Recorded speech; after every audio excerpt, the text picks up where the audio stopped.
everyone and welcome to Excel Full Course by Simplilearn. Excel is more than just a spreadsheet. It's a powerful tool for organizing, analyzing and visualizing data like a pro.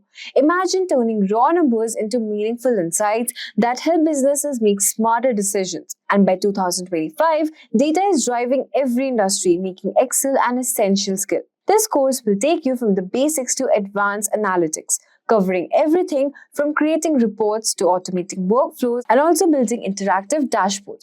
You'll also learn how to use Microsoft Power Query for data transformation, Copilot in Excel for AI-powered insights, and 10 must-know formulas to boost your productivity. But that's not all. You'll also explore dashboard creation, automation with ChatGPT. You'll also know the difference between data science and analytics and give you a clear roadmap on how to become a data analyst. So let's get started. Also, if you are interested to supercharge your career in data analytics, then the Professional Certificate Program in Data Analytics and Generative AI by ANICT Academy, IIT Guwahati is your perfect choice. This 11-month live online course offers interactive masterclasses by IIT Guwahati faculty and industry experts, combining cutting-edge tools like generative AI, ChatGPT, Python, Tableau, and even Excel. So hurry up and enroll now and find the course link in the description box below and in the pinned comments. Microsoft Excel. So, Microsoft Excel is a software product designed and developed by Microsoft for storing data in an organized way, that is, rows and columns. And Microsoft Excel is also capable to manipulate data through some mathematical operations. Followed by that, Microsoft Excel is also used to extract the insights from the data and represent it in the form of visually appealing graphs and charts. Now we have a basic understanding or an overview of what a Microsoft Excel software product is. Now moving ahead, we will understand the fundamentals of Microsoft Excel. So following are some fundamentals that you need to know before getting started with Microsoft Excel. So basically, when you install the Microsoft Office in your computer, you will have various Microsoft products, out of which Microsoft Excel is one of the products. So we will be dealing exactly with that particular product, that is Microsoft Excel.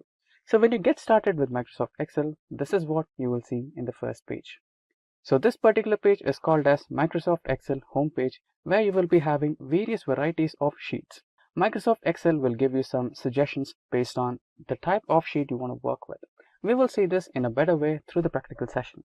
So once you get started with the sheet, you will have some more options. So this particular option is called as the toolbar menu. You will have the file, home, insert, draw, page layout, formulas, data, review, view and help. So these are the tools that you will be using to work on your data using Microsoft Excel. Furthermore, we have a toolbar ribbon. So when you select some or the other option from the file, home, insert, draw, page layout, formulas, data, review, view and help buttons, you will have a ribbon. So for example, you can see that I have selected the home tool here. So when I press on the home tool, this is the ribbon which Microsoft Excel gives me. So this ribbon has some options in it which can perform various operations. Now in a furthermore detailed way, we will have toolbar groups. So when you see in the previous slide, we have a complete toolbar ribbon. So this particular ribbon is segmented into groups. So you can see the first group as paste, cut, copy, format, painter, etc., etc. And the second group is the font, the size of the font, and to increase the size of the font, to decrease the size of the font, bold, italic, underline, etc., etc. And here you can see the text alignment. So each and every group has separate functions. So each set is called as a group. And I think you can see a small arrow option over here.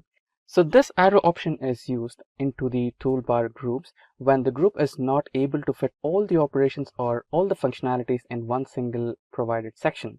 So when you click on this particular arrow mark, you will have another dialog box. So this is called toolbar more options. So you can see that when I clicked on this icon, you can see a new dialog box which opens me a new set of operations which are not able to be fit in this particular group. So we will also see more about this in a better way in the practical session. Now moving forward, we have cell and address. So when you open a Microsoft Excel sheet, you can find boxes. So each and every box is named as a cell and each cell has its own address. For example, the highlighted cell over here has an address B3. So B is the column name and 3 is the row name. And apart from that, you can have the sheet tracker in the bottom left corner of the Excel sheet, where you can navigate through different sheets. And in the bottom right corner, you have an option of increasing or decreasing the sheet size. So these are the basic fundamentals of Microsoft Excel that you need to keep in mind before getting started. So we will have more on this in the practical session. So now we enter the demo inventory in Microsoft Excel. So we will be using Microsoft Excel to create a sheet of the employees in a company. So basically, an employee in a company has employee ID, name, and designation, salary, etc., etc. So we will be trying to create the same table using Microsoft Excel. But before that, let us understand the fundamentals of Microsoft Excel through the practical demo first. So I have started my Microsoft Excel, and this is how the home page of Microsoft Excel looks like. So you have a blank workbook over here. If you want to create a new workbook, you can select new option. So Excel will provide you with various variety of sheets. You can see money in Excel, adjustable meeting agenda, streaming show list, small business cash flow, and many more. If you're not able to find what you're looking for, then you always have an option of selecting the particular type of sheet what you're looking for. So you have various options. If it's business, if it's personal, if it's planners and trackers, lists, budgets, charts, etc., etc. So let's imagine that you wanted something from business. So just by clicking at business option, the Excel will load a variety of sheets related to business options. So this might take a while. So you can see that the Excel is loading few types of sheets. So you can see that Excel has provided us with some online varieties of sheets. For example, any calendar, business expenses, channel marketing budget, budget summary report, blue product list, etc., etc. You can see construction proposal, invoice, you name it, Excel has got it. So Excel will provide you with some variety of options based on your requirement. Now for this session, let's get started with a blank workbook, which looks something like this. Since this tutorial is based on the fundamentals, we'll go with the blank workbook. Now over here, you can see the toolbar that we discussed earlier that has the file, home, insert, draw, page layout, formulas, data, review, view, and help. So this is the toolbar, and under the toolbar, I have selected home, and you can see this is the particular ribbon what we discussed about. This particular ribbon belongs to home page. And when you select file option, you'll get back to home. And if you select insert option, you'll have another different ribbon with different groups, etc., etc. So every particular tool has different ribbons in them. And remember the extra options that we discussed when you press over this arrow key. This is it. So when you press the arrow key, you'll have few more settings which cannot be fit in this particular section of groups. So you can have some variety of options over here of changing the font, changing some effects to the text, font size, and font style, etc., etc. Apart from this, we have also discussed about the cells in every sheet. So this particular cell has an address. So you can see the address over here, which is B3. So B happens to be the column name and 3 happens to be the row name. Now we also had a discussion about the sheet tracker. Right now we just have one sheet. If you want multiple sheets, you can just feel free to select on the plus option, which will always create you some extra sheets. And you can navigate through sheets just by pressing on the sheet name. And when you get back to the bottom right corner, you have an option of increasing and decreasing the cell size or the sheet size. Now let's keep it default with 100%. Now these are the few fundamentals that you need to keep in mind before getting started with Microsoft Excel. Now that we know the fundamentals of Microsoft Excel, let's get started with a practical session which is about the employees details in a company. Now let's select this particular cell and let's type in employee details.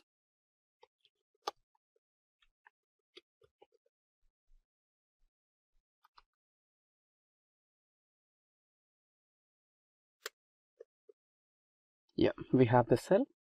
Now an employee details table will have the information related to employees. So the information will be about name, it will be about employee number, it will be the designation, and maybe salary,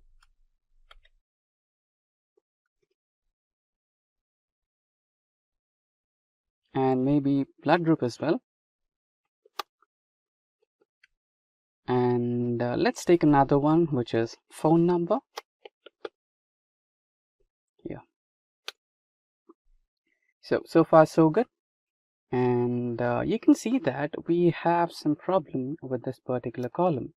The designation, the name of the designation is practically good, but it is not visible. So when you're not on that particular cell, you can see that the name is incomplete over here.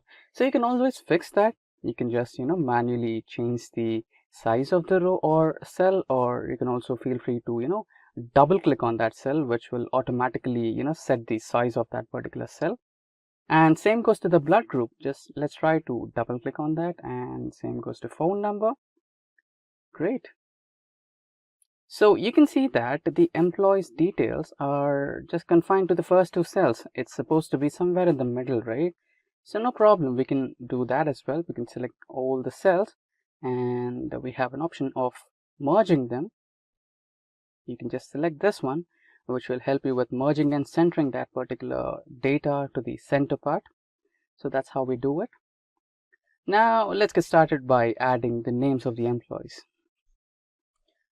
Let's add the names: Joe, John, Mary, Mark, Susan, and then Jennifer. Let's type in Mike. Let's type in Tim, Jeff, Jeffrey. Yeah, we have a couple of employees. Now let's type in the employee numbers.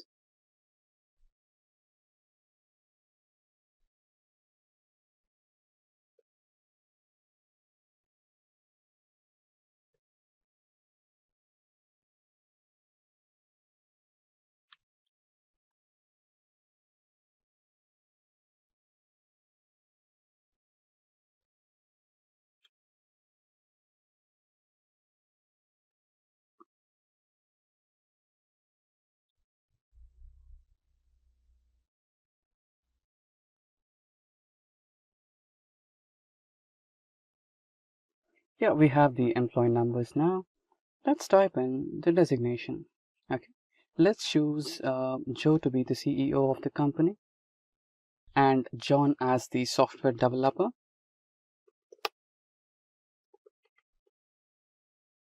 And Mary as tester. Mark in finance. Susan also in finance. And Jennifer in testing.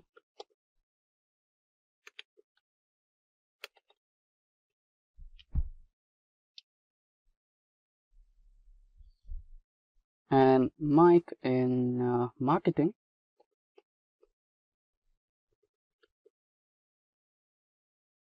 Same goes for Tim. And again, Jeffrey into software development.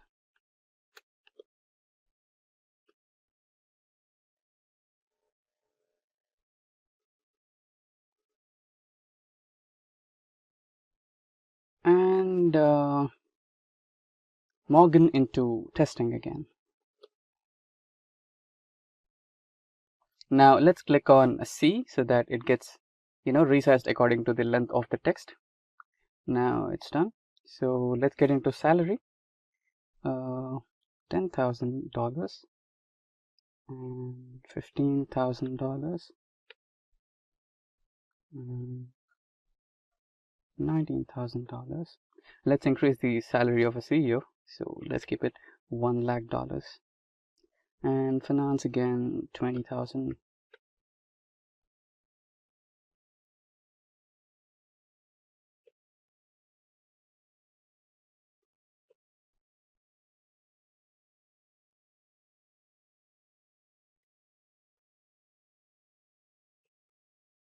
So yeah, the salaries are allocated. Again, the blood group.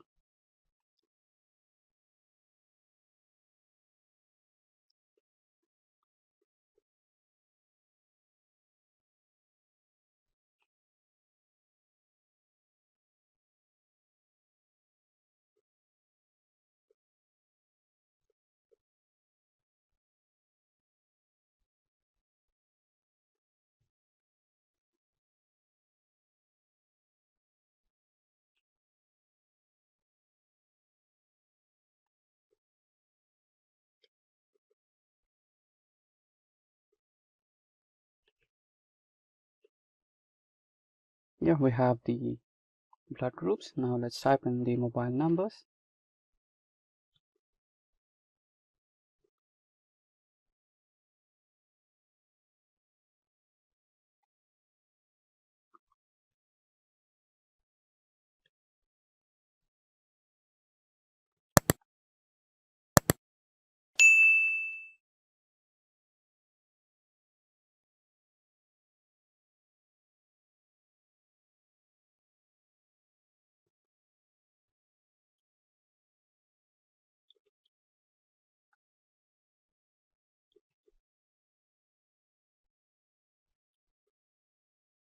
Yeah, now we have typed in some random mobile numbers as well. So yeah, this is how you can add in some data into your table. And now let us imagine that you forgot to add or remove a column. So let's imagine that we wanted to add a serial number as well, but somehow we forgot to add it. Now you can always add a new row or column. For example, here we wanted to add a new column. So we just have to right click on A, select the insert option. Here we have a new row now. Now let's type in serial number.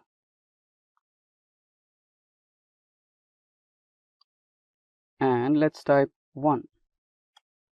Now, can you see the small box option over here? If you just drag it, you can, copy paste all those over here. And now let's right click and fill series. Now we have the employee number starting from 1 to 10. That's how you do it. And apart from this, you can also, change the font of the entire row. You can change the font to, say, Aroni, and you can always also change the font. And same goes to the employee table. You can select it, bold it, and you can also increase the size, and again select a color for the text, maybe a different color, green would be better. And you can also select the entire cells and align them to the center. Looks more good. And you can select or double click the row names, so you'll have the proper spacing between all the rows and columns. So we have double click on the column, right? Yeah, so basically that's how you make things happen. Now let's save this. So I'd like to go to the save option and AMP data.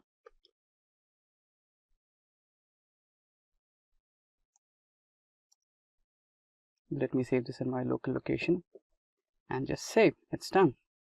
So that's how you work on your Excel file with some basic data. And to learn more, don't forget to get subscribed to Simplilearn's YouTube channel, and don't forget to hit that bell icon to stay updated. So you are the first person to get an update on any technology, not just Excel. Now let's get back to the practical mode. And now we are on our Excel spreadsheet. So here we have some text boxes on the column A, and on column B we have lower and upper. Okay, so we have a mix of uppercase and lowercase in our text. So first we'll try to convert them to lowercase, and then we'll try to convert the entire text into uppercase. So for that you need to press on equal symbol and select the lower formula tab, and you selected the function. And now click on the cell A3, that's your cell address, and press on OK. Now all the letters are converted to lowercase. So we had J in the uppercase, which is converted to lowercase. Now all you can do is drag the formula to all the cells, and it will be applied to all the cells, right? Now let's similarly try to convert into uppercase and tap space, and there you go, you have selected the formula. Now the cell address, press enter, and drag the same address, drag the same formula to all the cell addresses, and there you go, all the cells are converted to uppercase. Now that's how you convert the cells or data in Excel to uppercase or lowercase in Excel. Now we are on the Excel spreadsheet. Now here we have some sales data based on a store. Now what we are going to do is we are going to add some multiple rows or a single row in this particular data. So here you can see the region wise, category wise, state wise, subcategory wise, and their sales and quantities, right?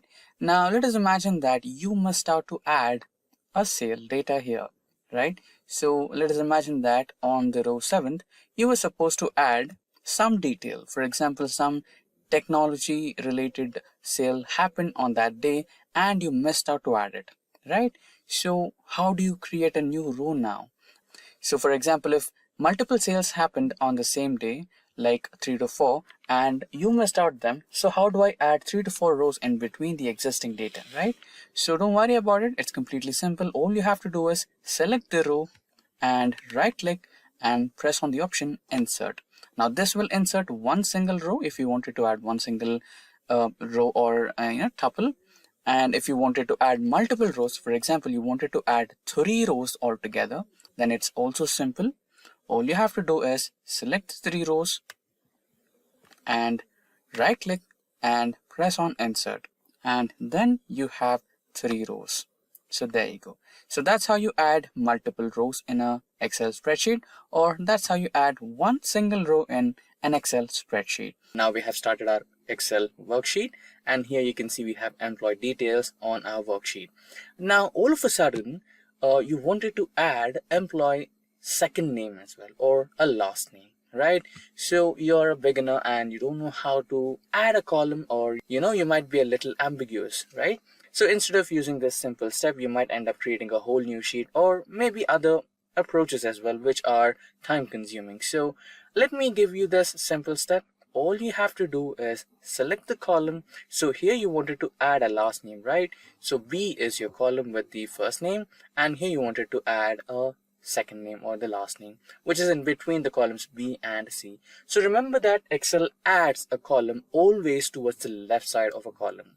So here if you wanted to add a column next to B, then you want to select the column C and right click and select the insert option so that it can be added in between B and C, which is adjacent to B. So let's look at it, right? So you have added the next column, or a new column right next to the column B, and it's in between the designation and employee name. Now you can add your second name.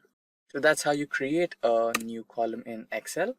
Now in case if you wanted to create multiple columns altogether, so here we needed a second name. Also here you have a designation and you wanted to add another column which assigns managers to the employees, right? So let's delete it, delete the second column, and let me explain you what I want to do. So here you wanted to add the second name of the employee and also the manager of these employees, right? So here you wanted to add 2 columns altogether, right? And now you might be wondering, could I add 2 columns together, or will it work only for the 1 column thing, right? No, it works for 2 columns and also more than 2 columns altogether. So you wanted to add 2 columns here, right? So select the 2 columns. You can select, or you can click on the column C and hold that left key and drag it along the right side. Okay, so here I have selected 2 columns and here it's 3, right? So you can see here it's 1 0 4 8 5 6 7 6 R cross 3C. That means you have selected 3 columns. If I navigate out of the 4, you can see we have selected 4 columns, right? Now right click and select on insert, and you'll have 4 columns in between employee name and designation. Now you might have to add your second name, manager's name, manager's employee ID, and the department, everything, or you can add anything or any number of columns in between the existing columns. Now we are on our Excel spreadsheet. Now you might want to add some extension to your data. Since we have sales here, you might want to add the dollar logo, right? So if you have like 5 to 10 rows, then it's easy. But if you have multiple rows, then it might be a little time consuming. In such scenarios, you might want to select the entire column, right? So how do you do that in a shortest method? So there are multiple methods to do it. So the easiest one, the first and the easiest one is clicking on the column number or column name. So here we have the column name, that is E, and if you click on it, the entire column is selected. And here we have numbers. So let us imagine that you wanted to select the row number 2. Click on number 2 and you have all the rows, the entire row selected, all the cells are selected, right? So this is one way. And again, there is another way where you can just click on the first table header and press Control Spacebar. So the combination key is Control Spacebar for columns, and if you want to select the entire row, it is Shift Spacebar. So this is the method 2. And another method, so you might have a doubt here, right? So when you click on the column name or when you click on the row number, the entire row or entire column gets selected, right? And you wanted to select only the cells which have data. So we have another way for that. So you can select the cell. Now hold the Control and Shift key and press the lower arrow key to select the entire column with cells having data. So there you go. You have selected all the cells in one single column with only data, and all the cells which do not have data are not selected. Same applies to rows as well. Control Shift, right arrow key or left arrow key based on your rows, and all the rows with data will be selected. I mean, all the cells in a row are selected, not the entire row. And coming back to the first question, that is adding the dollar symbol. So here we have general. So go to the data type and add currency. So you have rupees here. So currently we are in India, so we have rupees. Now, what is the advantage of selecting the entire row when you don't have any data in the 57th row or the next cell, right? I'll show you. Now, let us add the number 100 and press enter. There you go. Let us add another number like 1000 and press enter. So the data formatting is automatically applied to all the cells. So most of the time your cells or the data sheet will be varying. You might have to add or remove elements or numbers, right? So in such scenarios, this will be helpful. Now, comparing two different columns or multiple columns happens to be an important job when you're working in data analytics, as you have to come up with some decisive decisions based on the data. Now, if you had to do it manually, then you might end up taking hours or even days based on the dataset you're working with. But if I say that you can do it within minutes, then it would be interesting to work with, right? Now, we'll be doing the same. Now, we'll work on a sample dataset right on my screen.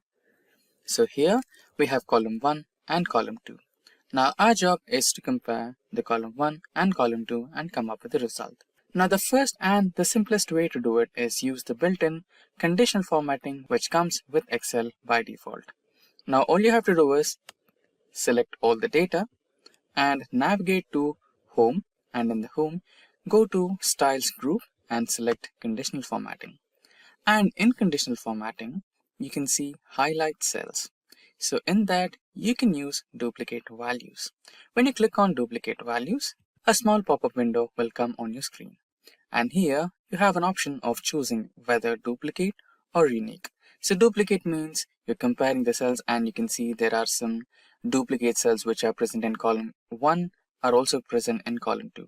Now you can also check how to find out the unique values which are only present in column 1 but not in column 2. So you can just press unique and there you go, you can find it. Now you can also try to change the color by filling with green for the unique columns and duplicate cells with color red. Now this was the first method, and you can also work out some different ones, like you can just directly press equal to and select the cell and equals to and the next cell. Press enter, and if there is a match, it will give you true. If there is no match, then it will give you false. Now you can drag it down and see which all are matching and which all are not. Now you can also make some minute modifications to this. So if in case you didn't find the data, then you can say not found. So for that, you can try if and inside brackets, and then you can give the value as not found. If true, it's found. First you have to give the true values. So for true, you can write it as found. And in case if it's not found, then you can write it down as not found. There you go. Close the bracket, press enter. And there you go. If there is a perfect match, you will have found. And if there is no match, then you'll get not found. Now, so far we have discussed comparing two cells using conditional formatting and also by using equals to operator and trying to add some tweaks to the equals to operator by involving with if operator. And apart from those, we also have another way to compare two columns in Excel. So another way is using the lookup functions. So we'll use a simple VLOOKUP function to compare both the cells. So for that, let's type in equals to VLOOKUP space and select the cell you want to check for, and then the range of elements you want to compare, and then I'll press F4 to log them. Now you want the data from column 1, and now you want the exact match, so 0. Press enter. So there you go. So the elements which are present in column 1 and column 2 are being displayed here. So but in case if the elements are not found, you'll get an error. So let's look at that. Simply drag the formula to all the cells, and there you go. So the elements which are matching will give you the proper result, but the ones which are not matching will give you not applicable or error message. This can be fixed. We can make some minor tweaks to the same formula. So we can add if error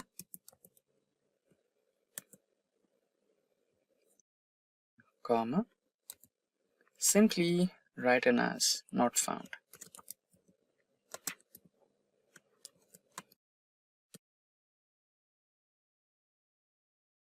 and close the bracket. So that should do. So we have closed the bracket and press enter. There you go. Now simply drag this, and soon you can see the data which is having no match is shown as not found. Now there is another possibility. Okay, let's get back to another different sheet. So this should work. So we already have the formula, so let's erase that first. I'll erase the whole data and even this one. Yeah, now we have the clear column 4. So here you can see we have Ford India, and here you can see we have just Ford. And similarly, here you have Mahindra and Mahindra, and here you have Mahindra, right? So in some situations, you might have to compare two different columns, but the names might be a little different, right? So for example, if you're working with Oracle, and if you're working with Oracle America, and you have in the first case as Oracle and in the second column as Oracle America, then those are one and the same, but you have some minor text changes, right? Just like here you have Ford India and here you have Ford. So what if you had such kind of issues? So you can also make some minor tweaks to it. So using the same lookup formula, you can add equals to VLOOKUP,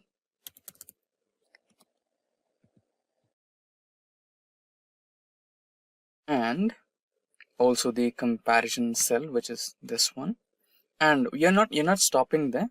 You're trying to add the wildcard here. So the wildcard is asterisk, which means if there is anything like if you get the comparison between the first cell and the second cell which matches, and if there is anything extra rather than the actual cell, please try to consider it. So that's what we're going to do. So after entering the wildcard symbol, you'll select the range of columns which you have to fetch the data from, and then try to fix them using function key F4. You're looking from the column number 1, and then you're finding the exact match. Now you can close it and enter. Now let's try to drag it. There you go. So you have the data, Mahindra and Mahindra, Hyundai India, Honda India. So that's how you try to use comparing cells in Excel. Now you can see I'm on my Excel worksheet, and I have one table on my worksheet right now. So you can, transposing or, converting rows to columns is a very simple task. I'll explain you in two different ways. So the first way, select all the cells that you have on your sheet and press on Control C, so it will give you the copy option, and then you can also paste in the same sheet, or if you want, you can go to a whole new sheet and select the paste option over here. But before selecting the actual paste option, you can see a small drop down icon. Click on that and navigate to paste special, and in this you can see transpose option. Click on that, or make sure that it's checked and press OK. Now you can see all your columns are been converted into rows, and all your rows are converted into columns. So this was the first way. And what is the second way, you ask me? So it's really simple. select one cell somewhere, and you can, or let's create a new sheet as well. So here you can write down the formula as transpose and select the array which you want to transpose. So this is the array. So transpose is basically an array function in Excel. So once you are done with selecting your data, press enter. There you go. So all your rows are now columns and all your columns are now the rows.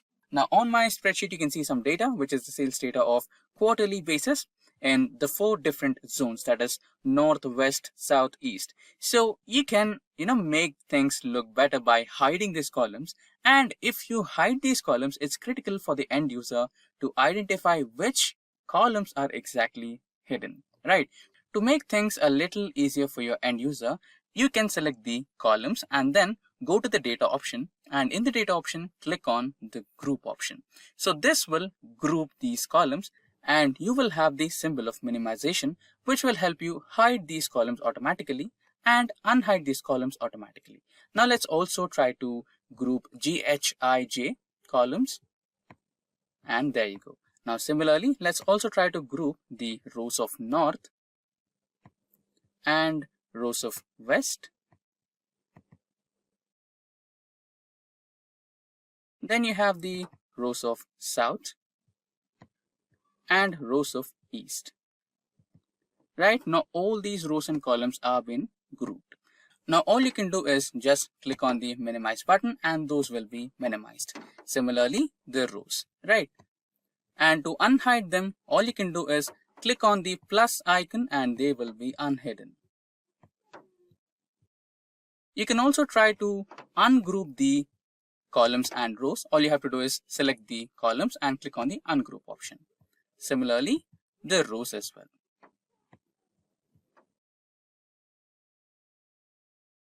And that's how you can group and ungroup rows and columns in Excel. Now we are on our spreadsheet and you can see I have some sample data on my spreadsheet and it does have some blank rows. Now how do I eliminate these blank rows? So one step is you can select the entire row and try to right click and delete it. Again, this sort of method might take hours to get rid of all the blank rows, and most of the time you might end up even selecting the rows with data in it, right? So if I want to select multiple rows, then I'll be selecting some rows with data as well, which might be a little troublesome in the future.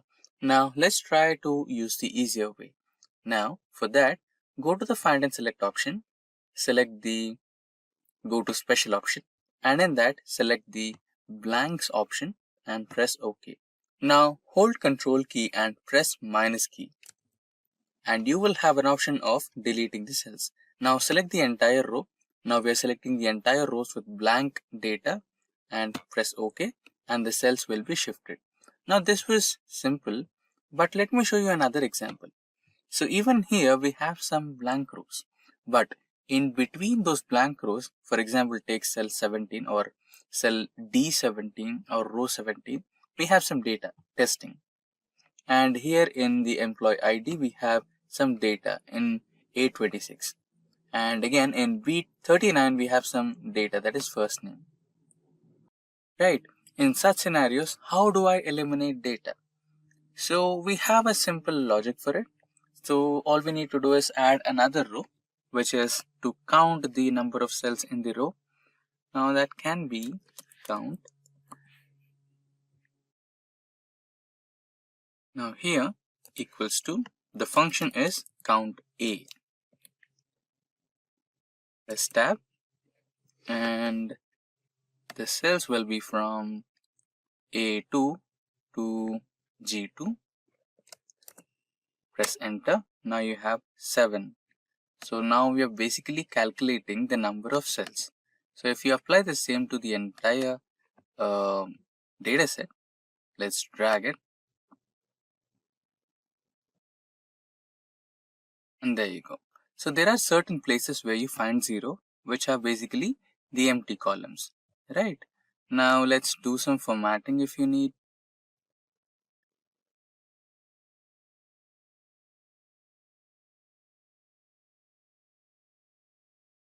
let's try to add filters. Control A, Control T, and now table will have filters and headers. Now here you can see the drop down icon, click on that. Now instead of select all, what you can do is select 0. Now you will be highlighted with all the rows which do not have any data. Select all those and press on delete, or what you can do is the same way, control minus. There you go. Now clear the filter. Now all you have is the data without any kind of blank rows. So all the rows that had some amount of data are retained, and all the data or all the cells or all the rows which do not have any data, which are completely blank, they have been eliminated. So here you can see columns and rows. So especially the fourth row and the column C, right? So currently we have data on our spreadsheet, and it is exceeding the number of rows currently visible on our screen, right? So when you scroll down, you can see that the header or the headers of all the columns are getting vanished or scrolled up along with the data, right? And you might want to keep that so that you'll have reference to every single aspect of or every single cell data you're referring to, right? So for that reason, you might want to freeze this. And also you might have a doubt, what if even I had this data in the column section, right? And what if I had to freeze that, and when you scroll this and keep that data set on the column as it is, right? So we can also do that. Let's look at both of them. So there is a simple process to do that. All you have to do is select the cell for which you want to set the or freeze the column adjacent to it or the row adjacent to it, right? So currently I want to, let me expand it. So currently I want to freeze this particular row, right, and this particular column. So the cell I would be selecting is the first cell here, that is D5, right? So when I select this particular cell, I can be able to freeze this particular row and this particular column.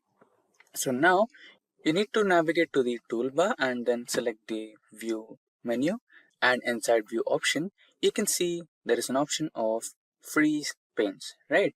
So click on the drop down. So you can see 3 different options. As we discussed earlier, we can either choose to freeze an entire row, that is the second option, or you can freeze the entire column, that is the third option, or you can freeze both, that is the first option, right? Freezing rows and columns. So let's select this one and see if our rows and columns are frozen or not, right? So now let's scroll down and you can see our row is successfully frozen there, right? And similarly, scroll towards right and you can see our column has been successfully frozen, right? So this is how you freeze rows and columns, or you can freeze panes in Excel. Now here on my sheet, you can see we have some numbers, that is $10 or $10.20, $22, $53.12, $12, and $110. Now the task is to convert these numbers into word format, that is representing the numbers alphabetically, right? This might be a little curious, and we also might end up searching for a predefined method which is not readily available in Excel, but there is a way where you can create a function using Excel VBA or macros. Now again, creating a macro is completely complex. Now identifying the trouble, Microsoft has already come up with a readily available macro code on their official website, which will support the various versions of Microsoft Excel, starting from Microsoft Excel 365 to all the way up to the older Excel version, that is 2010. Now you can scroll down and use this particular macro function which Microsoft has readily made us available, and use this to create our own macro in Excel VBA. Now let's get back to Excel, and you can create a macro using the developer option. Now developer options will not be readily available in Microsoft Excel. To activate developer option, go to Home and go to the options menu in the last, and here go to Customize ribbon And here in the second drop-down menu, you can see developer option. By default, it will not be checked. Click on the check option to activate developer options and press OK. Now you have your developer options ready. Click on developer options, click on Visual Basic, and here to insert a new macro, click on the insert button, click on module, and a new macro window is readily available for you. Now Control V to paste your code, and your function is with the name number to text, right? Now close the macro, and here your function will be readily available. Equals to, and the function name was number to text. Press tab to select the function and select the cell where you have the data. Close the function, press enter. Now drag the same formula across all the cells, and here you have the text converted from numbers. So here we have $10.20 and you have $10.20, $22 and no cents, $53 and 12 cents, $12 and no cents, and $110 with no cents.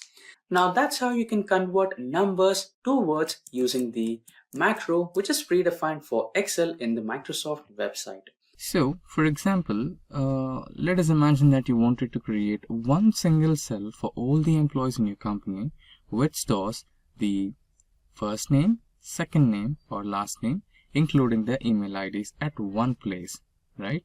If you want to do so, like let me show you how it looks like. So let me copy this here. Then that's the first name. Now it's your second name along with the email ID. Now let us imagine that you wanted to store all the employees in the same way, right? So you can do this by using combine operation in Excel. Now all it takes is just a simple formula, that is equals to, and the first cell address, that is A2, and you can use an ampersand sign. Now you can use the next cell reference, that is B2, and then colon, and the last cell address, that is E2. Now press enter.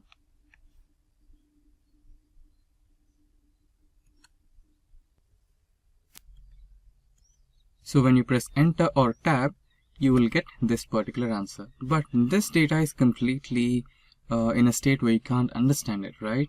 The first name, last name, and the email ID has got combined all together. So you want to use some spaces, right? So all you need to do is just make a little modification to this particular existing data.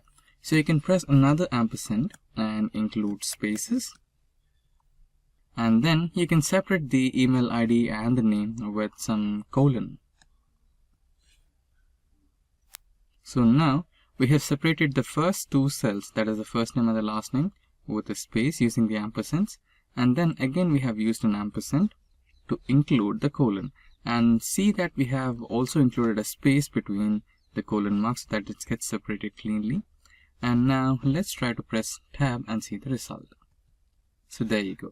The first name and the second name is separated by space, and the email ID and the complete name is separated by a colon. Now you can use this to all the cells, and there you go. All the first name, last name, and the email IDs have been printed here. So that's how you use the combine operation in Excel. And you can see on my screen we have the sales data of one single employee in the month of January. Okay, so this is the sales data of John in January sales. Now let us imagine that we have the same person's or same John's data of sales of all the 3 months. Okay, so here we have the sales data of John for January, February, and March. And you wanted to club all these 3 months and write it down as quarter 1, right? So let us try doing it. Now you can see that only January is replaced as quarter 1, and February and March are still remaining the same. So let us try to delete them. So we have deleted them, and I think now it looks like this is the sales data of one single quarter, that is quarter 1.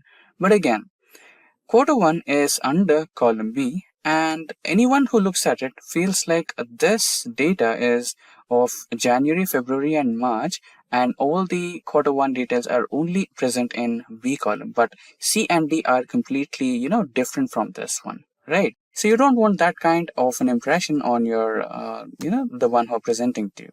So in those situations, you want to merge all these three columns and make sure that the quarter one is present somewhere in between the cells so that all the data looks relevant and it defines that these data elements belong to quarter one, right?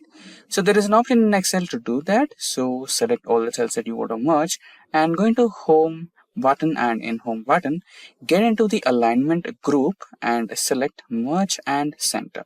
So you can do it directly. Also, you have a couple of more options. There is merge and center, merge across, merge cells, and unmerge. So we'll go through it one by one. So first we'll go through merge and center. So there you go. The cells got merged and it has been aligned into center. Now again, if your manager or anyone superior to you wants this to be, independent, like they want it to be in terms of January, February, and March, so that they can have access to it in month-wise. So you want to unmerge it back, right? How to do that now? So the same menu and select unmerge, and there you go. You have your data back in the original form again. All you have to do is, rename a few cells. There you go. And you have it back, right? So in a few situations, okay, you can also add the borders so that it looks more relevant. Now, now let's try to merge this again and merge in center. Yeah. Now again, let us imagine that you are going through an appraisal cycle and you also wanted to add some comments about the sales happening in your company regarding all the employees, right? So also we have that here. Now let me expand a little bit. Yeah, there you go. So again, let's merge and center. Now you wanted to take a review of your level 1, level 2, and level 3 managers. So you have all the three rows here, but you can see the cells are not merged, and you wanted to merge every single row. So merging and centering everything row wise would be a little time consuming. I mean, 3 columns is okay, but what if you had you had to take a review from a couple of more managers, like 5 to 10, right? Or imagine you wanted to write some random comments. Apart from review, you wanted to write some random comments based on month-wise sales or something like that. So it would be time consuming, right? So apart from that, you have another option where you select all the cells and come over here and select the option of merge across.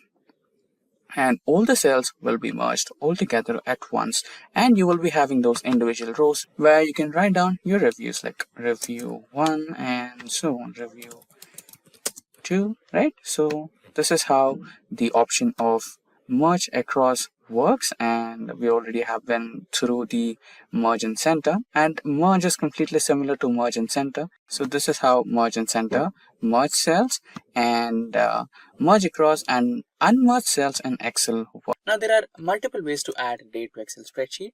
For example, equals to today. This is a shortcut method, and you can enter done. You will have today's date. But again, there is some problem with this kind of approach. So today's date is 4th of September 2022. Now, if you open the same spreadsheet after today, that is tomorrow or day after tomorrow, then you will have a concurrent date, that is 5th of September or 6th of September, right? The date will always vary or get updated according to time. Now, you don't want to change that, or you don't want that to be happening with employee's date of joining, right? It should be stagnant. It should not vary, right? So there is another shortcut way apart from using the datetime functions. There is a keyboard shortcut where you can add date to Excel. That is Control semicolon. So this is the shortcut way to add date to your Excel spreadsheet, and this particular date will not change. This will remain the same constant date throughout the time. Now, there is a chance where you might also have to add time to your spreadsheet. That is date of joining and time of joining, right?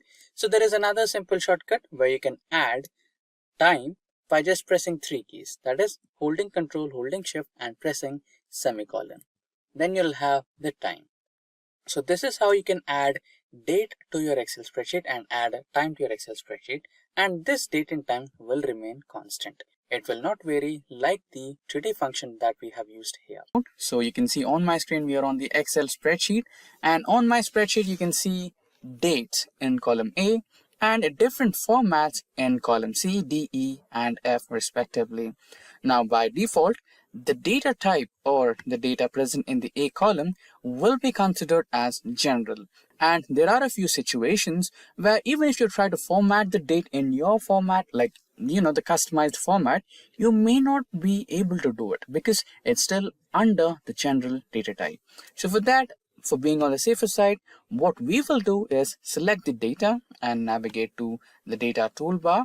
And in that, you have the text to columns option. Press that and remember to have the delimited icon. You might be having the dash as your icon or slash as your icon for the delimited thing, and select that, and next, and here you can see, right, it's in general mode. So you can press on date and DMI will be your date format, that is date, month, and year. Now click on finish. So it's been formatted now. Now let's copy the same data and paste it in all the 4 formats, so that we'll see the different formats that we can change to or customize to, right? So there you go. Let's expand the columns a little bit. Now we have day, month, and year. So now you might want to change a couple of things, right? For example, you wanted to change, okay, let's see the menu. So the way is to select the cells and right click and select the format cells option. And in here you can see the date function, and in here you can see different types of modifications that you can do to your data, right? So you might want to also change your dates based on the location. So right now we are in India, and imagine if you wanted to change something based on US, or if you are having your client in US and he wants the dates in US format, you can also change that. So here you can see English United States, and press on that, press OK, and you can see it's been changed to US format, where you have years in the first place, months in the second place, and dates in the last place, right? And now let us imagine that your client does not want the dates. All he needs is just months, right? You can also do that. Get back to the format cells option, go to custom, and here instead of month, date, and year, all you can do is just write down month and year and select OK. So you'll have only month and year, not the dates. Now your client is being a little more, he wants a little more detail, and he wants you to add a lot of granularity to your data, which includes day, time, etc., everything, right? So you can also do that. So the same way, go to format cells, custom, and here I think it's in date itself. So let's navigate a little. Yeah, here. So you have the day, date, month, and year. Press OK. So there you go. Right, so that's how you can do it. And now let's try a little bit more if we have a few more options pending. So go to format cells and custom, and you also have timings. So here you have date, month, year, and the timings. Press OK, and there you have all the timings as well. So since these dates are, I created them just a few moments ago to keep it simple, so I did not have to add the timings here. So if you are keen about adding the timings, you can also do that. For example, if you wanted to add the timings of the employees logged in and logged out, you can also do that using the same format. And you can see now we are on our Excel spreadsheet, and you can see we have a column of dates, and on the column B we have age. Now how do you calculate the age using the date of birth? So this is completely simple. All you have to use is the dated if function, or if you also call it as date diff function, based on your choice. We also have a specific entire tutorial based on date diff in Excel for further information. That video will be linked in the description box below. You can go through it, or you can use the end screens and iCards linked to this video to get back to the tutorial based on date diff in Excel. Now let's calculate the age of these dates, or these people with these date of births. So all you have to do is type equals to and type dated if and open a bracket. We need 3 parameters here, that is the date of birth, That is the first parameter. Now the second one is the today function, because you're calculating the age of these people as per today, right? So we have a today function in Excel. Press on tab to select it and give a close bracket. Now comma, and if you wanted to calculate the age in terms of days, you have to give D as the input.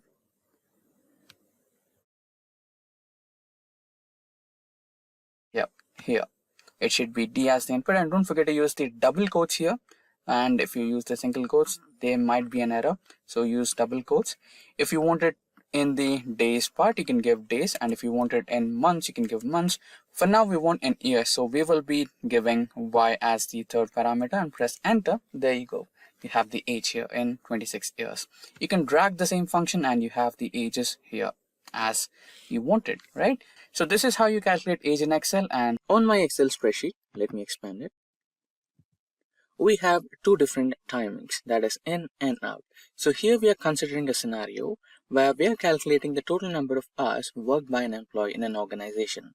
So the in time will be the time where the employee logged in, and the out time will be the time when the employee logged out. So here we have made some minor cell formatting. So when you right click on any of the cell, you can get back to the formatting cells option, and in that option we have selected the AM PM. So there is also another option of choosing the 24-hour timing, that is 1320 1330. So this represents the 24-hour format, but since we are working on office timings, let's keep it as AM PM. Okay, so there you go. So we have our timings of in and out. Now to calculate the time difference between the in time and out time. So this particular calculation is completely simple. All you have to do is press equals to select out time minus select in time. So there you go, press enter and you have the total number of hours the employee has been working in your organization. So here also we have made some minor cell formatting. So usually it comes out as AM PM, right? But instead of that, we have made a minor cell formatting. We have navigated into time and we have selected the 24-hour formatting so that we have just hours in our output. So that's how we have calculated the time difference between two in times and out times of an employee using Excel. Now, DAX in Excel is a sophisticated formulas type language that comes in handy while working with relational data and extracting information via dynamic aggregation functions. DAX in Excel stands for Data Analysis Expressions. DAX functions are completely familiar to the general and default functions that are available in Excel. Now, DAX allows users to perform slightly escalated and advanced and custom calculations upon various data types like character data, date time, time intelligence functions, and many more. And in DAX, there are a variety of functions such as DAX table valued functions, DAX filter functions, DAX aggregation functions, time intelligence functions, date and time, information time, logical, parent, and many more. Now in today's session, we will look into one such type of DAX function in Excel, that is DAX date and time function in Excel. Now without further ado, let's get into practical mode. And we have started our Microsoft Excel. Inside Excel, we have opened a new blank worksheet. Now navigate to data option in the toolbar, and in that, go to the Power Pivot window. Now we have entered the Power Pivot window, and inside that you can see the option of Get External Data. Click on that and you can see a variety of options. That is, you can get the external data from a database, you can get from web servers, that is from data service, and you have also other forms of data sources and existing connections. For now, we will take other forms of data, that is a Microsoft Excel data which is in our local system. Select next. Now provide the location of your folder. Just browse and we will select DAX employee data, open, and there you go, we have our data connected to our Power Pivot window.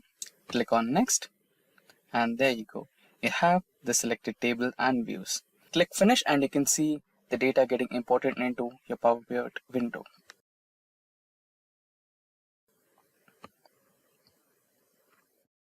There you go. By default, if you want to add any DAX related functions, into your Power Pivot window, you'll have an external added column over here, which looks something like this. If there is not an external column, you can also add the column. It's not a big trouble. Now we have some data here. That is the employee ID, employee name, designation of the employee, department of the employee, salary, and joining date, etc. Right, let's expand this view and see what's more in it.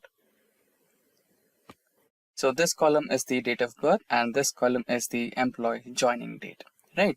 Now we have so much of data. Now let us imagine that we want to calculate the retirement age of all the employees. So now let's rename the column to retirement date.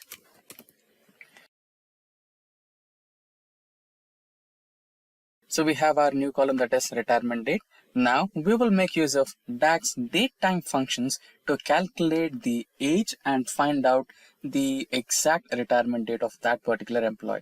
So let us imagine that every employee will retire after the age of 65.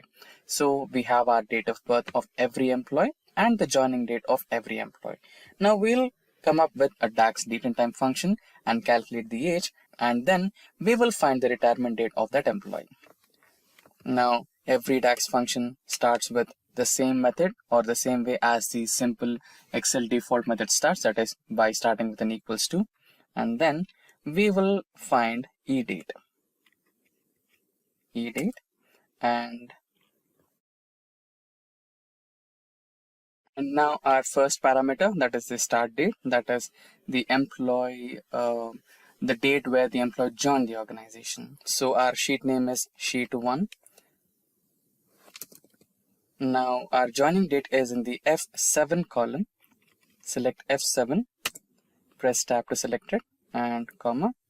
Now how many months? So each and every year will have 12 months. So 12 months into the age, that is 65, star 65. And now you can close the function and press enter, and then you'll find the retirement date of that particular employee. So there you go. So we have the employee dates, that is employee retirement dates for all the employees. So the first one, that is Jack, has the retirement date of 19 February 2085. And similarly, Jennifer has her retirement date at 15th of August 2084. So that's how we use the DAX functions in Excel. So this is one of the several DAX functions in Excel, that is DAX date and time functions in Excel.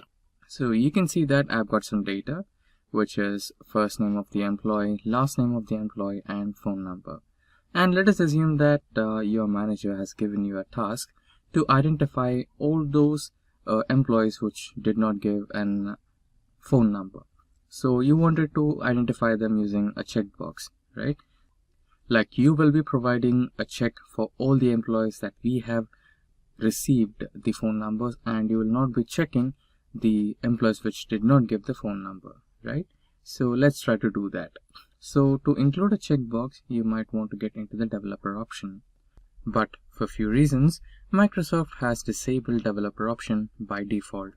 To enable developer option, all you have to do is just navigate anywhere on the ribbon here and right click, and then you can see customize the ribbon option. When you click into it, you will be redirected into the ribbon option, and here you can see the developer option on the right side, right, this one.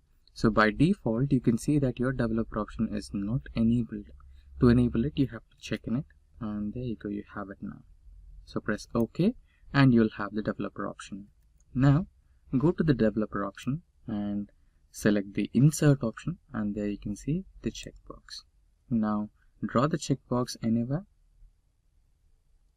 I'll draw it over here, and there you go, you have the first checkbox, right? Now if you want, you can even customize this. So carefully click it.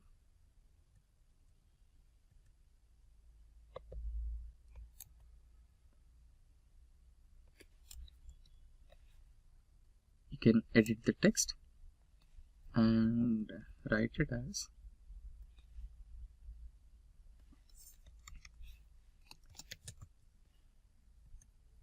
done. Okay. Now you can even copy this to all the cells. Just select and drag, and there you go. Now you can go ahead and check all the employees which you have received the phone numbers, and you can eliminate the ones which did not provide you with the phone numbers.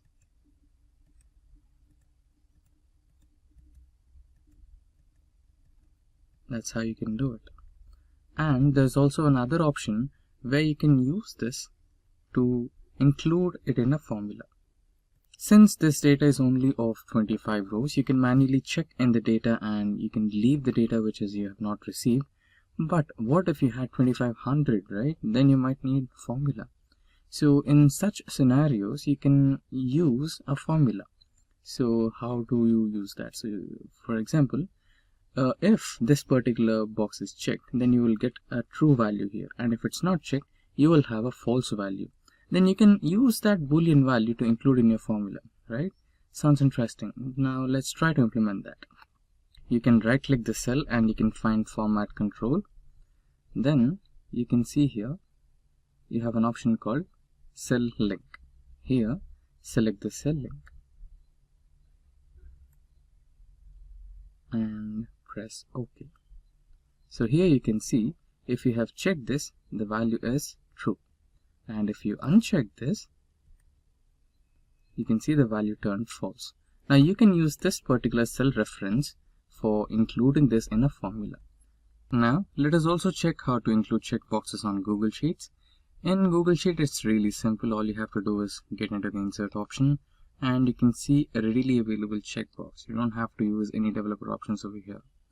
And there you go, you can just check. Now, let us assume that you're giving an important presentation and you're also requested by your manager to add the Excel document that you have used to create that particular report, which would be something like this. When you click on it, it will open a new Excel document or Excel window with all the data in it, right? So how do we do that? Let's look at the demo. Now, let's have a blank slide and let's get back to the source where our Excel file is located, that is in My Documents. So we are currently in My Documents and we have the Excel file which we used for creating that particular report. Now, if we copy and try to paste it on our Excel document, it would look something like this. And clearly, it's not visible and it's not accessible, right? So instead of this, there is another way where you can directly add the Excel document in the form of logo, which is a rather simple idea. All you have to do is just click on the insert option in the toolbar, then navigate to the text group, and here you will find the option called object. Click on the object and it will give you a new window where you can identify which type of document or object you want to add, either create or create from file. So we have the file in our local system, so we'll choose create from file, browse, and from browse we will go into the documents section where we have our Excel file. Click on the Excel file and click on OK. Now if you want the data or Excel file to be displayed in the form of an icon, then click on the display as icon section and here you can change the icon. So you can choose any one of the given options. Let's choose this particular one and click on OK. Another OK, and there you go. The icon will be now displayed on your Microsoft PowerPoint PPT, which is completely clickable as the previous one. Whenever you click on this, the Excel document will be opened. So that's how you add Excel document into Microsoft PowerPoint. Now we are on our Excel spreadsheet and here I'm trying to insert some images onto my spreadsheet. So here we have company logos and company brand names. So since we already have the brand names, what we need to add here is the brand logos. Okay, so how do I add such kind of an image into an Excel spreadsheet? That you might be thinking that Excel spreadsheets are just for data, not multimedia image or files, right? So no, it's not. It's completely wrong. You can also add your images onto your Excel spreadsheets. It's completely simple. So click anywhere on the Excel spreadsheet, navigate to the insert button, select the illustrations option from the add-ins group, click on that, and in the drop down you can see the pictures icon or the pictures button. Click on that and select from this device, or if you have an online stock image you can take that, or you can also check out from online pictures. For now, I'll select the device, this device, and here I have some images. The images what we need are Simplilearn and Simplicode logos. Press OK or insert.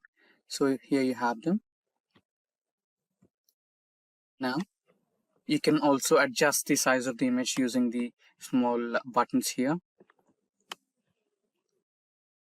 Press it over here and done.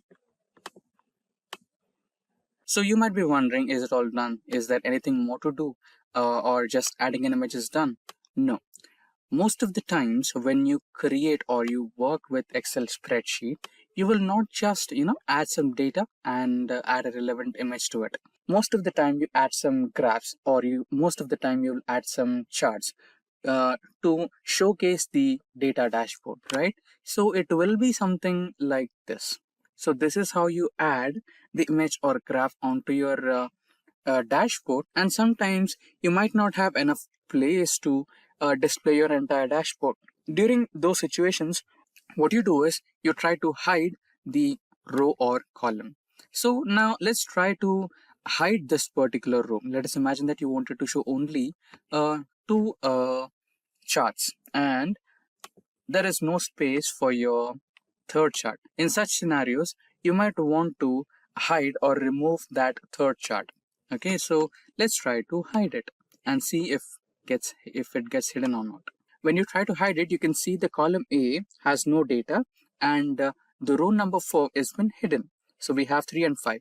But what about the image? It is still present, right?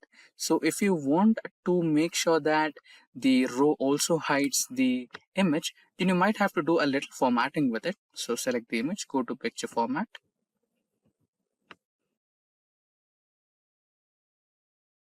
Or you can also right click and directly navigate to picture format. This opens up a set of options, and here you might want to go to the third one, which is picture format third, and select the properties, and here select the option of move and size with cells. So when you select this, when you try to hide this, it will also, the graph or the image will also hide along with the row. So that's how you do it. So how to insert PDF in Excel? Now there are multiple ways to insert a PDF into Excel. So we will go through a couple of ways. First is here, let us imagine that we wanted to insert some PowerPoint presentation in PDF format into our Excel sheet. So that belongs to Excel Basics. Now click on the cell where you want to add the PDF, or just click any cell in the Excel spreadsheet. Then go to the option of insert in the toolbar.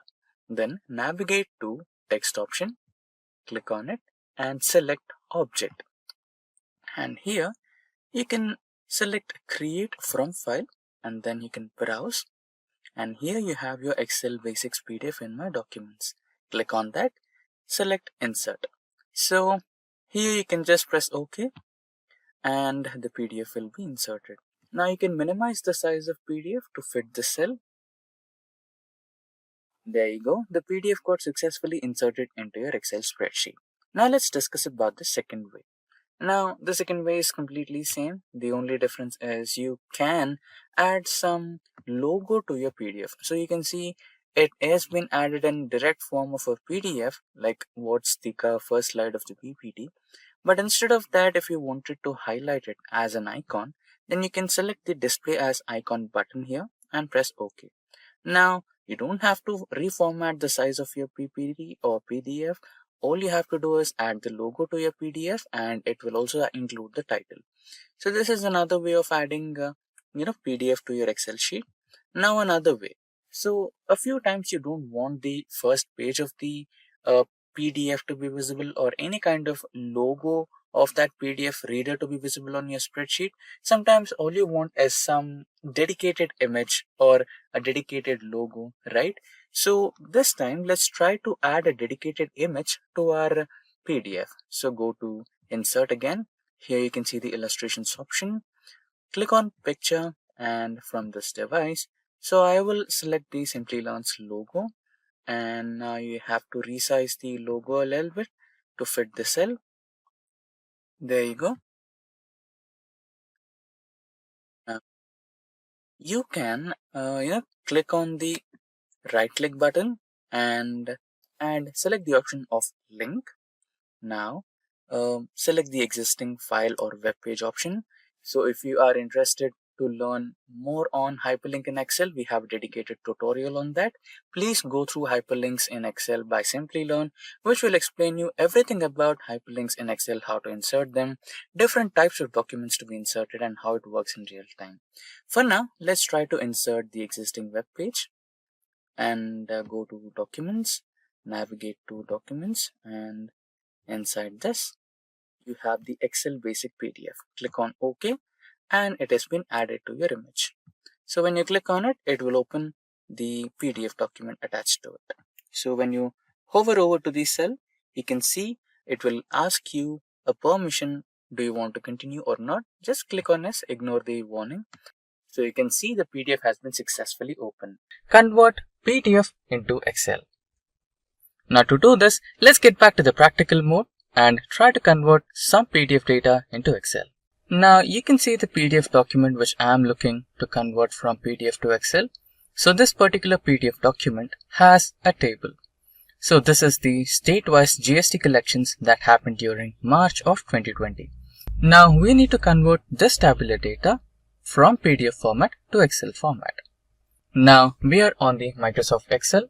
Now to initiate the process, we might want to choose a blank workbook for this. So now we are on the blank workbook and the complete sheet is empty. Now let's go into the data option in the toolbar. And in the data option of the toolbar, we have the ribbon of Get and Transform Data. In this ribbon, you can see Get Data option.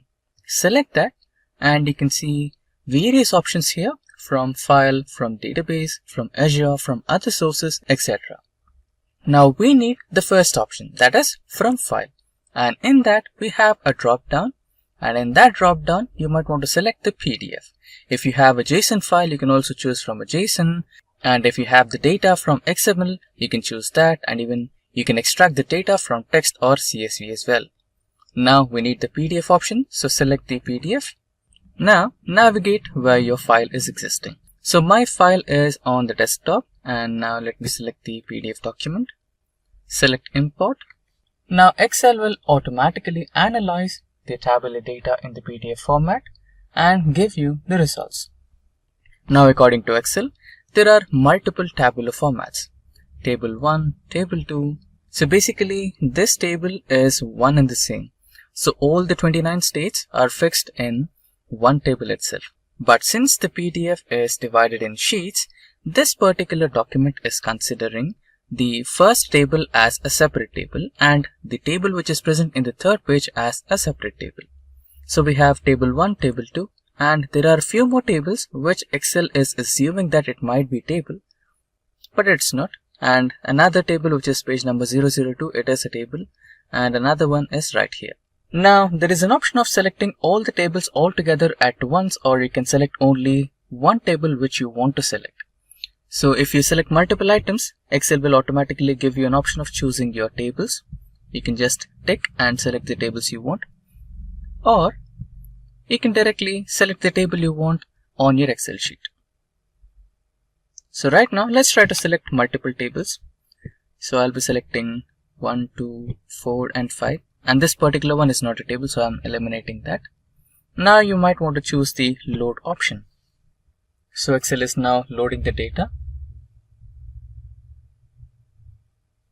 Now all the data has been successfully loaded. Now, it is giving us a notification that all the data has been successfully loaded. And now just right click on it and here choose the option Load To.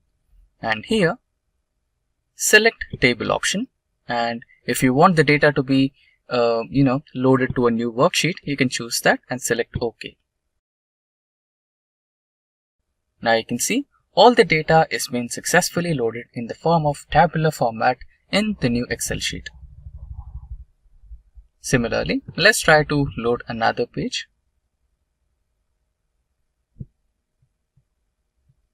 In the table format, new worksheet, select OK.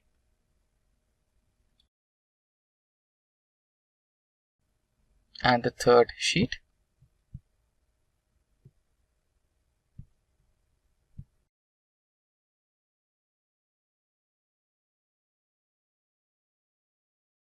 Now get ready to impress your boss by converting all the PDF data into Excel sheet just in a matter of few seconds with few steps. And there you go.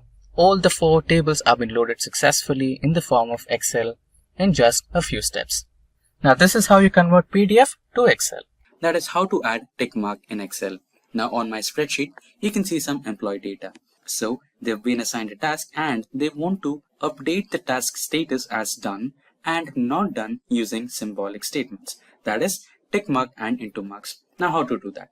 It is really simple. We'll discuss 2 different ways. The first way is to do it by conditional formatting.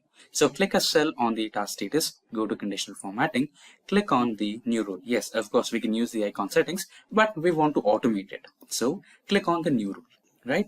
So here, instead of to color scale, select icon sets.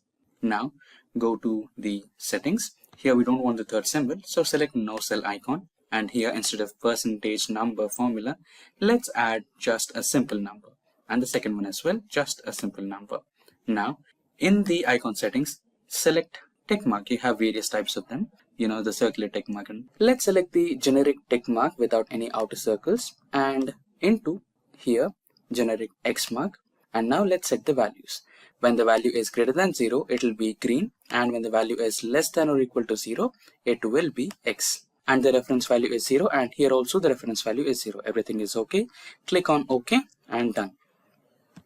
And here you cannot see the logos yet. We need to add some formula here, which is equals to if, click on tab to select the symbol, and if cell address C2 is equals to done, then the value should be 1, else the value should be 0. Close the bracket, enter. Right, now you can see this particular logo here. Now drag the same formula, it's done. Now you can see we do have numbers. You can eliminate those numbers as well. Just edit the rules. And here you can see show icon only. Click OK and the numbers will be removed. Also edit the second one and there you go. The numbers are gone and only the symbols remain. Now what is the second technique? The second technique is available in the developer options. You can activate it by going into the options here, go to file and here go to options and here go to advanced, customize ribbon, and in here on the right hand side you will get developer options. Click on the tick box and it will be enabled. Now go into developer options and click into insert menu. Click on the form controls or active X controls, select the checkbox and now just place it over here. You can edit this particular checkbox, delete everything, drag it as checkbox as well. Now you can drag the same cell across all the functions and you will have the checkbox as well. Now you can click on it and say if it's done or not. That is how to add watermark to Excel. Now on my sheet you can see some data. So here we wanted to add some watermark logo to your Excel spreadsheet so that it looks genuine and worked by you, right? So that's the overall idea of adding a watermark. Now go to the insert window and in the insert window, go to the text option, click on that, select header and footer. Once you select header and footer, you can see something on your screen like this. So in this box, which is highlighted by a cursor, is where you're going to add the picture. On my top in the menu bar, you can see header and footer elements. In this, select the picture element and it will navigate to you to a different option window. Since we are adding the image from our local system, select from file, or if you are adding from your Bing or any search window, you can also add that or OneDrive as well. But now let's go with from file. It will directly navigate you to the pictures folder in your local system. So here is my Simplilearn's logo. Click on it and select insert. Now you can see the image is added in this format, which is ampersand and picture. And you might wonder where is the picture? It is actually present. To view it, click on any cell in the spreadsheet and there you go, you can see it.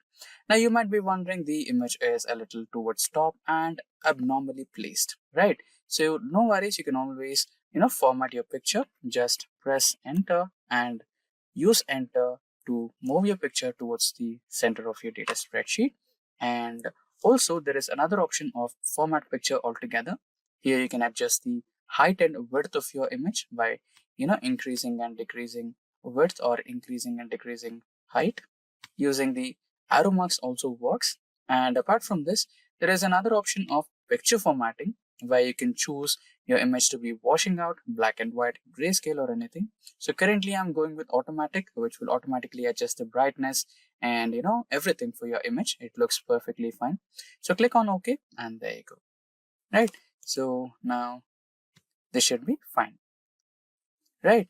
Now everything is done and everything is automatically saved if you are having that autosave option on your spreadsheet. And let's go back to the normal view from the header and footer view.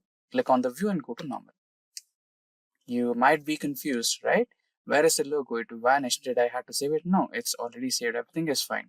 Even the image is there, but you cannot see it in normal view. To see it, click on File, click on Print, then you can see the logo. It will be present only on the printed pages, not on the normal view. Okay, so that's how you work with watermarks in Excel, and that's how you can add and customize your watermarks using Excel. How to modify or increase cell size in Excel. Now, most of you might probably want to increase just the cell size or, just to increase the visibility of the text. So one of the easiest way is just to press on the plus icon on the bottom right corner of your Excel spreadsheet. So this will automatically increase the text size and you can see the text more clearly.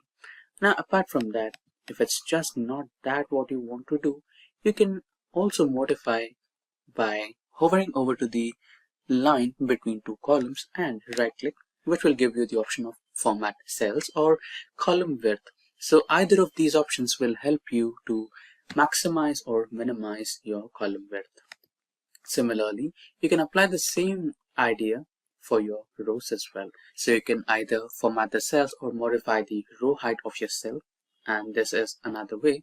And another simple way is to just hold that line and drag it so it improves your width of the column. And another way is to just hover onto that line and hold it and drag it to improvise or increase your width of the cell, and same applies to your row.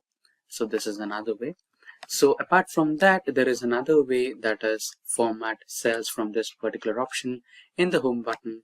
You can select this and here you have the row height, auto fit row height, column width, auto fit column width. For example, let us imagine that you wanted to, just by mistake you increase the cell size and you wanted to restore it back to the original thing, right? So you can just click on the auto fit height and click on the auto fit column width. There you go. It happens in that way. And now coming back to another simplest way, let us imagine that you are given a lot of data and you are told to auto-fit all the rows and columns. Now we have already seen the format cell option where you will auto-fit all the columns and width of the column and also the height of the rows, etc. right? But there is also a keyboard shortcut to do this. So all you have to do is select a cell and press Ctrl A to select all the cells in the spreadsheet. And once all the cells are selected, all you have to do is press and hold Alt key and then release it. Then the combination of keys, that is HOI. So your column width has been now adjusted. Now the same formula or the same shortcut key with a small modification. Press and hold and release Alt key. Now H, O and A to adjust the row height. So this is the way where you can increase or decrease or modify or auto-fit all the cells in Excel. Now you can see that we have the first column, that is A column, and the first set of that is text, and all the other cells are numbers.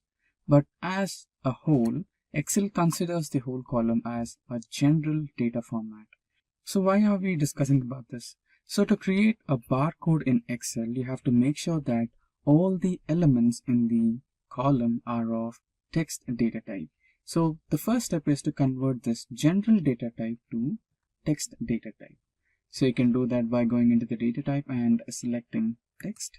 And now all the elements in your first column A are type text.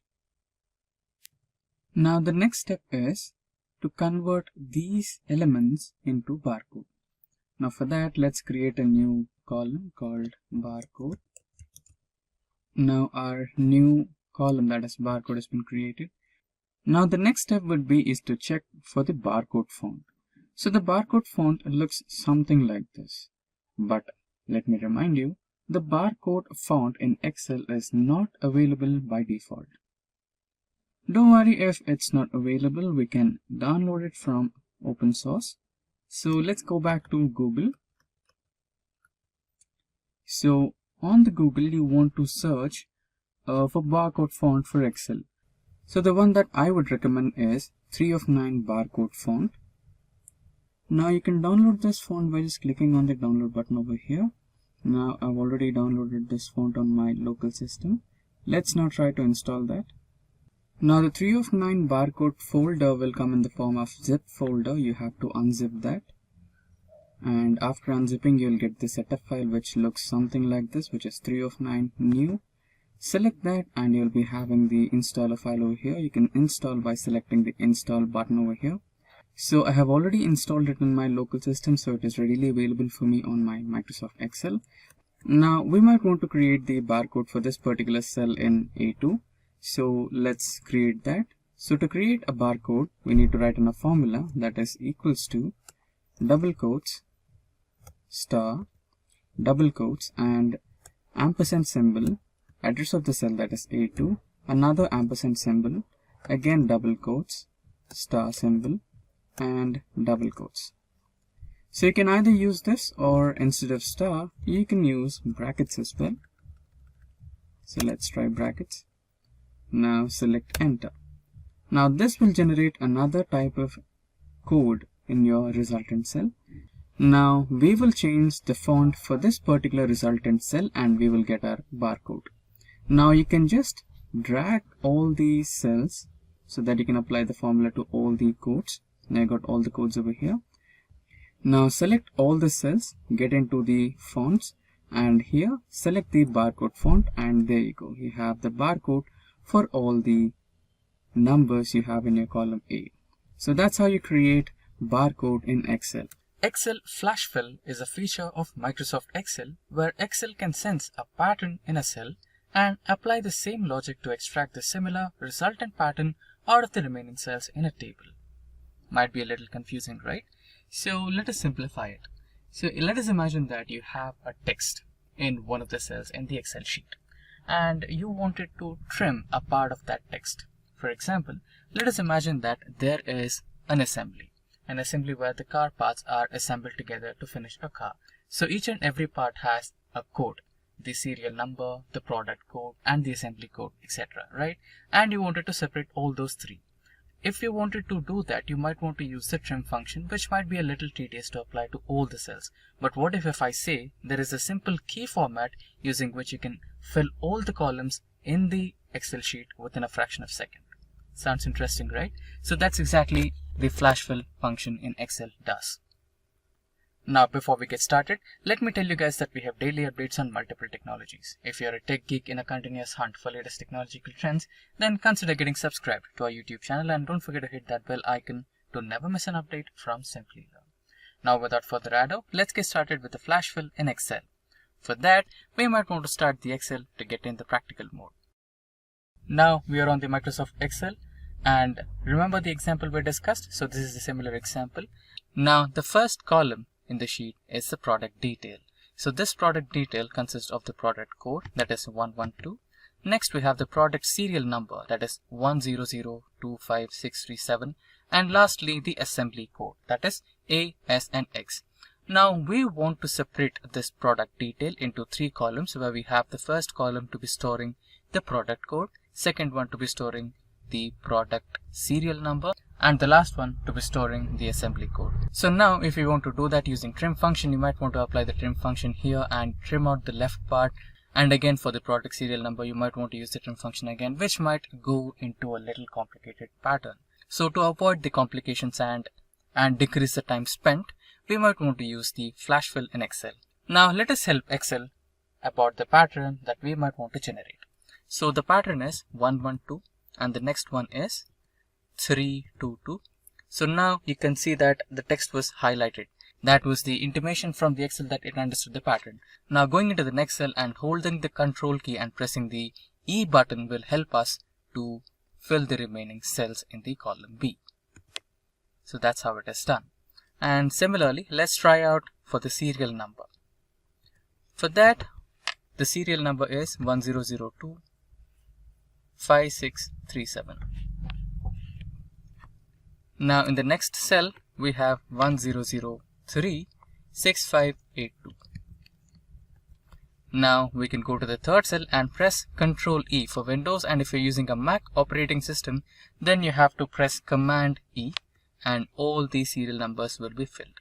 So this will reduce the time in separating the pattern and filling the columns. Now let's try the last column, that is ASX, which happens to the assembly code. Next we have F, G and V. Now the shortcut method, that is Control E, and there you go. Now you might be wondering, will it work only for numbers, etc., etc., or the text which is properly aligned or separated using a hyphen? No, it can also be used for some random text which is like this. So let us imagine that we have a text which is of length like 20 or 30, and you wanted to print only a part of it. So here I'm going to print the alphabets from position 4th to position 8th. So I've already tried the first one, that is taking out the alphabets from 4th location to the 8th location, or the pattern of the text, that is I, F, E, R from Jennifer Lopez. And in the next cell we have the numbers starting from the location 4 to 8, so that is 7767. And similarly we have the other cells consisting of the names of few cars, that is Alfa Romeo, Bugatti Veyron, and next we have Superman returns text. So now let's press the shortcut key, that is Control E, and make sure that all the remaining cells are filled. So that's how the flash fill works. So the flash fill in Excel will reduce the time consumed to fill all the columns by separating the text in your main cell, that is the column A, which we have here in this example, and it also reduces the complexity of using a trim function in Excel. There's hyperlinks in Excel. Now hyperlink is something which is clickable, and when you click on it, it will redirect you to a different web page, to a different worksheet, or a different location in your local system. So there are a variety of options, and we will explore all of them using Excel. Now creating a hyperlink is really simple. We have multiple ways. Now let's write some text on the Excel worksheet. I'll write Simplilearn. Now creating a hyperlink is really simple. You have multiple ways. The first simplest shortcut is clicking on the cell where you want to place the hyperlink and holding Control key and pressing K. Now this will enable the hyperlink menu box or the dialog box. This is the first way, and let me close it. Now again we have selected the cell. There is another option where you have to click on the insert menu on the toolbar and navigate to links group. Click on the link option and you will again have the dialog box of the hyperlink in Excel. And the third way is right click on the cell and you can see the link option in the last, and this will enable the hyperlink option in Excel. Now let's create a hyperlink. The simplest way again, Control K. Now we have a variety of options, that is existing file or web page, place in this document, create a new document, and an email address. So we will address all of these one at each time. So first one, existing file or a web page. Now you can select an existing PDF file or any file in your local system and hyperlink or create a hyperlink to the text, or you can select a website link and place it over here and create it as a hyperlink. Let's explore both the options. First, let's try to explore the web page option. So since I've written as Simplilearn, let's use the website link of Simplilearn and create a hyperlink. Let me open Google, new tab, and let me type simplilearn.com. Let me copy the hyperlink, and now let's get back to the Excel workbook. Now here, let's place the hyperlink. Now you can press OK, and there you go. The hyperlink has been successfully created. Now this link is clickable. When you click on it, it will redirect you to a new Simplilearn's home web page, right? So this is how you create a hyperlink to a website. Now we shall explore another option that is using an existing file, right? Let's create a new text box here. Let's name it as existing file, and okay, existing file should be good. Again, the same. You can either click, right click and select hyperlink, or Control K. Now let's select existing file or web page option. Now here you can see navigate key. Press on that, and let's navigate our files. Let's select all files here. Remember to select all files. Okay, by default it shows as office files. Now let's explore our file option. So let's select Fundamentals of Computer Programming option, which is a PDF file. Press OK, and there you go. We have created a hyperlink. So when I click on this, you can directly navigate to an existing PDF file in your local system, and it will be open as a web page. Click on it and you can see the PDF file. Now close. Now another thing, when you navigate onto this, you'll see the lengthier HTTP address, and same happens here, right? So if you're a little uncomfortable watching this lengthier link, you can also edit it. You can choose the option of edit hyperlink and see the screen tip option. Click on it, and here you can change the text to display option and write it as click here to know more. Press OK. Again, press OK, and now if you navigate onto it, instead of seeing a lengthier hyperlink, what you can see is click here to know more. Okay, I think I made a spelling mistake. So I think I forgot an E somewhere over here. Yes. Click here to know more and press OK. Right. So here you can see click here to know more. Let's try this again over here. So edit hyperlink, screen tip option, and instead of the lengthier text box or hyperlink, you can write as click to open notes.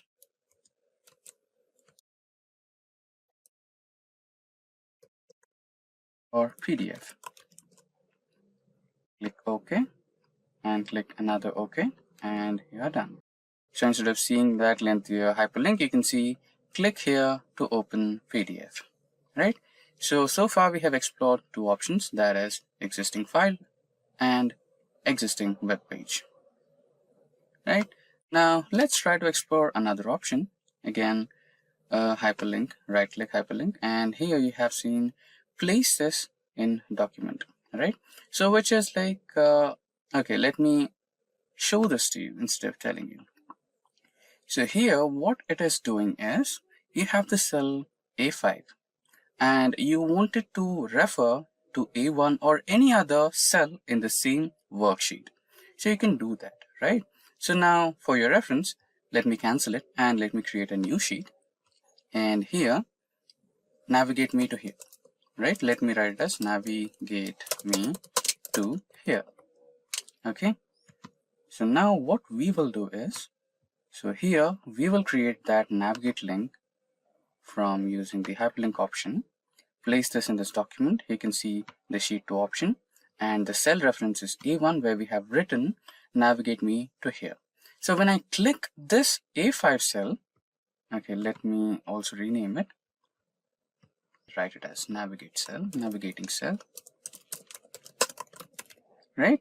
Now create that, Control K. Let me select sheet 2 and the cell address is A1. Press OK. Now what's the change, right? When you click on this, you will be redirected to sheet 2 cell A1. Navigate me to here, right? So this can be like a shortcut when you have multiple sheets, like 100 sheets. Then you can have a different column over here and add the navigation address to all those cell links. You can just click on that cell and go into the different sheet and to the specific cell which you have given the address. In our case, I have given sheet 2 address cell A1, right? So this is another trick. Now let's get back to the hyperlink thing again. Control K, and another option is create new document. So you might have been through, option of having, let's say, some cheat sheets or clip-on clipboards, right? So let us imagine that you're working through a huge worksheet and you wanted to, have a track of everything and keep notes updating, right? So it might be a little complicated to understand. So let me show it practically. So let me write it down as clipboard or sticky note, right? Okay, I think this has a hyperlink. Okay, this can be used, no worries.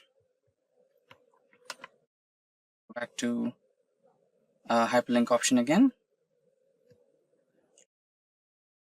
Create new document. Now here you can create a variety of documents, right? So it can be a text document, it can be an Excel document, it can be a PDF document, right? For now we'll create a text document. Okay, we'll name it as tracker.txt. so this should create as a text document, and the location can be anything. So you can, take it as a desktop documents download. So let me take documents here and select OK. So I'll be having this tracker.txt located in the documents folder. And you can also choose to edit the document later or edit the document now. Let us select edit the document now, press OK, and there you go. So you have your text tracker here. So let us imagine that we have worked on the Excel sheet and we wanted to write down as a sticky note so that we can remember what we have done on the Excel sheet. So update 1 and update 2. Now you can close it. So it'll ask for a save option, save it, and done. And let us imagine that you did something else and you also updated something else on the sticky note, Excel sheet, and you wanted to update that on your sticky note. So click on it and you'll see a minor notice over here from Microsoft Excel based on potential security concerns. You can select yes, and you'll be having access to your text document again, and write down your update again here, update 3, what you have written, right? The latest update, what you have. And you can save it and close. So that's how you keep track of your sticky note, and you'll have all your updates, right? Now getting back to the hyperlinks again. The last one is email address. So you can also try to add, okay, let's imagine that you're working with a colleague and every time you make an update in your Excel sheet or anything, and you wanted to send him out an email, right? So it would be a little time consuming that you open your email and compose something and send it over here. But what if you had one single click and access to the email compose option, right? That can be done. So let us write down email colleague. Bear me with the spelling. So again, the Control K and hyperlink, select email option, and you can write down your email, which can be anything. So you can write down your friend's email address. So I'm just writing down some random email here, friend@gmail.com, and can write the subject about update and press OK. This will navigate you to the Gmail option or the mailing address options. Click on it and you'll have a variety of mailing options: Outlook, Office 365, Yahoo, iCloud, Google, etc. So you can select any one of those. Since we have written as gmail.com, we'll navigate to Gmail, and all you have to do is log in, all the formalities, and you're good to go with emailing. So let's skip this one now. So you know how to do the rest parts. So far we have covered all the hyperlink options in Excel, that is existing file or a web page. Place this in the current executing worksheet or document. creating a new document for your update thing, and also including the email, right? So far we have covered everything around hyperlink in Excel, and if you have anything to know more about, or if you feel that we have missed out anything important regarding hyperlink in Excel, you can feel free to let us know. Round off formula in Excel. Now for this particular tutorial, we will be using the student dataset.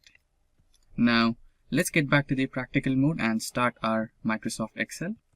Now we are in the Microsoft Excel, and as you can see on my sheet, okay, let me expand this.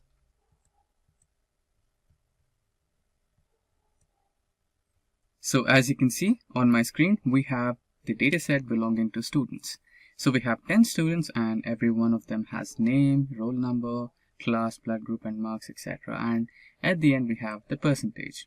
And as you can see, we have the percentage in terms of float values, and we have a lot of decimal values like 8 and above.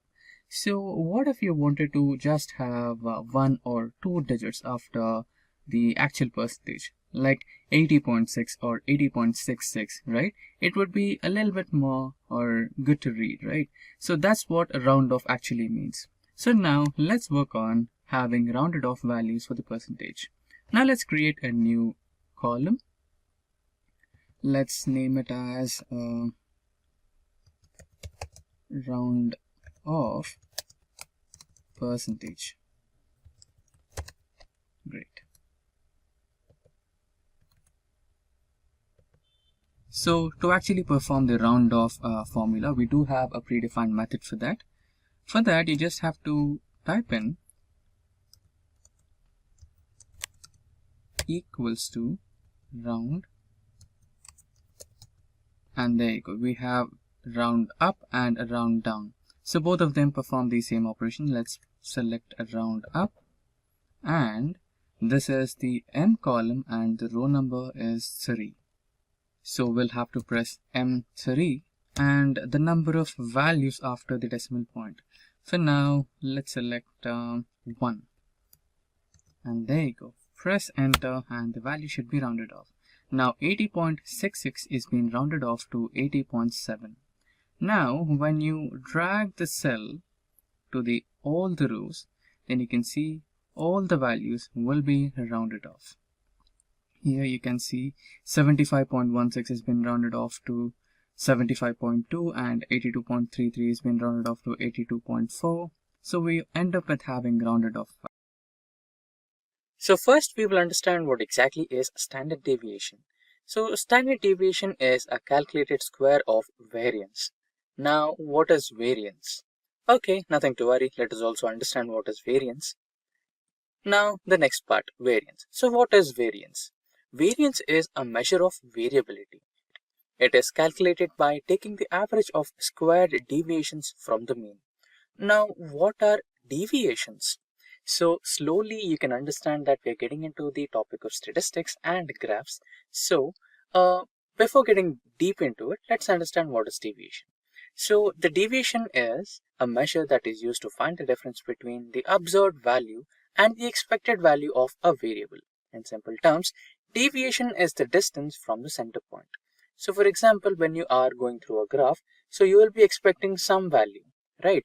And if you get some difference that is above or below the expected point, that is called the deviation. What is the difference between the expected point and the obtained point? So that is the deviation.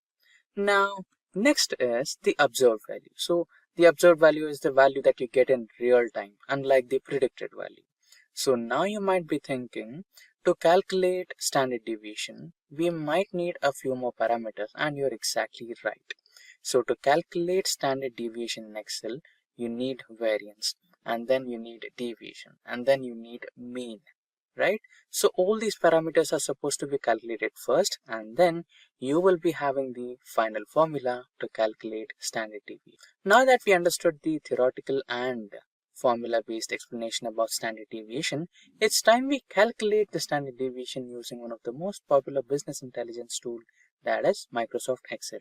So let's get back to the practical mode. So now we are on the practical mode, and we have some sample data on my screen right now. Let me expand it a little bit. Yeah, there you go. So as discussed before, to calculate standard deviation, we might require the mean, variance, deviation, and deviation squared, and then we can calculate the standard deviation. So let's go step by step. So the first one is calculating sum, right?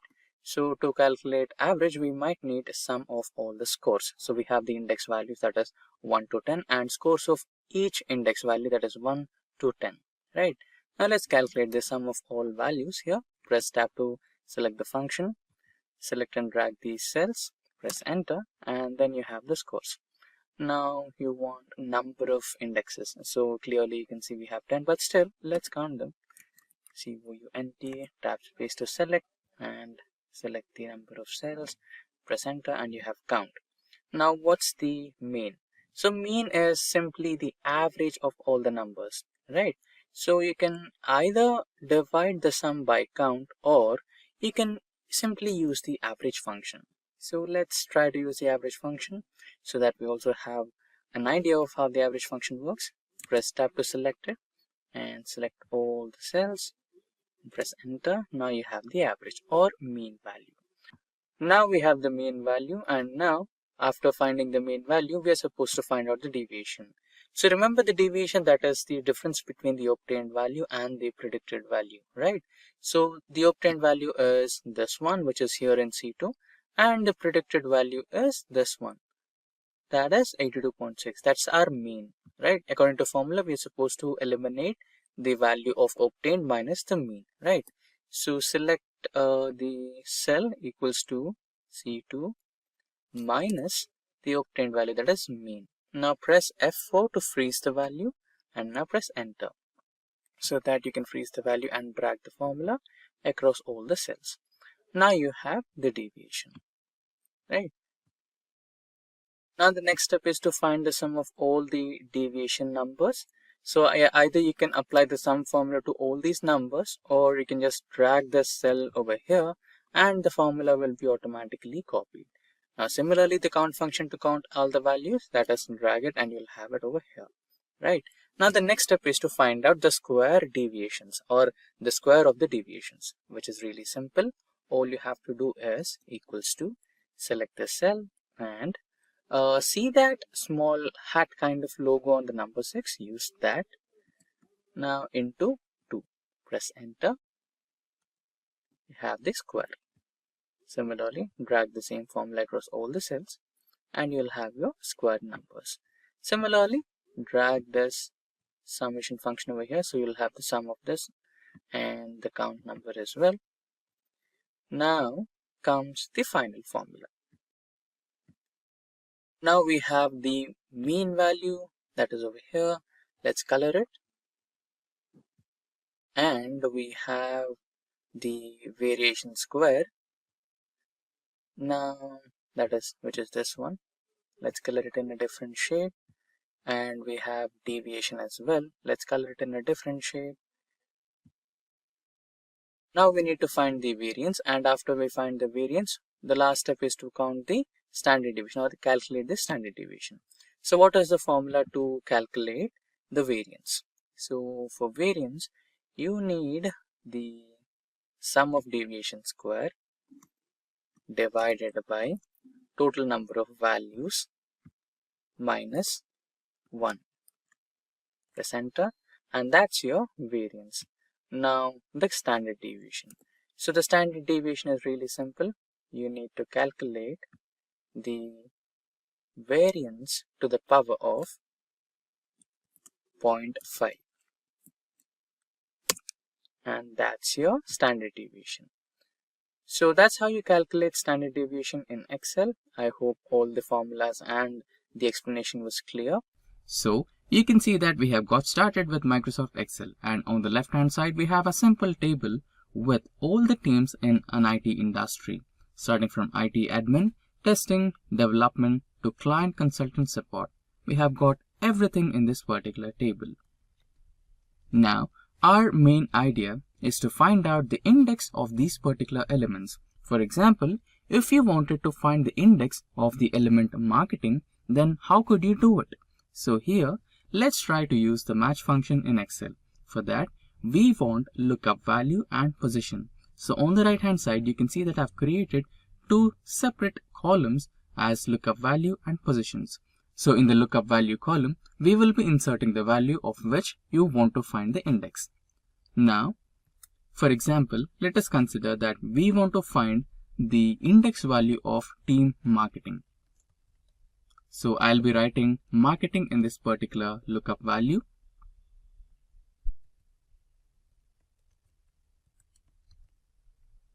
Now, how to find the index value of the element marketing? For that, we will be using the match function in Excel.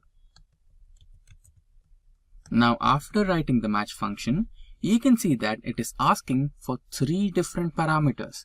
So the first one is the lookup value, second is the lookup array, and lastly we have match type. So lookup value is the value of which you are trying to find the index, that is marketing, this particular cell. So we have selected the lookup value, which is the first one. Next, we have to select the lookup array, that is from which set of elements you want to find the index. So the set of elements are this IT, admin, testing, the column which we have created, the A column. Now we have selected the lookup array, and lastly the match type. Is it you're looking for less than, or is it you're looking for exact match, or is it greater than match? So for now I want exact match, so I will be selecting the exact match, that is 0. Now there you go, you have the exact index of the element, that is 5. Now we have selected all the 10 teams starting from IT 1, admin 2, testing 3, development 4, marketing 5. So that's how you find the index of a selected element in Excel. Now we just have like 10 elements, so we have got the writing of the elements, or choosing the elements in a easy way. But what if you had like 100 elements, right? Could be a little different. Okay, so let me put it simple. Now you wanted to find the index value of finance. So right now we have marketing and you wanted to type in finance and you missed out a letter A. Okay, now you're not finding the right index. To avoid such problems, you can always take the help of data validation in Excel. That is, using the list in data validation in Excel. You can see a small drop down icon here, right? You can choose that, and here you can see all the teams that we have created in the left column, right? So here I can scroll down and choose the finance, and there you go, I have the index value. Okay, again we need to copy paste the same match function in Excel over here.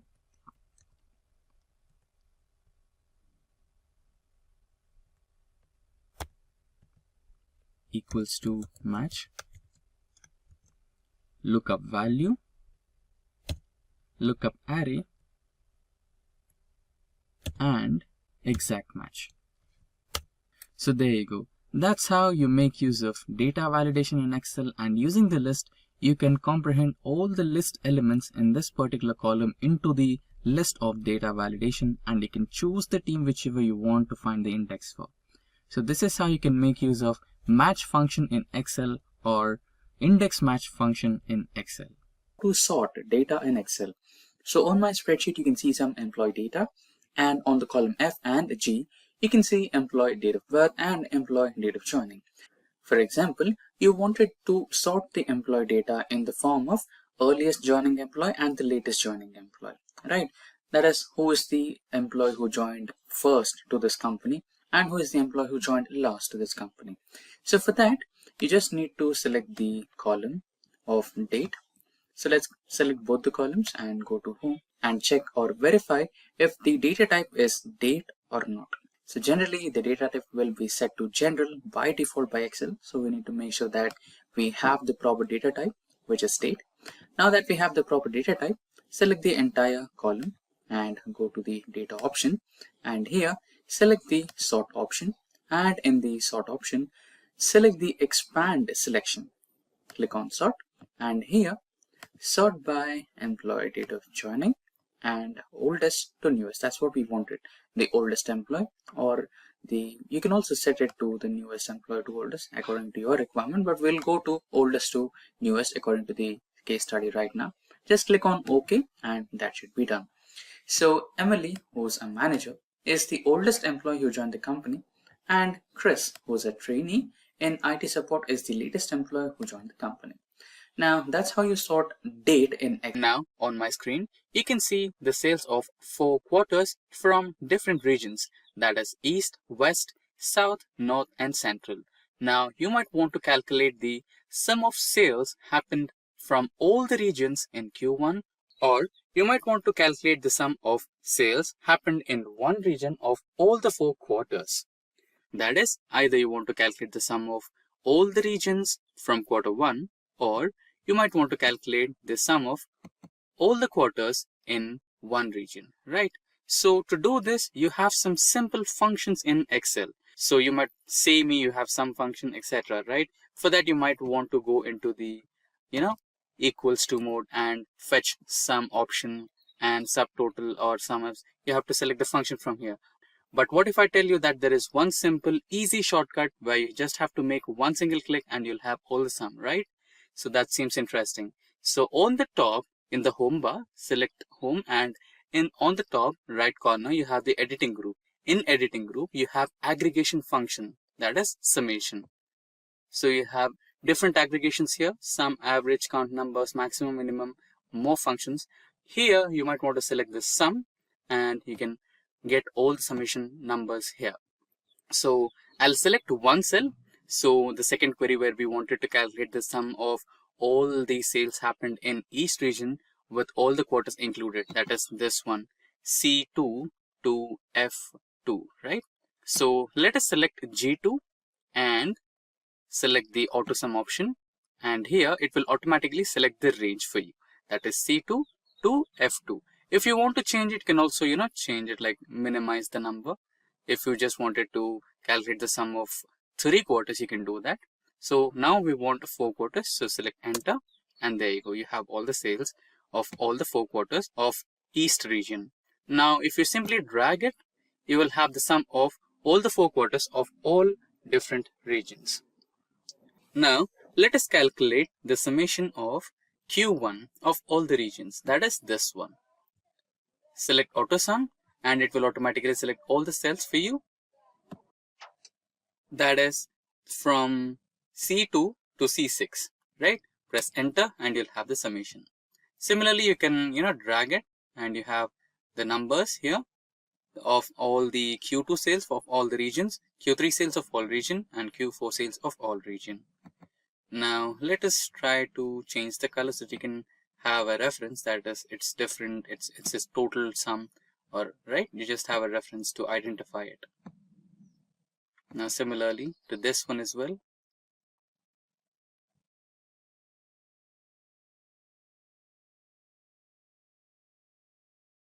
So that's how you implement auto sum in Excel. Now we are on the Excel spreadsheet. So you can see that I have 5 different sheets of the same data. So why do we have that? So I'll be explaining you how to sort data for multiple parameters. So firstly, we will try to sort data in the form of numbers, right? So let us imagine that this data is being shared with you by your manager, and he wants you to sort this data based on the salary numbers. So he wants you to arrange the data in the form of ascending order or descending order maybe, which will help him find the employee with the highest salary, right? So how could you do that? So it's really simple. You could sort the entire data just within a few clicks. So how would you do that? So since you're focusing on salary, select any cell from the salary column only, right? Select this particular column and select any cell in the salary column. Get into the sort and filter options, and here select this sort of arrangement you need, that is largest to smallest or the smallest to largest. Since the problem statement was to find the highest salary, click on largest to smallest, and there you go. So you have Tony, and the designation is senior, and he works in IT support, and he draws the highest salary of 80,000, right? And there's also another one, which is Pepper, and she works for the analytics team. And now the next sheet. Let's get into the sheet 2. And this time, let us imagine that you wanted to, arrange or sort the data based on the employee date of joining or date of birth, right? Again, if you wanted to arrange the data in which you find the youngest employee or the oldest employee of the organization, you can do that. Click on any cell in the date of birth column and go back to the sort and filter. And here you will be seeing the options sort oldest to the newest or the sort the data from newest to the oldest. So since we want the oldest employee, select oldest to newest. And there you go. So the oldest employee is Alfred, who is an associate designation employee, and he works in the admin department, and he's drawing the salary of 25,000. So that's how you can sort the data when you are trying to sort the data based on date wise. So first we try to sort the data on the number wise. So you can apply the same for your employee ID, salary, and if there is any possibility you can do that as well. And if you want to apply the same sorting based on dates, you can do that as well using the sorting function in the same way. Now let's get back onto the third sheet, and here now single column wise is perfectly fine. There is no issues with that. Now you wanted to, let us imagine that you have two columns. Okay, let's eliminate a few columns here. Maybe we can eliminate the employee ID and okay, let's keep a few columns. So we'll just keep employee name and employee salary. Okay, so here we are trying to demonstrate if you are trying to sort the data using one cell in the column B, will it maintain its relationship with the cell A? Okay, that's our query, right? So let's see, I'll go a little detail. So let us imagine that you wanted to sort this data based on highest salary. Okay, so when you do that, will it also impact the cells in the column A? So it will basically impact, but just it's a query, right? Any of you viewers might have that query. Will I, if in case if I try to sort the data based on this, will it affect the cells on the rest of the data set? Okay, so in basically it will impact. So I'll try to sort the data based on ascending order. So this is the smallest to largest, and you can see the Tony and Pepper. So since I selected the cell in the column B, it also impacted the change on the cells of column A. So that's how the sorting works. Now we'll get to a little advanced sorting techniques. So here we try to, already we try to sort the data based on numbers, based on alphabets, based on date of birth, right? So I think we forgot the ascending or sorting based on alphabets. Let's do that as well. Select any cell in the column A and go to sort and filter. Try selecting A to Z, or okay, let's try to Z to A. Okay, so here you can see the names have been sorted based on the descending order from Z to A, right? So far we tried on alphabets, so far we tried on numbers, date of birth, and a couple of more things. So let's dig a little deeper and try to sort based on colors, right? So for that, you don't, find that extra setting here in the regular sort and filter. So you might want to get into the data option, and here you'll find another sort function, which is a little advanced. So that's how you do it. So since we have colored in the cell or column of salary, select that salary, and we're going with cell value. So in the cell values section, select the cell color, and here on the cell color options, you'll have green, blue, and yellow. That's what we have used in our cells. So let's keep green in the first position, which is on top, and press OK. Now you'll see green has been sorted to the first position. Now yellow and blue are left out. So why is that? So because you didn't provide it, right? So you can do that as well. You can always add the setting to it.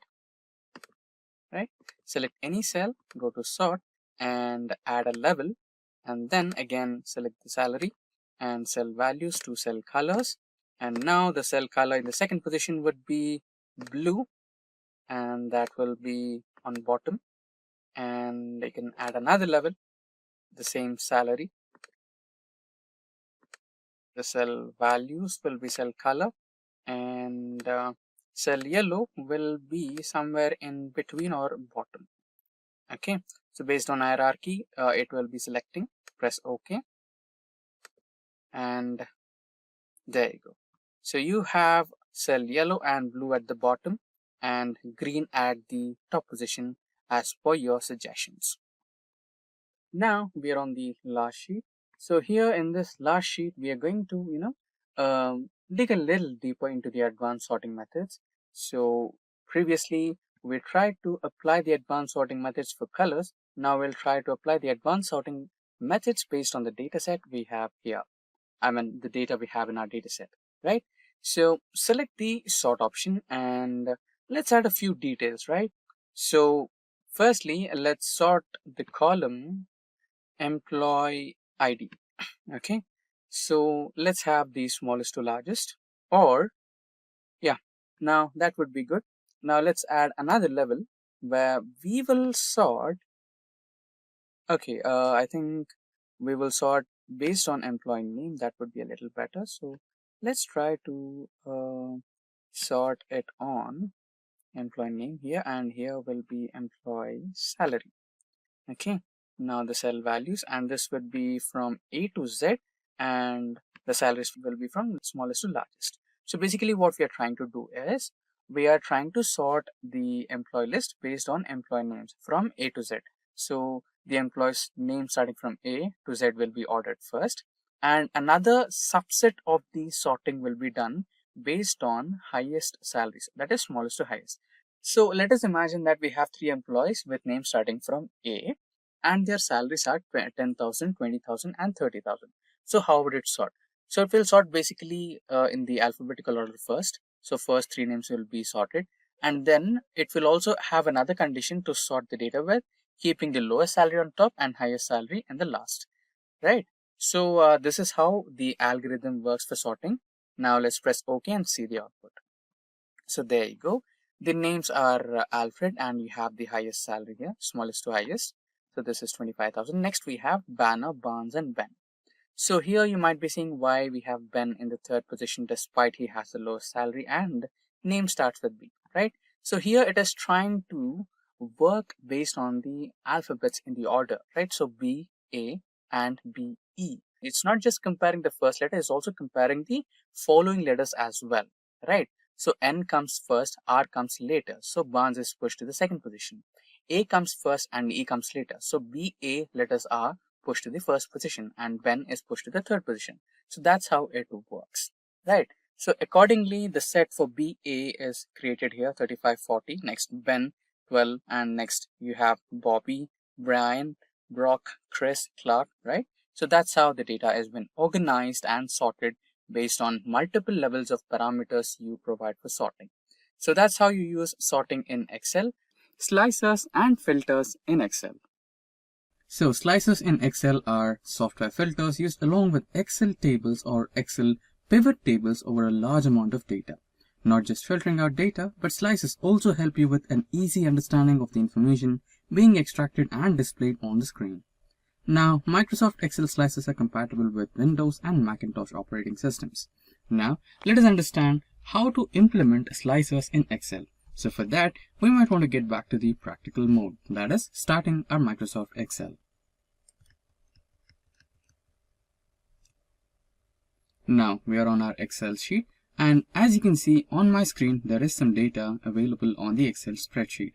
And this table is not just any table. This table from Microsoft Excel has been converted into an actual table. As you know, by default, Excel considers all the data which has been inserted into the spreadsheet as a database. And to implement these slices in Excel, we might want to create or convert the format of database into a normal table. For that, you can select all your data and just press Ctrl T, and that will allow you an option called Convert the Data into Table. Now, since this table is already converted as a table, we can directly start implementing or inserting slices into the spreadsheet. Now for that, select all your data.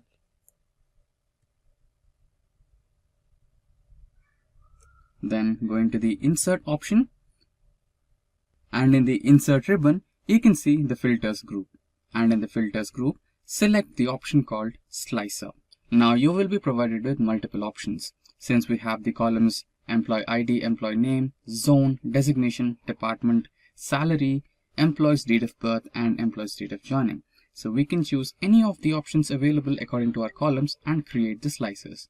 Now let me select the first one, that is zone, next designation, department, and let's also select employee name.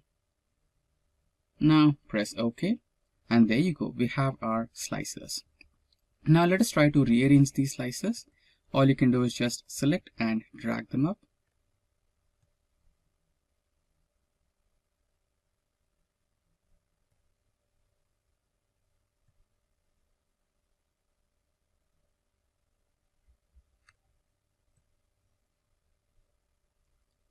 And done. Now let us imagine that we want to see or take a look at the employees who are working in the East zone.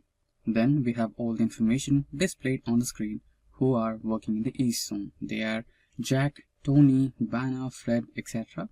and their department, designation, etc., all on one single screen. So this really helps you while you're presenting your data in a presentation. Now for a change, let's try to select the department. Now if your client wants to select the data from only analytics department, then you might want to select on the analytics key on the department slicer, and there you go, you have an employee called Luke Hobbs who works in the East zone, and his department is analytics and his designation is contract based, and the salary he is getting is 65,000. Now similarly, you can see that we have only selected analytics, and your client also wants data from IT support. Now you can see that analytics is gone. But what if you want both analytics and IT support? Then you have an option called select multiple. Then you can select analytics and IT support, and if you want HR you can also do that. And in the zone, if you want west along with east, then you can do the same, east and west, and you have all the employee details. And in the designation, let's try to select senior, trainee. Okay, select multiple, senior, trainee, and manager. So that's how you do it. So that's how it's done, and that's how you implement slicers in Excel to simplify the filtering options using slicers during a presentation. It is really simple to add filters in Excel. So we are on a practical mode right now. So on my screen, you can see an Excel spreadsheet of sales data. So here you have various columns, regions, category, state, subcategory, sales, quantity, and much more, right?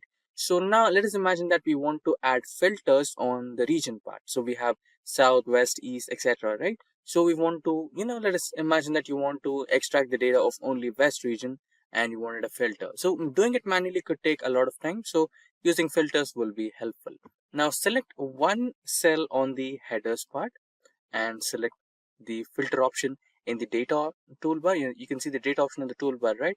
So click on the data option and navigate to sort and filter group, and in that select the option of filter.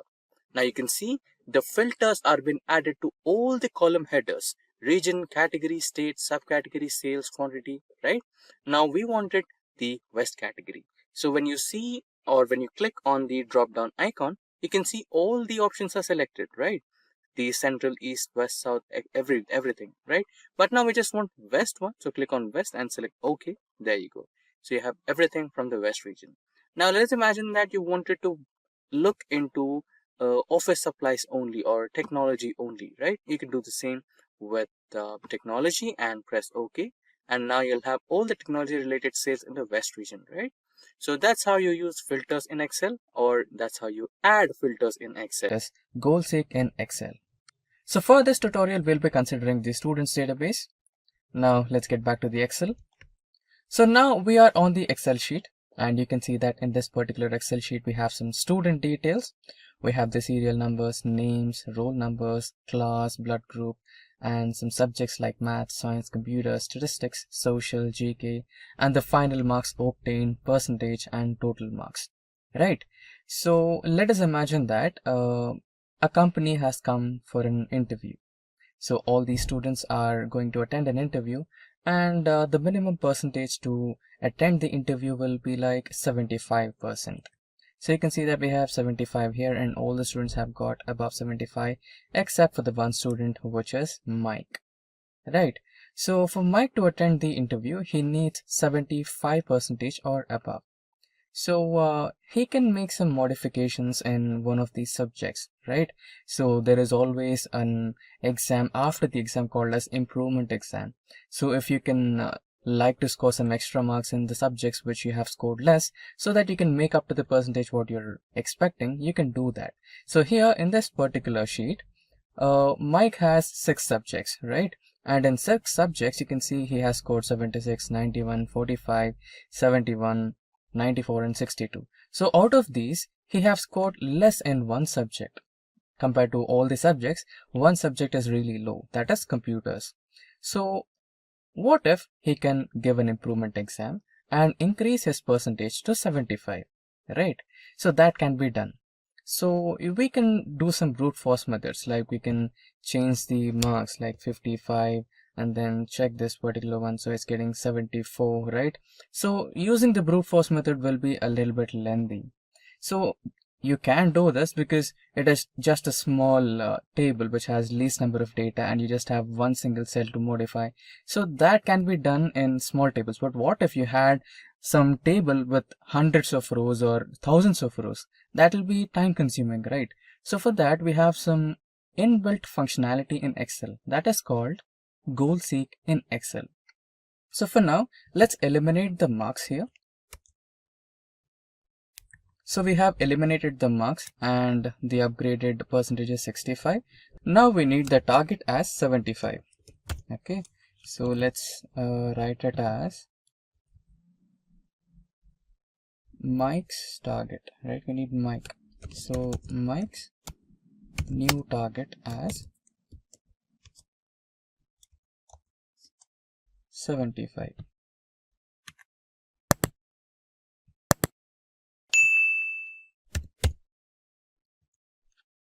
Okay, now to make sure that we need a mark here which can get Mike to 75%, we will use the data operation. So here on the toolbar, which has file, home, insert, etc., we have one other option called as data. So when you click on data from toolbar, you'll have this ribbon, and in this ribbon we have various options. So when you come into forecast group, we have an option called what if analysis. When you click on what if analysis, you'll have a set of options, out of which we have goal seek. Now for goal seek, we need to select a table cell, that is this particular table cell, that is M9. So we need the value 75 here, right? So what is the cell that you need to change here? For that, you need to select this one and select this particular cell here, right? And now you can select OK. Now you can see that Excel has automatically run all the permutations and combinations and has come up with a number, so that the overall percentage of Mike will be 75%, right? So the expected marks that Mike should be getting in his computer's improvement exam should be equal to 56 or greater than 56 to get the final target as 75, so that he can attend the company's interview. So this is how we use goal set or goal seek in Excel. We are on our Excel spreadsheet, and here you can see I'm trying to create an calendar for the employees in the company, where you might have to, write down the day and month and year or week of your birth date, or maybe your joining date, or maybe also your last working day, right? This might be useful for all the employees to, avoid them from writing it down manually. So how do I create it? So it takes a few simple steps. All it takes is some data validation methods, and also there is an exclusive video specifically made on data validation in Excel, link to which is in the description box below, or you can search it on our official YouTube channel. Now you can see that the word calendar is on the first cell, that is A1, but we have 4 cells below it, that is A3, B3, C3 and D3. So you might want to add this to all the cells, right? Like maybe in the middle. So for that, you can do the option of merge and center. Also, there is a tutorial on merge and center about all the options available in this particular thing. So you can go through that also. And here we have done the first step. Now all we need is day, month, year, and week. So in a calendar or in a month, you'll have days from 28, 29, 30, or 31 days, right? So let's create a list or the drop down menu for that, so that whenever you click it, right? So whenever you click on that particular cell, you will have the list of all the days available, right? So let's get started with that. Let's create a new sheet. So why are we creating a new sheet? You won't want that all the numbers in your calendar sheet right over here, right? So for that, so we are creating a new sheet and all the data will be available here. So here, let's write down the days first, and here the second number. Also, you can use the option of flash fill so that you can, reduce the effort here. So you can see the flash fill option over here.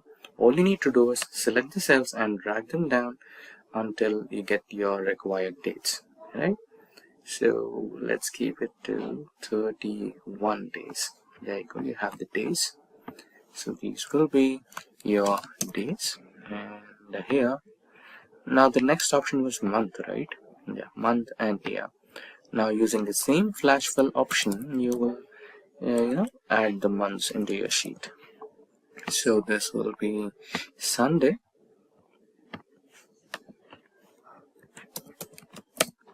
So Excel has this smart flash fill option where you can just drag the data and everything will be filled according to your requirements. So Sunday to Saturday. Now the next one, right? That is your month. So same as the before process, we'll create January. You can use the flash fill option and all the way up to December. Now the last one was the year. So 1990 and 1991. So you can select the cells and flash fill up to 2022 maybe. Yeah, 2022 should be good enough. Now this is the flash fill option you have here, and also we have an exclusive tutorial on flash fill altogether. You can go through it for a detailed explanation as well. Now coming back to the original sheet, so this is where you create your drop down list, right? So select the cell where you want to add the drop down list, navigate to data, and then here is your data validation menu.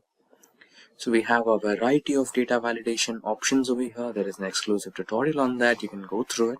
For now, we'll look into the list option only because we want to create a drop-down list, right? So here it will ask for source. Click on the source here, the source bar, right?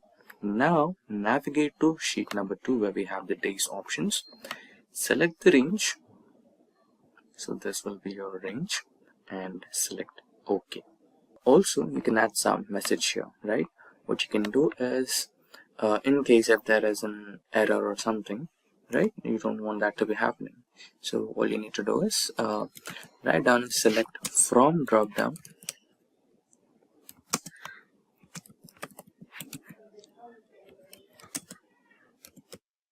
Select from drop down only.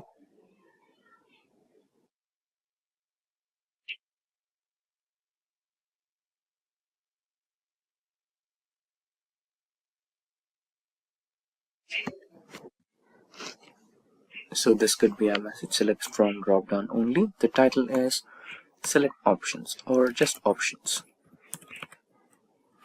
In case if there is an error, you can write down your title as invalid data and you can write down a message as please select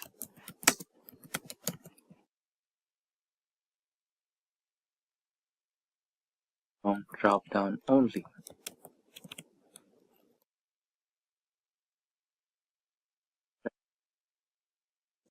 So in case if someone tries to write as 32 or 33 to check the integrity of your data validation, then they will encounter an error and an error message, and then they must be understanding what exactly they try to do and if it's correct or wrong, right? So this is to make sure that whatever the data you enter is correct and valid.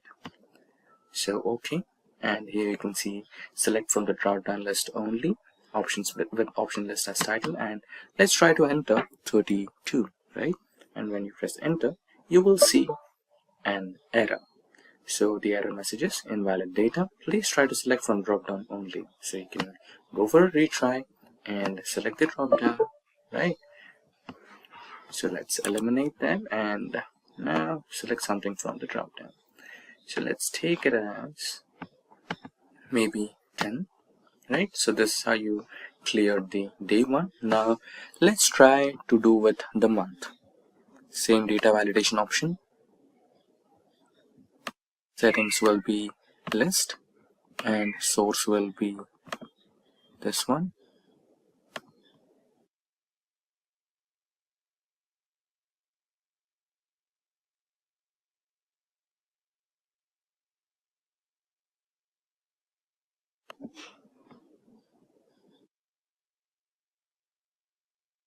I think I made a mistake here.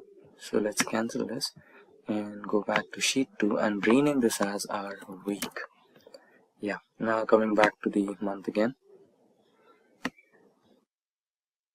It will be a list and the source will be in sheet 2. Navigate to the sheet 2 and select your range and the input message the same. Options,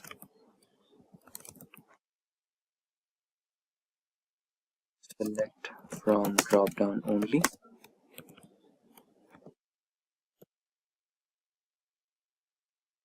And error alert, title will be invalid data. This one will be please select from drop down only.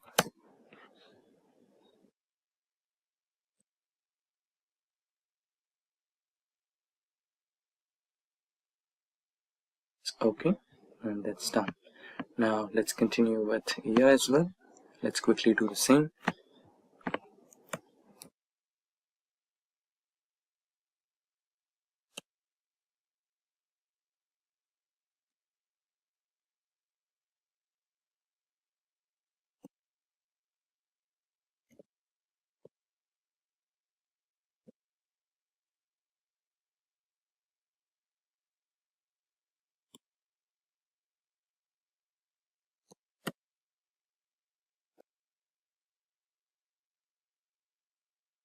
It will be a list. Source will be in sheet 2.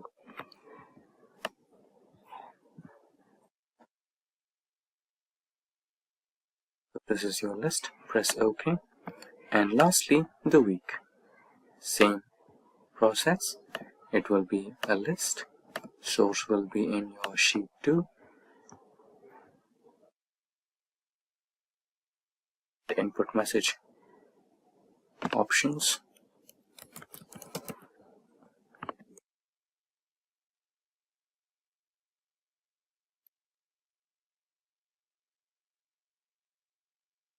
Title invalid data. It's drop down only. Right? So your drop down list is ready now. So the month will be anything. So currently we have May and the year can be anything, anywhere. So let's take it as 1997 and a week can be, the adjacent week. And so what was 10th of May 1997? Let's check our calendars.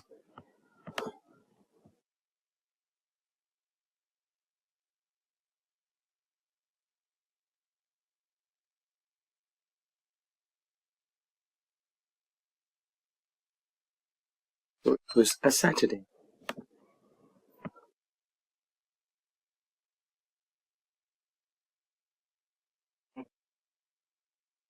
So it was a Saturday, and that's how you create a drop-down list in Excel. And if you want, you can also add borders to your calendar, right? So that's how it's done. So what is data validation in Excel? So it is a feature by Microsoft Excel where it can restrict data entry into certain cells by using data validation. and it will prompt the users to enter valid data in the cells based on the rules and restrictions provided by the creator of that particular sheet. Now this would be a little confusing to understand, so to understand it in a much better way, let's get back to the practical way where we will start entering some data validation rules to our Excel sheet and try to enter data into it. Now we are on the Microsoft Excel, and this particular sheet is based on employee ID, employee name, employee department, employee salary, fiscal year, and work timings of the employees. Now we will be applying some data validation rules to each and every column and try to enter data based on the rules we have entered. Now for the first one, which is the employee ID, we'll enter rules based on the employee ID number. So to apply the data validation, you need to go into the Data tab on the toolbar, and inside the ribbon, you can see Data Tools group. And in the Data Tools group, you have the option of Data Validation. Now select the entire column, go to the Data Tools group, select Data Validation option, and you will have this particular pop-up menu. And here you can see different types of options. So since we are entering employee ID, it would be a whole number. So let us select whole number option. And now here you can see the option of between, not equal to, not between, greater than, less than, etc. So let us select between, and let us assume that your employee ID has 5 numbers, and it should be between 10,000 to 11,000. So let us provide 10,000 and 11,000.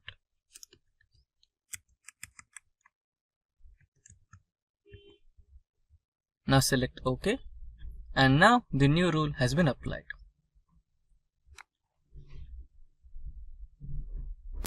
So now the minimum value of each and every employee ID should be equal to or more than 10,000 and less than 11,000, and it should have 5 digits. Now let's try to enter a wrong employee ID, that is just 1.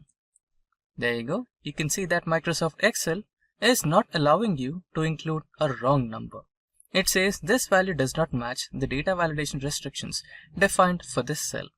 So now you can press retry and try to enter some number which is in between 10,000 to 11,000. Now it is 10,901, and this will take the entry. Now let us assume that because I am the creator of this sheet, I know what should be entered here.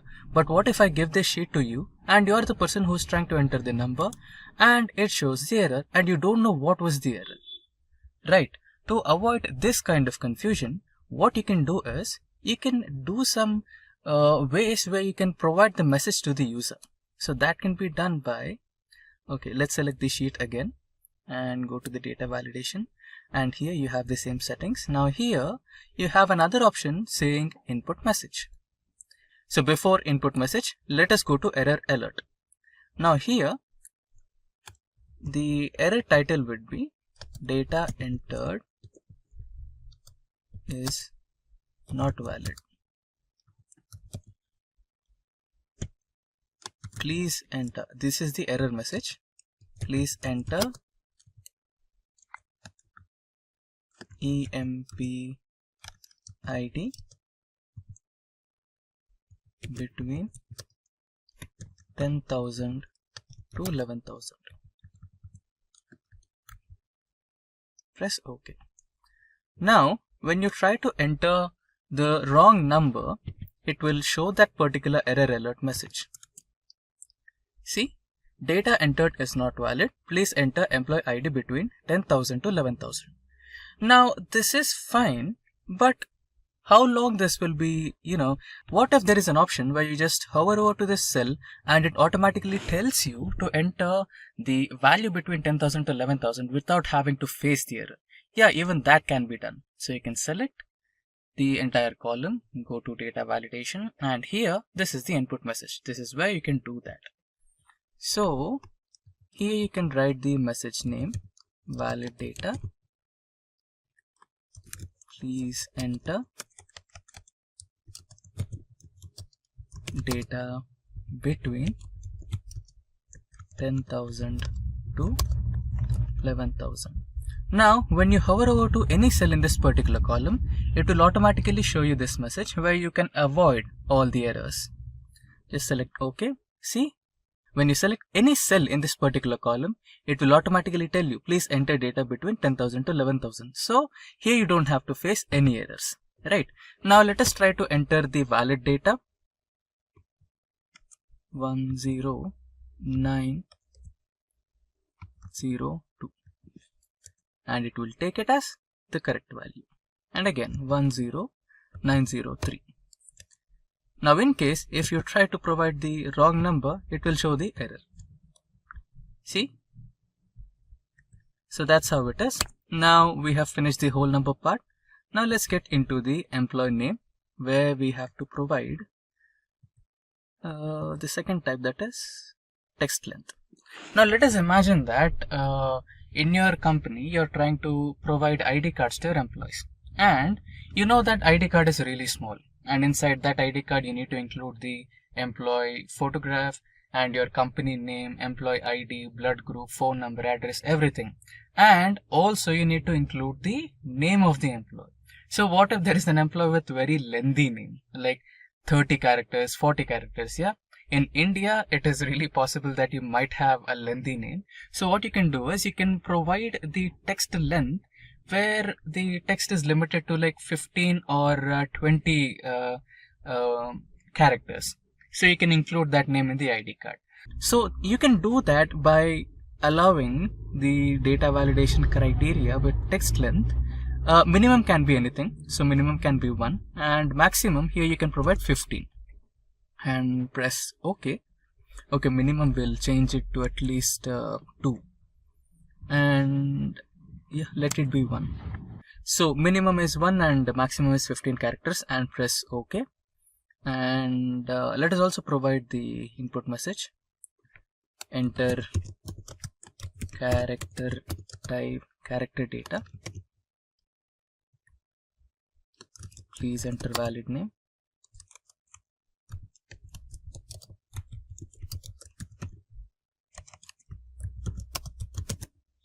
And error alert, invalid data. Please enter valid data. Okay, please enter characters less than 50. Press OK. Now let us try to enter a random name. Okay, we'll enter characters more than 15 here. QWERTY 0. Yeah, it's like 1, 2, 3, 4, 5, 11. Okay, now this is more than 15. Okay, I think it's not more than 15. Let's try to enter a little bit more characters. Yeah, now we have entered more than 15 characters and it is showing please enter characters less than 15.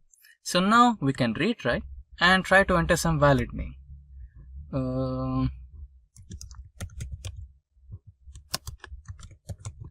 Now we have characters less than 50, so it will take as the proper name. Now let us try to enter another name.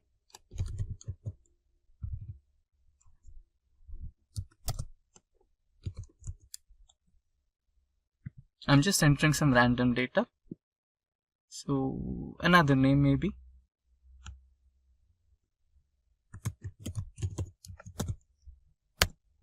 Great.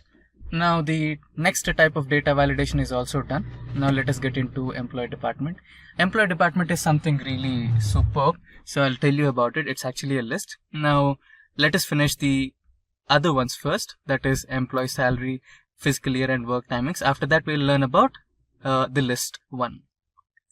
Now let's come into employee salary. So salary is something where you have to include decimal points.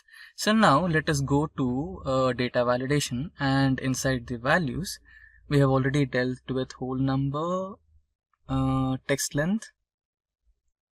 Yeah, now we'll deal with employee salary, that is decimal. Now minimum is, okay, what is the minimum can be 1.00 and maximum can be 1 lakh 0.00, or let us put that as 10 lakhs.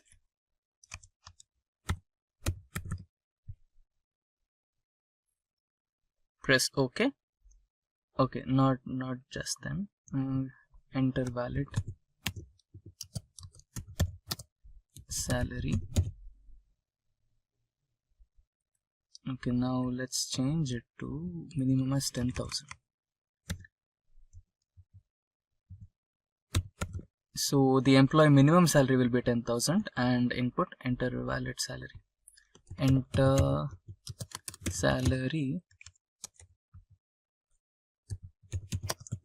between 10,000 to 10 lakhs.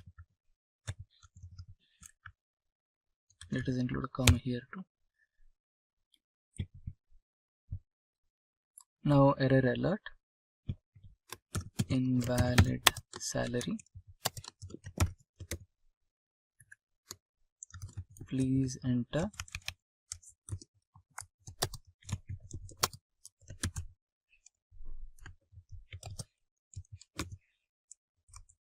between 10,000 to 10 lakhs. Press OK. Now the message and data validation conditions are applied to this column. Now let us try to enter some invalid data first. It will show the error. Now we need to enter the valid data.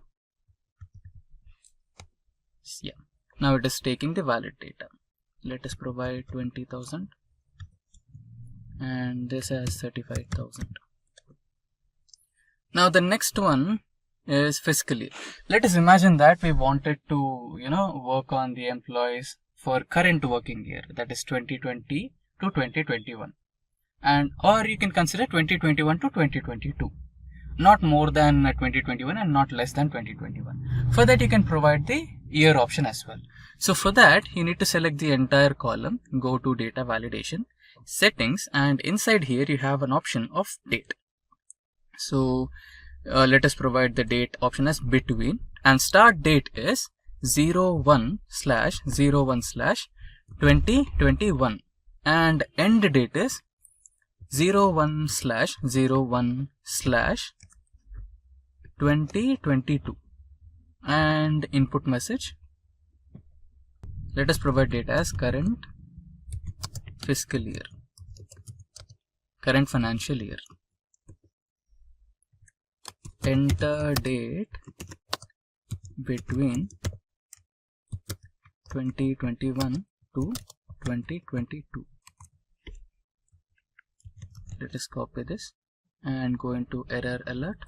Error message will be seen, invalid date. Select OK. Now the error message and the data input message and the data validation rule has been applied for this column. So let's try to enter some date here. You can enter 02 of February 2021. It will take as the correct data. Now let's try to enter some wrong data which is apart from 2022. 02 2022. It will not take this, it will throw error. So that's how it works. Now let us try to enter as 2021 and this as March. It will take it. Now another data, 04 this time and 2021. So that's how your data validation will work. Now coming into the next type of data validation, that is time. So we have time here. Let us imagine that you are providing some work timings to your employees. That should be from 9 AM to 5 PM, not more than that. So you want to keep your work life balance for all your employees. So you just want them to work between 9 to 5 and that should be fine. And anything apart from that time should be invalid. So you can do that by selecting time option between. It should be in between and the start time will be 0900 and this should be 17. that is 5 p.m. in the evening. And input message, please enter time between 9 a.m. to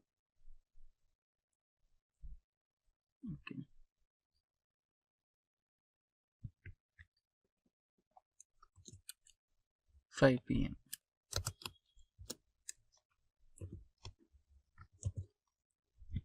This should be the input message.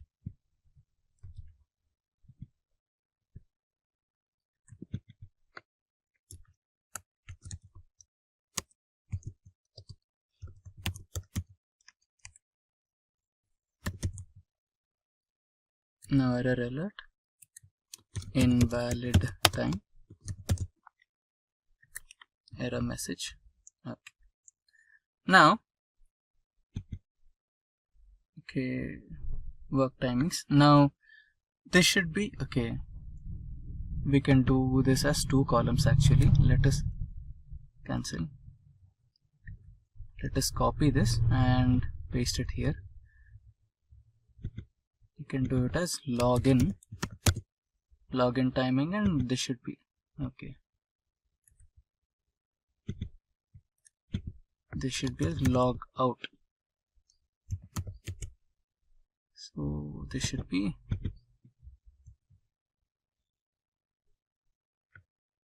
okay. So this will be considered as login and log out times. Now let us provide the login time. This should be the right time, and let's try to provide wrong timings, 08. Now it will not take it, it will throw as error. So it's working fine. Let us provide 10. Now let us provide the logout time. It should be below 5 p.m. So let us provide 5. It will take it. Okay. Let's try to provide something just 1 minute less than 5. That is 59. Okay. There is some problem in this. Let's check it.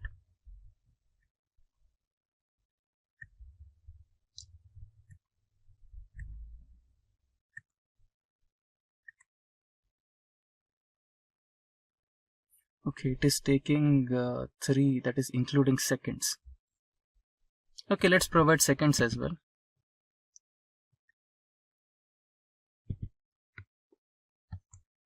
Zero 5 0 0 0 0. Okay, still there is some problem.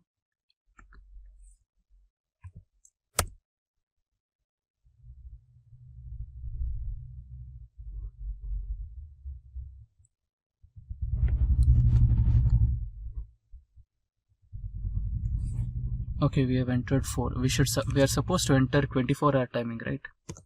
14. Okay, it should be 17. I think this will work. Yeah. Now we are following 24-hour timing here. So let's provide another timing, that is 16 30 0 0. This will be valid, and 15 30. Yes, this is also valid. Now we have finished almost all types of data validation things. That is, we have finished with any value, whole number, decimal, date, timing, test length, and the last one is list. So this is where things get interesting. Now let's cancel this. Now select the employee column. Now if you're running a company, then definitely you'll not have only one department in it. You might have multiple departments, right? So let us consider that you have a software development company. So in that, the basic departments will be software development team and software testing team. So what you can do is you can provide a list. So using that list, you can just hover over to that cell, select the drop down menu, and inside that you can select the option. So we will try to work something like that. If we have selected the entire column, selection, okay. Let us select the entire column again. Go to data validation. The selection contains some cells without data validation settings. Do you want to extend data validation to these cells? Yes. Now let us provide the list option. And here source you can provide as developer and tester. Press OK. Okay. Now input message, select one,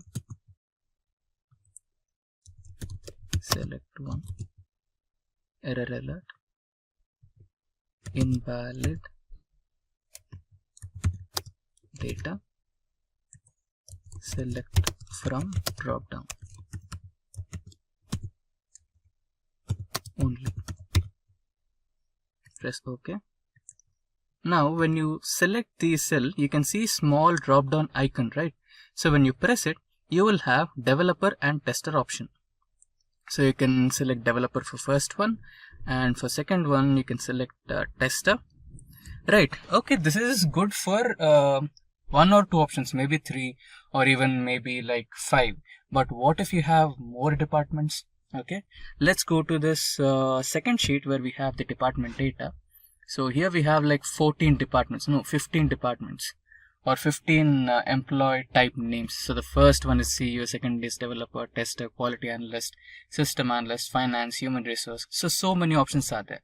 So you cannot keep on typing all of them, right? So here it is 15. What if you have like 25, like 50 departments, right? It will be tough. So for this, you have another option. So let me select all this data and copy this from this sheet to our employee sheet. Let us paste it somewhere here. Let's expand this. Okay, now we have our list over here. Now let us remove the data validation from this column. Clear all. Okay, now everything is cleared. Let's select OK. Now let us erase this data as well. Now let us apply the list data validation again from scratch. Go to list. Now here we can select the source. Select this particular cell and drag it until here, and it has been loaded. Now go to input message, data options, select one from the menu or the drop down, copy, error alert,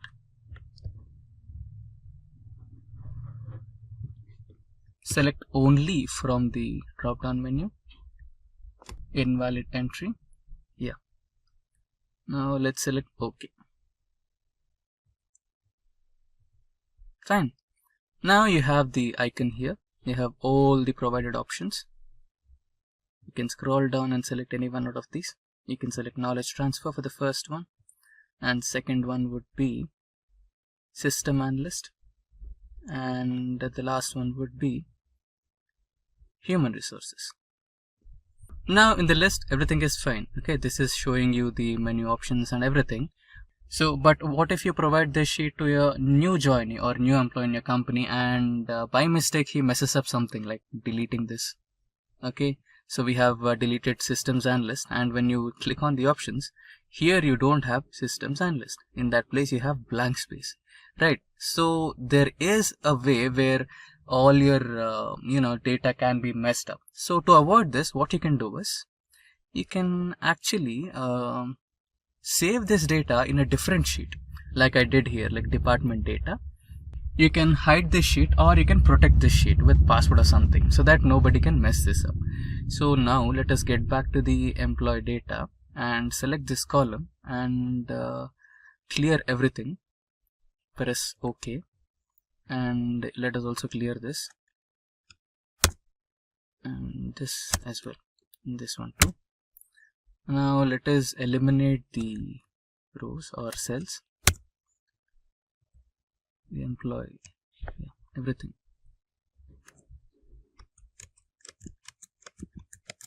Okay, now we have basically removed this data from here. Now let us try to apply the data validation once again. Now here let us select as list, and here let us provide the option. Let us go to next sheet. Let us select all these options and press OK. Okay, let's provide input message. Data options or department options.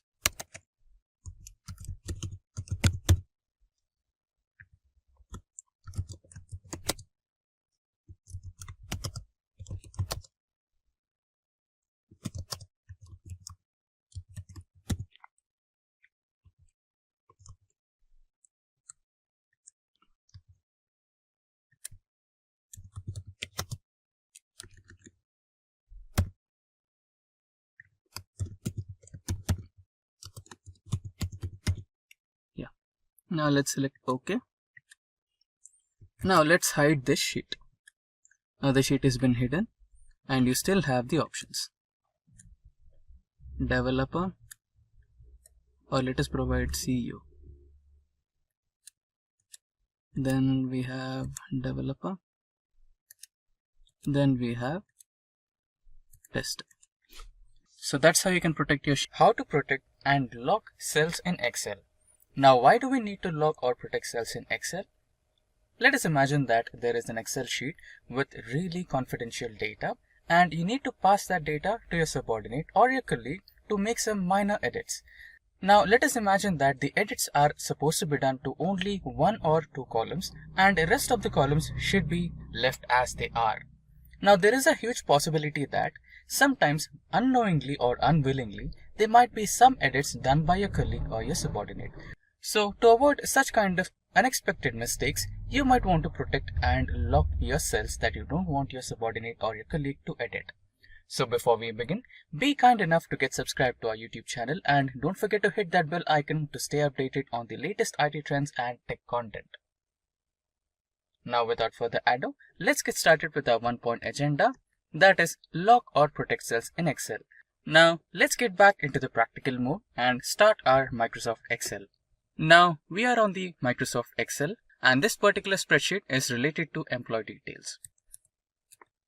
Yeah, now the screen is visible a bit better. Now let us imagine that this is our confidential data and you want to edit only 2 columns, that is the designation column and phone number column.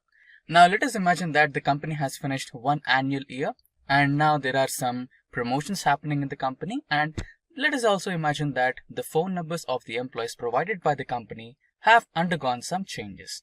So now the minor edits that you want to make are related to the designation column and phone number column. Now you can see that all the columns, that is the blood group, new salary, salary hike, current salary and name of the employee, serial number, employee number, everything is editable. So in such kind of scenarios, when you pass on this data, there might be a possibility where your colleague or subordinate might end up making some mistakes, right? So you want to avoid that. So you can do that by locking the cells. Now let us rename this sheet. Now the sheet has been renamed successfully. So now you can lock the cells by the following process. So in this process, you have 2 major steps. First one is to lock the cells and the next one is to protect the cells by a password. Now when you select all the cells in this particular sheet, you can just click on this edge here and you have all the cells selected, and now right click somewhere on the sheet and you can see an option called Format Cells. So in this particular option, you have some options provided, which is number, alignment, font, and you want to go into the protection part. So you can see by default, Excel keeps all the cells locked. Now we want the phone number and designation to be unlocked. Okay, so let's cancel it for now and get back to the sheet and select the columns D and I. And now let's right click and go into Format Cells, and in the protection option, make sure that you uncheck the locked icon. Now select OK, and now okay, so you cannot include the merged cell. Fine, we have a cell here which is merged, Okay, let's remove that.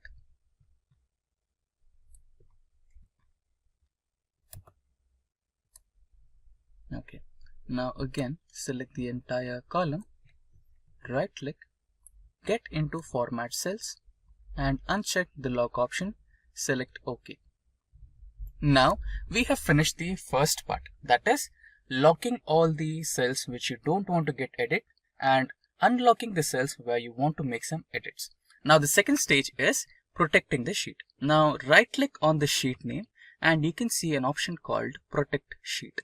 Click that and now here you can see select locked cells and also select unlocked cells. So let us provide a password here. So let us use some simple password so that we don't forget that. So I'll be selecting 123 and now select OK. Re-enter the password to proceed. Now let us type 123 again. Now select OK and now the sheet is protected. Now we have successfully locked and protected all the cells in Excel. Now let us verify that the cells you wanted to protect are really protected and locked or not. So we have unlocked phone number and designation and everything else is locked. Now let me try and edit the blood group. So when I double click or try to edit this particular sheet, then I'll be receiving a warning from Excel. It says the cell or chart you're trying to change is on a protected sheet. To make a change, unprotect the sheet. You might be requested to enter a password. So it says that this particular cell is locked and you cannot edit it. Now let us try to edit the phone numbers which we kept as unlocked. So you can see I can really edit the unlocked cell here. Now let me try to change this phone number. Let me enter some random phone number.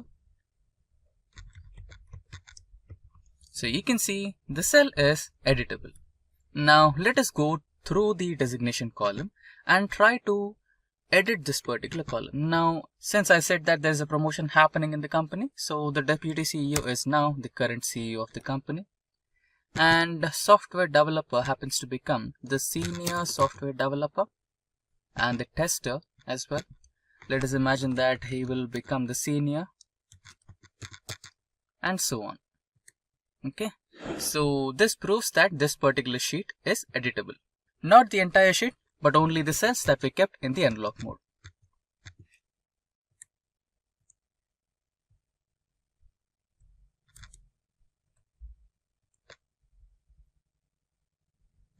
Okay. Now this is how you lock and protect your cells in Excel. Now you can see that I have sales data on my worksheet. So let us imagine that your manager asked you to find the average of sales happening in your company, right? So let's navigate to the bottommost cell and write it down as average here. Okay, average sales. So here, this is a cell where you want to keep your average, right? So here we'll be writing a small formula that is average and tab to select it. Now you must select the array of data, right? So this is my array since average is an array function, and now press enter. So there you go, you have the average sales data that happened in your company. So to understand the page setup in MS Excel, we will go through a demo inventory in Excel where we'll be considering some restaurant data. Now without any delay, let's get started with the practical demo. Now we are on the Excel sheet and this is the data I was talking about. The restaurant data where we have the first column that is rank and next we have the restaurant name. Followed by that we have the sales happening through that restaurant and then we have the segment category. That is what kind of service does that particular restaurant offers. Now this is the list what we made and what if we wanted to represent this data in the form of a printed paper, right? So I guess you can see all the columns and rows here. So you can see that we have almost like 250 rows.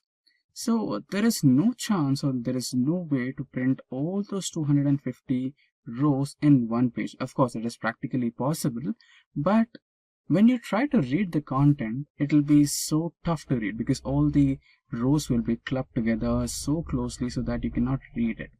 So you need to print them page by page. So and you need to also take care of the data is aligned properly according to the page size, everything, and even you need to take care of the margins of your page, right? So that's what page setup basically means. So we had a detailed overview of our data and what actually we're trying to make. Now let us see how page setup is possible in MS Excel. So to go to the page setup menu or go to the page setup options, we have three methods. Let's start with the simplest method. So the simplest method is by just clicking on File and go to Print option. And you'll see all the page setup options right over here. And you can also go to Print menu by pressing a shortcut method, that is Control P. So you'll directly end up on the page setup options. Now let's look at the second method. So the second method is, you can see the toolbar over here, right? Which has File, Home, Insert, Draw, Page Layout, Formulas, Data, Review, View, and Help. So the second method, we can use Page Layout option from the toolbar. And you can see when you click on the Page option from the toolbar, you have a new ribbon over here. So this ribbon is all about page setup options. So it will offer you margins, it will offer you orientation, size, print area, breaks, background, print tiles, etc., etc. Right? So all these options or menus in this ribbon belong to page setup. Now let us look at the third method. So the third method is something similar. You have View option on the toolbar. So just select a view, and you can see we have few page setup options over here as well.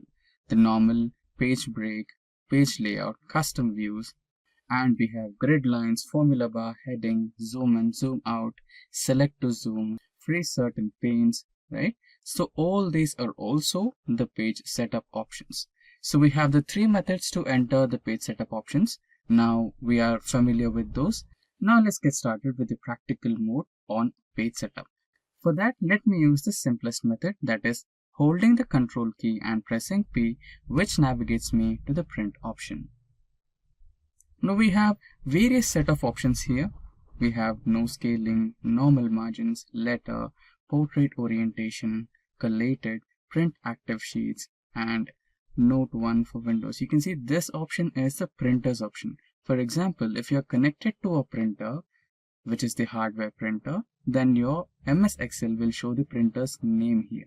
So other than printer, you can also make some other arrangements where you can just directly print your complete data in the form of PDF, and then you can export your PDF to your recipient. That's also possible. Okay, now let's get started with the first option, that is print active pages. Okay, to understand this better, we need to create a new sheet. Not a problem. So you can see that we just have one sheet over here. So let us kind of select all the items and create a new sheet and try to paste it over here. Or let's try to paste it over here. Okay, now let's try to extend these.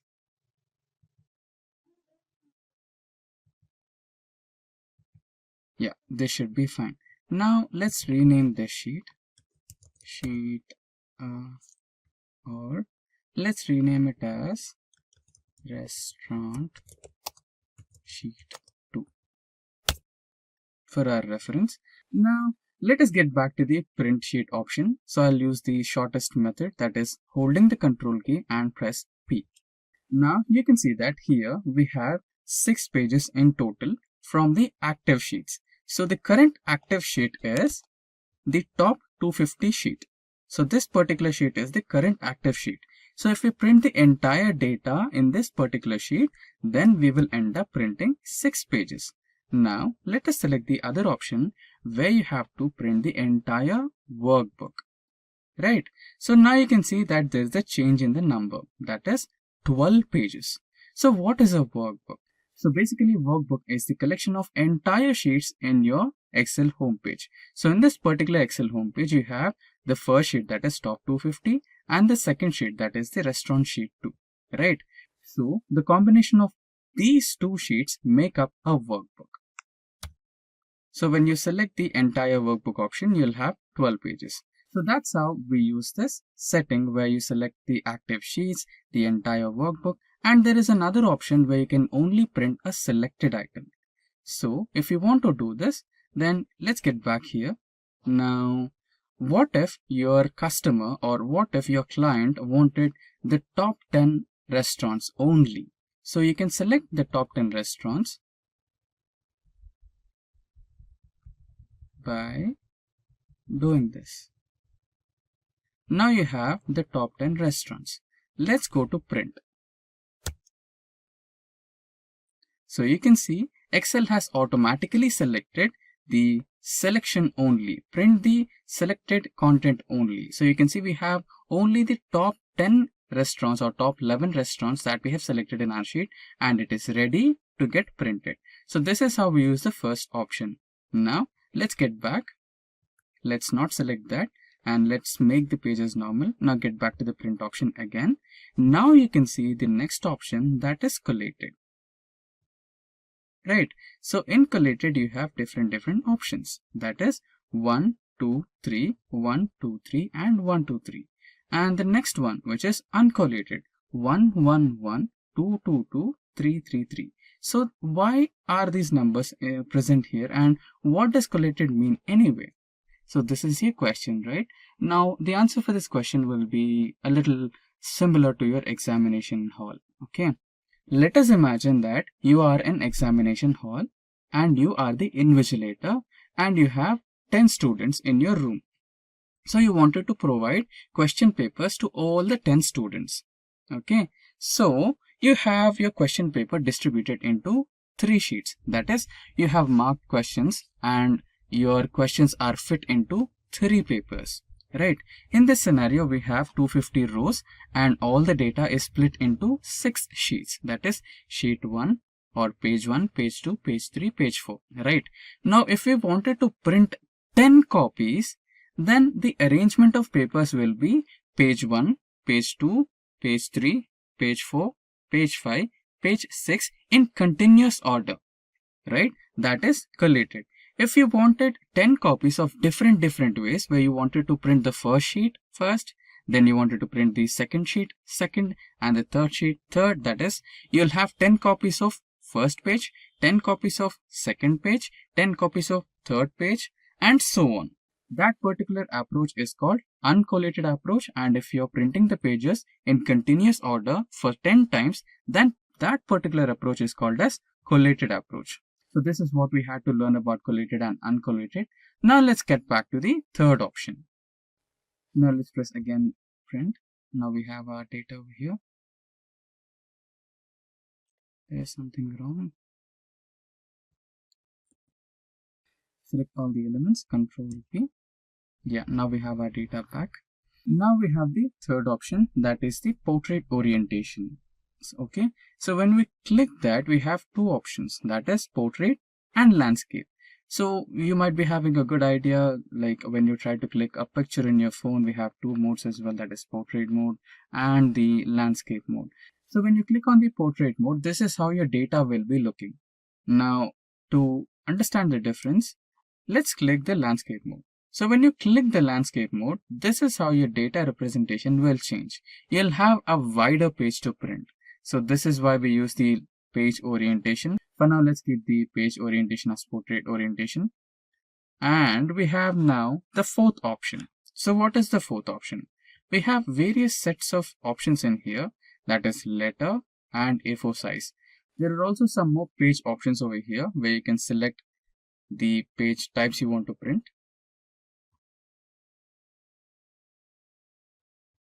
So basically you'll be having few more options, that is A4, A5, A3, etc. But here we just have 2, that is A4 and letter. So basically you'll get those options, and followed by that next we have margins.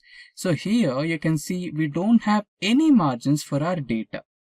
Okay, so now we can add some margins by setting up this one as an option, like last custom setting, or you can also choose normal, wide, narrow, right? So your page will be changed according to your margin size.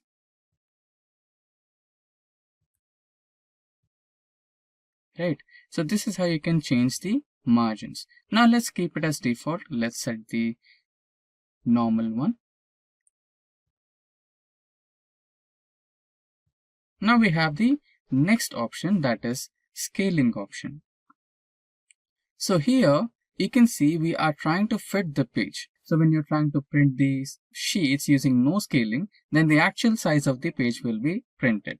Now you can also modify that. You can fit and print these sizes. So you can remember the first option that I said of printing all the 250 rows in one single sheet. This is how you can fit it. So fit the sheet on one page, where you can see all the 250 rows are fit into one page, but the data is not readable. So, but we don't want this type of an approach, right? So let's keep it as the default one, which is no scaling. So these are the variety of options in print. Now, if you wanted to print all the 6 pages into the PDF format and mail it to your client, you can also do that. I think I have explained it in the first place. So you can see we can do it by just selecting this option, where you can print all the 6 pages and into PDF format, and then you can mail them to your client. And you can also select the number of copies you want. You can increase the copies to 2, 3, and any number of copies you want. For now, I'll keep it as 1 copy.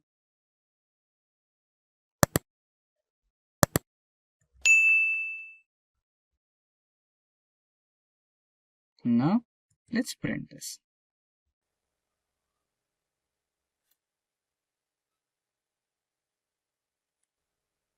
Now let us select the location,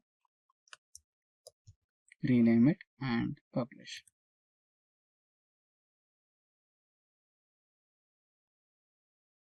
Now let's get back to documents and see if the page is printed or not.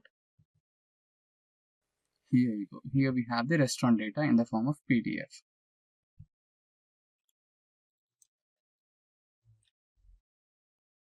So we have our entire 6 pages of data in the PDF format.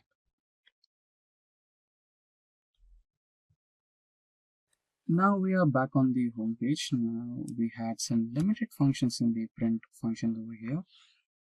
We had tried to export the data. So you can also export the data or try to print it from the print option over here. You can just select that as well. You can modify PDF. Yes, the pages are printed now. There you go, we have the restaurant 2 PDF data. So that's how you can print all your data. You can either choose the export option or you can either choose the print option. Now when you see into the print option, we have limited number of page setup options over here. Now let's check out what we missed. So we are in the page layout here. So we had gone through the margins, we had set all the margins, and then we have also gone through the portrait and landscape. Now you can see the size. When we were in the print menu option, we had only A4 and letter. But here you can see there are a wide variety of options. That is, other than letter, we have tabloid, legal, statement, executive, A3, right? We have A5 and many more other options. And if you want some more paper options, you can go to more and you can always select a few more options. That's how you do it. And yeah, we didn't have the break option. So remember when we had been through the print option, we did not have the break option there. Let's select this to normal A4. So you cannot see the break option over here, right? So here we have the break option. So what does break option does? Right? You can actually break the page. Remember we spoke about the top 10 things or the top 10 rows. You can always do that. So you can just keep the top 10 restaurants in your first page and then break the remaining. And to set page breaks, you can select the cell. Now I need the top 10, so I'll select this particular cell, which is in the 11th position. And now I'll try to implement the page break. Insert a page break. And now you can see on my sheet, there is a thin line which is separating the 2 pages. That's how you can see the indication of a page break implemented onto your page. Now, how do you say it? You can say it by selecting Ctrl P, where you can see the first top 10 restaurants being printed on your sheet. So there you go, we have the first top 10 restaurants printed on our sheets. So that's how you use the page break. Now let's try to eliminate all the page breaks. So you can select breaks and reset all page breaks. So the page break has been eliminated. Now you can always choose a background for your data as well. You just, if you want, you can add a picture to your background. I think that's not available for now. Okay, you can work offline as well. Let us select this one. So you can see that we have added a background to our data. We can select all the text files and then we can change the color so that the text becomes a little visible. Yeah, that's how you do it. Now if you don't want the image to be added on your file, you can also remove that, delete page background, and there you go, all the images are gone. Now the next important part, that is the print titles. Now why do we need print titles? For that, let's try to print this. So now you can see the first page. In the first page we have the title, rank, restaurant, sales, segment, category. But if you go to the second page, you don't have that title, right? You don't have the title, rank, name of the restaurant, sales, and their service category. So if we want that, then we need to add titles. Now for that, let's select the print titles option. Now let's select the rows to repeat on top. Now for that, we need the first row. Select the first row and this particular row will be repeating into all the pages. Now let's try to print it. So yeah, now you can see the titles are being added to all the sheets. You can see the page 2, page 3, page 4, page 5 and page 6. So you can see the titles added to all the sheets. Now we are on the spreadsheet. So here, what exactly are page breaks? So page breaks are something which help you during you're trying to print your data or present your data in the form of a web page, right? In those times, you cannot fit your entire Excel data in one spreadsheet or one paper or one web page, right? So in those scenarios, Excel will try to eliminate a few parts of your spreadsheet or it will try to split the spreadsheet. So how exactly it looks like? So go to the view option and click on the view and click on page break preview. Here you can see the dotted lines, right? So these are the things which separate your data in form of pages so that it can be printable on one single page. So some of the times the user or the ex-user manually inserts a page break, right? So how do you insert it? Just go to the page layout and here you can see the page breaks. Insert a page break and you have successfully inserted a page break. Again, go to the view, go to page break view and here you can see the solid line. So these solid ones are the ones which are inserted by the users or anyone who had the access to the data. Now how do we eliminate them, right? So we can eliminate them and we can try to get the sheet back to the normal way. So all you have to do is click on the cell which has the page break, which is right under the page break. Go to the insert page break, page layout menu, go to the breaks option, click on remove page break, and there you go, you have successfully eliminated the page break. And page break preview to make sure that the page break has been successfully removed, so you cannot see that anymore. So that's how you try to insert or eliminate a page break in Excel. So conditional formatting is a method to visualize your worksheet. We already have the charts in Excel to visualize our Excel sheets in graphical form, but what if you had to see or visualize the data in your worksheet as it is? So that is where the conditional formatting comes handy. Now let's get back to the Microsoft Excel and try to implement some conditional formatting. Now we are on the Excel worksheet. This particular dataset is based on a store. Now we have various columns in this particular dataset. We have row ID, order ID, customer name, etc. And finally we have quantity, discount and profits. Now let's go to profits. Let us imagine that we have provided this particular store with a target of minimum 15% profits. Now let us find out the stores that have hit the 15% target and the ones which did not. So for that, let us select the entire column. Now you can find the conditional formatting option in the home toolbar, and in that ribbon, the ribbon with styles has the conditional formatting option. Click on that and you have various options over here.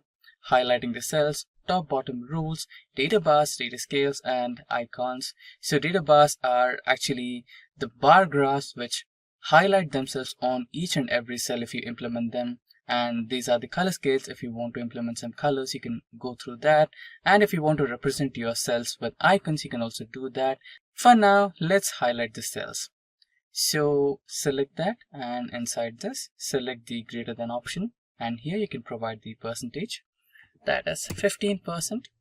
And the cells or the stores which hit the target should be highlighted with the green color, and select OK, and there you go. You have your stores that hit the 15% target and the ones which did not hit the 15% target. Now, if we want to highlight the ones which did not hit the 15% target, you can highlight them with the color red. So, conditional formatting, highlight the cells less than 15% with color red and text dark. And there you go, it's done. Now let us consider another example. So this particular example is based on trained dataset, and here we have the passenger ID, survived, passenger class, name, etc. Now we have a train accident incident over here. Now 1 is indicated that they are alive and 0 is indicated that they are not alive. Now let us use this column and conditional formatting. Highlight the cells containing the text as 1 with color green. Okay. And highlight the cells that contain text 0 as the red, that indicates they are not alive. And let us select the icons. Now we have the icons over here. The X indicates that they are not alive and the green tick mark indicates that they are alive. Now that is how you use conditional formatting in Excel. Now here on my spreadsheet you can see some data. So this particular data has some color markings. So we have used color codes to mark the designations of all the employees with different colors. So for example, blue for manager, purple for senior, and so on. Right. Now our duty is to count the total number of employees present in a company based on the color code. This can be done using filters, but let's try with color codes.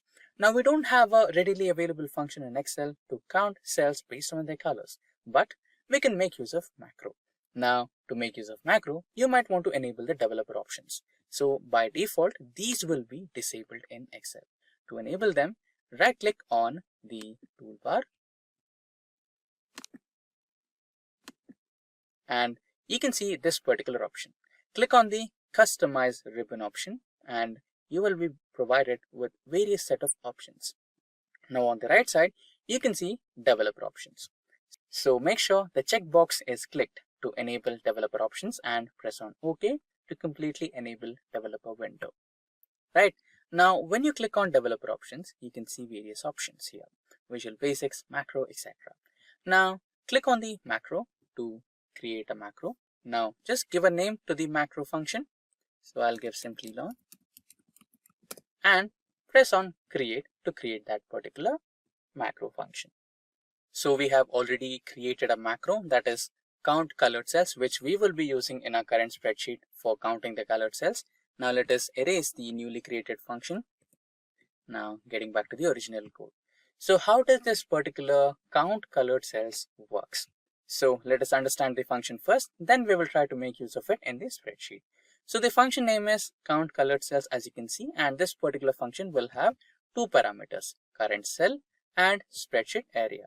So the current cell will be the cell address where the color you want to count is present, and then the spreadsheet area. So what is the range of cells where you want to locate that particular color and count the number of repetitions? That is the spreadsheet area. And then comes the variables used, colored cell range, color code, and color cell count. So the colored cell, which particular cell is having that particular color and what color code is involved in that colored cell, and colored cell count. So what is the total count? What is the total number of colored cells you have in that particular range? That is colored cell count. Now let us consider color code is equals to current cell interior color, that is current cell dot interior dot color. So this is the function which will identify the interior color of a selected cell. Let us imagine that initially color code is equals to the current cell's color code. Okay. Now we will have the for loop. And that for loop will include colored cell, which is the current cell in the spreadsheet area. And if the colored cell, the currently selected colored cell dot interior dot color is equals to the color code that we have selected, then colored cell count, the variable which is used to count the number of colored cells, is equals to +1. Initially, by default, it will be 0. In case if this particular if condition is true, that is the current cell color and the color code given is equals to same, then the value of colored cell will increase by 1. And this particular if loop will run as many number of times the condition is true.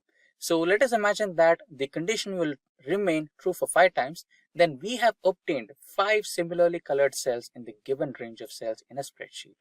And once the condition fails, then the latest value present in colored cell count variable will be displayed, which will be a final result. So this is how the macro function works. Now let's close the macro window and get back to our spreadsheet. Now let us try to make use of the macro function that we just created. So that is equals to count colored cells. Press tab to select the macro function. And the first one is the current cell. So this is the current cell where the current color is being provided, comma, this cell range. So our cell range will be from C2 to C31. Right. So this is the range where we want to count the similarly colored cells, that is sky blue colored cells. Close the function and press enter. Now you can see the function has identified 6 repetitions of sky blue color in this particular range of cells. Now you can drag the same formula across all the cells and it will be providing the results of the same. So 6 senior colors, that is pink or purple color, then 2 repetitions of this particular color, 2 repetitions of trainee color, 5 for dark blue and 6 for green, right? So this is how the macro function works. And the key point to remember here is this particular macro will work only for manually colored cells. So there are situations where we have used conditional formatting to color a single cell. Let us imagine that we have used conditional formatting to recognize the employees with salary above 30,000 as green color. And if we try to use that particular green color to be counted by the color count cells function, no, it will not happen. It will not consider that color as a feedback or an input.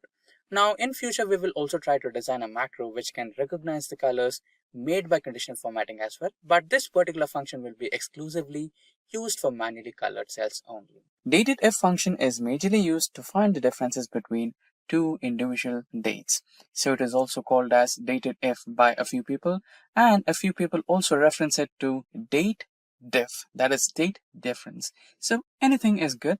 Now to find the difference between any two dates, let's select a few dates. So the first date would be, let us imagine that you're an employee and you wanted to find out how many years that you've been working with an organization. So for that, you might want to need today and the date where you joined the company, right? So it might be date of joining and today. So what's the difference, right? So let us imagine that you joined the organization somewhere around 2010, 0105, 2010, and today. So for today, you can give any particular date. Let us imagine that today is 1st of January 2021 or 2022.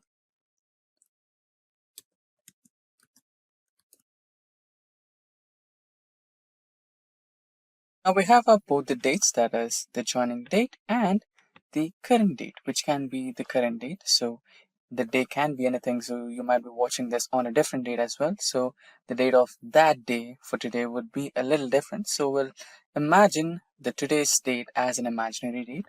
Now we might want to find the difference, that is in terms of years. So you wanted to find the difference in terms of years. So here you can find the difference in terms of years, days, and months as well.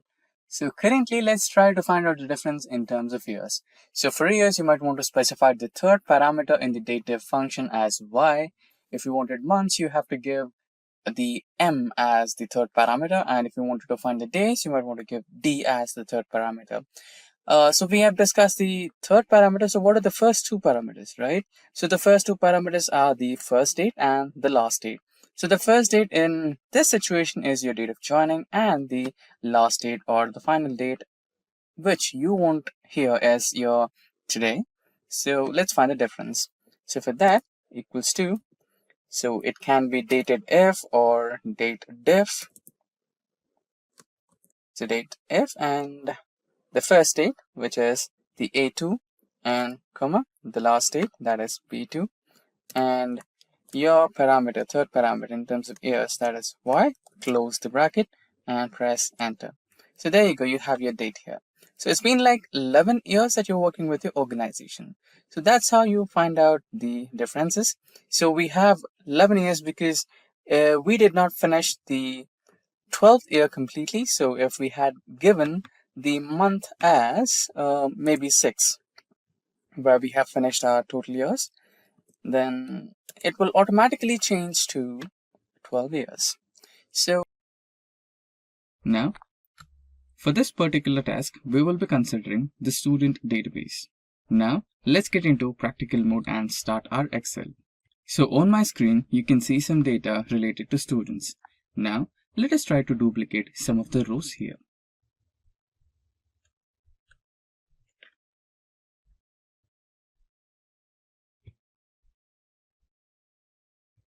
So we have selected the rows 8, 9, 10 and 11. Now we shall copy them and paste them.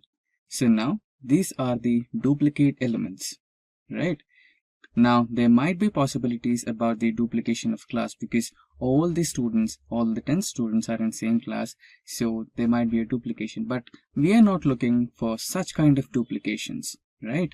We are looking for the duplication of the entire row. For example, we have the details of Mike over here in the 8th row, which has the roll number or serial number as 7, name as Mike, roll number, class, blood group, and subject scores, percentage, round of percentage, and total marks.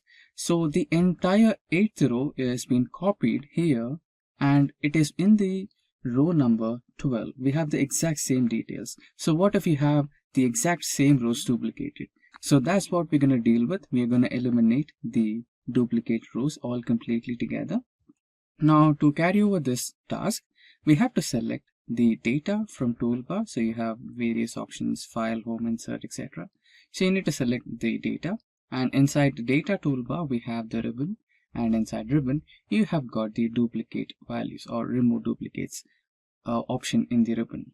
So select all the data, select remove duplicates, and now you can see that we have all our column names over here, and make sure that you have selected my data as headers and then select OK. And now you can see that Excel has automatically removed 4 duplicate values. So 4 duplicate values are found and removed. 10 unique values remain. Now another type of remove duplicates can also be done. So you can see that here we have another data set which has phone numbers or phone names, that is phone makers, that is Samsung, Huawei, Vivo, Oppo, etc. So there are some duplicate values in this. I've copy pasted them.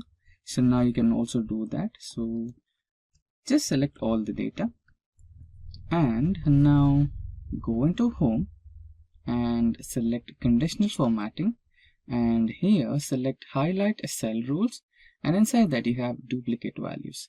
Selecting this option will help you identify the duplicate values in your dataset but not to remove them.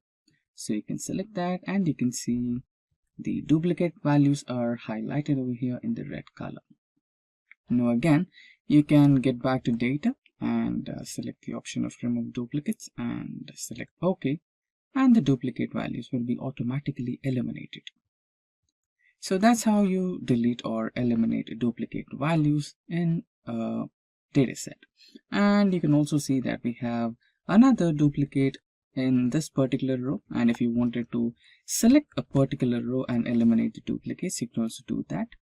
Now for that you need to go to the same process, remove duplicates, and here Microsoft Excel is asking you if you had to expand the selection to the entire dataset, or you want to continue with the selected dataset itself or selected column itself. So for that, you need to select the continue with the current selection and remove duplicates and press OK, and you can see one duplicate value was found and it has been removed and 6 unique values remain.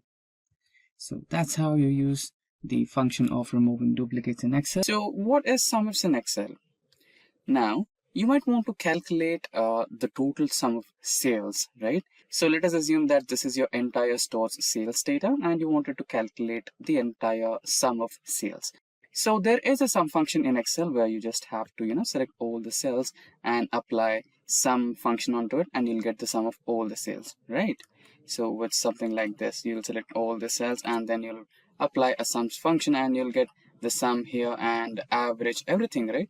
So this is fine, but what if you just wanted to find the sales that are happening in only Western region? As you can see, our column F is based on region.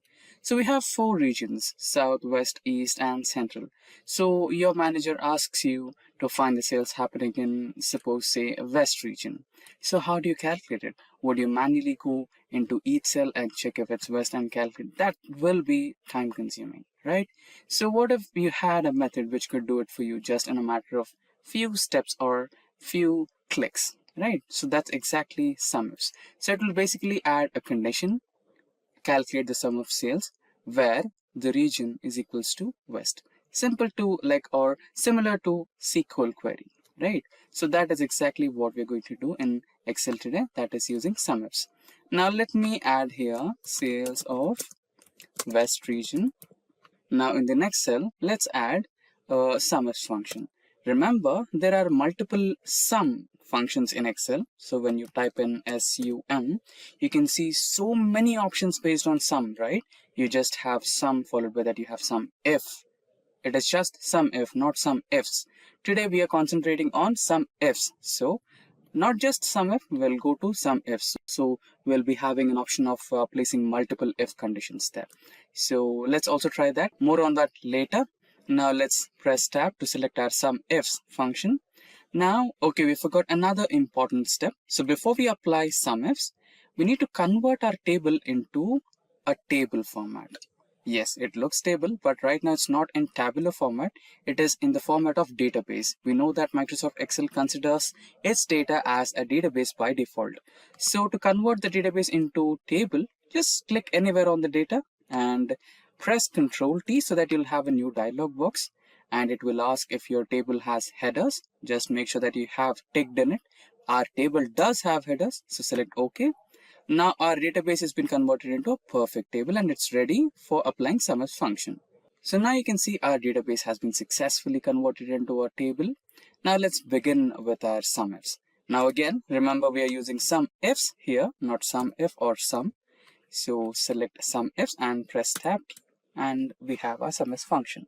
Now the first step, which column are we looking at? What are we finding out, right? Which is a sum range? What sum do you want? For now, we need sum of sales. So select the sales column and we have a simple key function here. Let's hold control, again press shift and hold shift together. So we're holding control and shift key together, and now we're pressing lower arrow key once. Yes, the entire sales column has been selected, comma. Now where do you want to look? So we want to look, which part of the table you want to fetch, right? So this is the region part we want to fetch right now. So again, hold control and shift together, lower arrow key, the entire column is selected. Now the next last part. So we want to look into the both of the columns, that is sales column and region column. Now which type of data you want? So for now we want Western type of data, that is the sales data which is happening only in West, right? So we'll select this cell with the data as West, or you can also manually enter it. For now, let's select the data. So I'm selecting the cell F7, which has data as West, right? Now let's close the parenthesis and press enter. So there you go. You have the sales happening in the Western region. Now you can also try to format it in the form of currency. So let's use dollars, since it is based on American states. So let's use dollars. So there you go. Now we are having the sales data of West. Now let's try to copy the same to all the 4 cells. And for now here, let's type in East.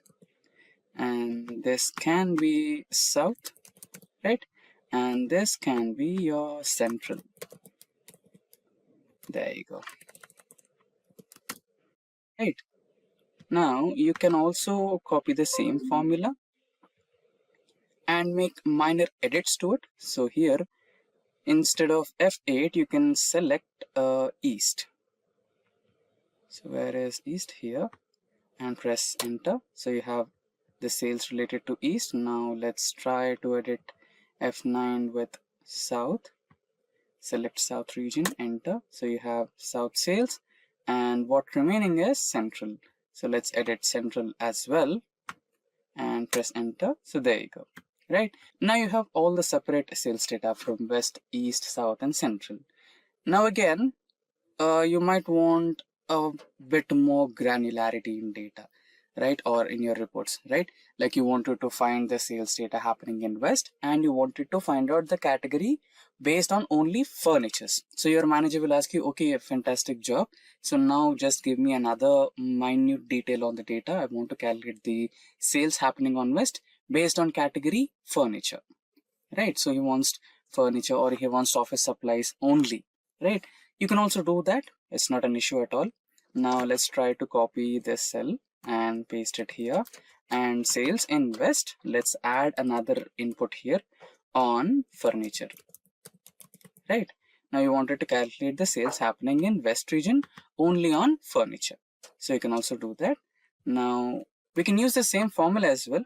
Just copy paste the formula here, right? And you can add few things here. When you try to add a comma, it will automatically generate the next criteria. So it is expecting that you are looking for adding another criteria, right? Now which column you want? You want category. So let's select category. You want to select all the cells. Same trick, Control Shift lower key, and again press comma. And you wanted to select only furniture. So select on furniture cell. There you go. Now press enter. So there you go. We successfully have the sales data from West region based on category only furniture.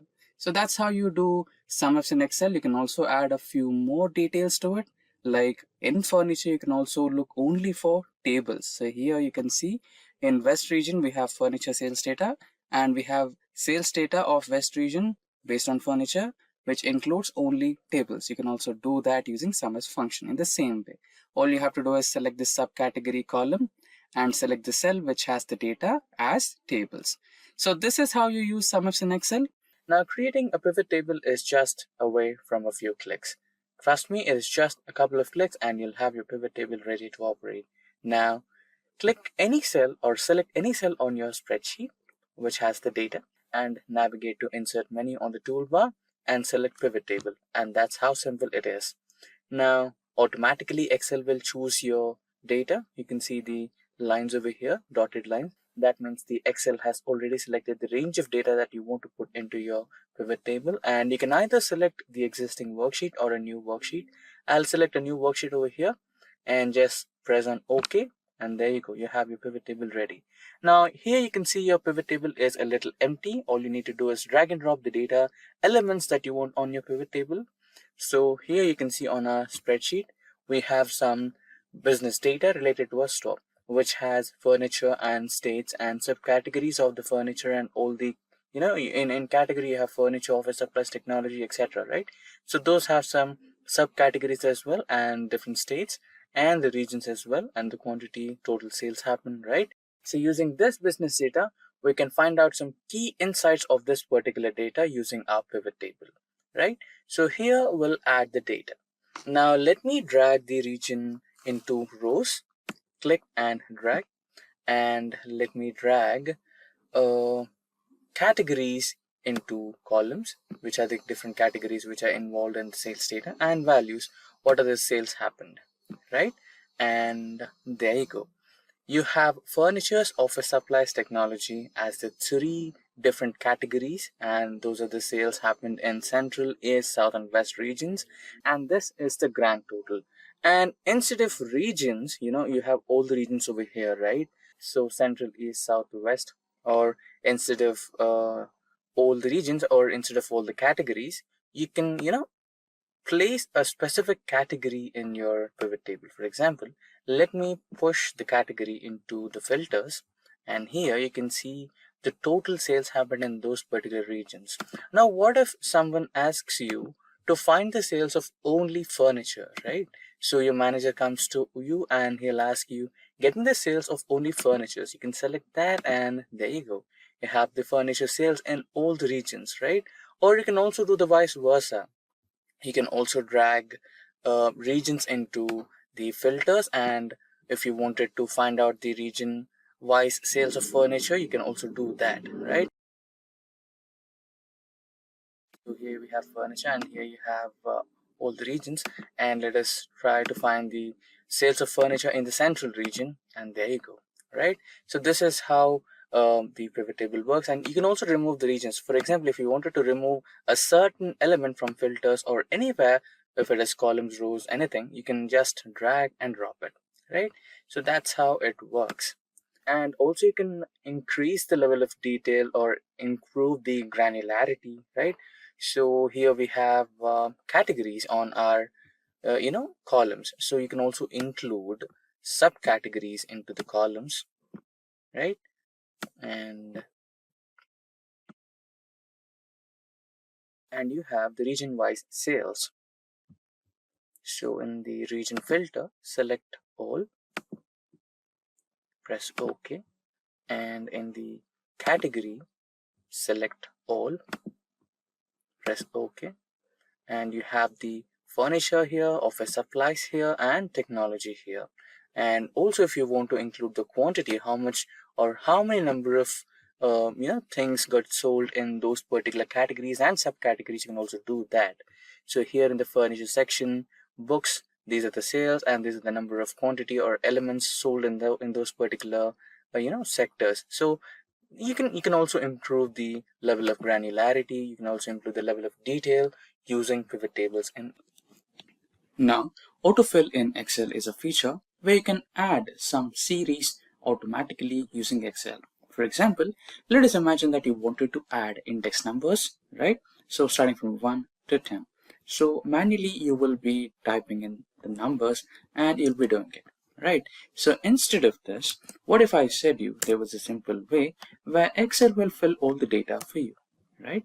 So just start with 1, 2, and select these two cells, and you can see the flash logo over here, right? So that's the indication that Excel has understood your pattern and it is ready to fill the remaining numbers. So as long as you drag this logo or that ending part where you have a small square box, that will fill all the numbers until where you have dragged it. So that's how autofill works. And you might be wondering, will it work only for numbers? No, it will also work on some logics as well. Okay, this was the first part. Let us also look at some other tricks with autofill.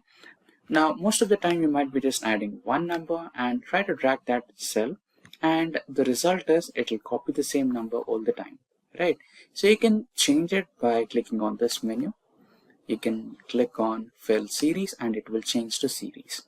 And this was one more trick with numbers. Now getting back to the next type. So let us imagine now the next type of series you want to add is weeks in a day, right? So you'll be having Monday, Tuesday, Wednesday, right? So you can also do the series of weekdays using autofill in Excel as well. So drag that cell and it will give you all the days or weekdays in a week. Now let's try January, and this will give you the months in a year in the shortcut way, right? Since you just added the first 3 letters of the month, it will recognize the pattern and it will do the same for you. Now let us try the full names of months, right? And now let's try to drag it. It'll fill all the full names of all the months. Now let's try the dates. So let us imagine that this is the first day of the current year, right? It will now give you all the dates of that current month or until the end of the year as well. There you go. Now, let us imagine that your manager tells you to add the dates of working days in the month of January. So how can you do that? It's simple. All you need to do is select the cell, go to the fill option, select series, and here select column wise since you want the dates in columns. And here in the type, select date. Date unit should be weekday and the stock value should be the next month, right? Since your manager asked for the weekdays of January. So your stock value will be the 1st of February. Press OK and there you go. So since the 1st of January is Friday, it's selected over here, and the rest too, Saturday and Sunday, are eliminated. Similarly, we have all the dates here of working days only. So that's how you use autofill in Excel. So on my screen, you can see a simple spreadsheet with student names and their marks on my sheet. So we will be calculating what are the total marks obtained by the students in overall subjects and calculate what is the percentage. Now we will carry forward a few simple inbuilt functions in Excel to calculate that. First, we will be calculating the sum of marks. So here equals to sum function and select the range of cells. Close the bracket, press enter. So you have the sum now. So we have to calculate it, repeat. So by clicking on the same formula, now we have the total of all the subjects for individual students. And now let's calculate percentage. So usually we use the divide by option, that is divide the total number of marks obtained by the total number of marks available, that is we will be dividing 407 by 500 and then we will be multiplying that into 100. So that's how we calculate the percentage. So cell G2 divided by cell H2, press enter, and you will end up with the decimal format. That's perfectly alright. Now we have also extended the same formula for all our cells.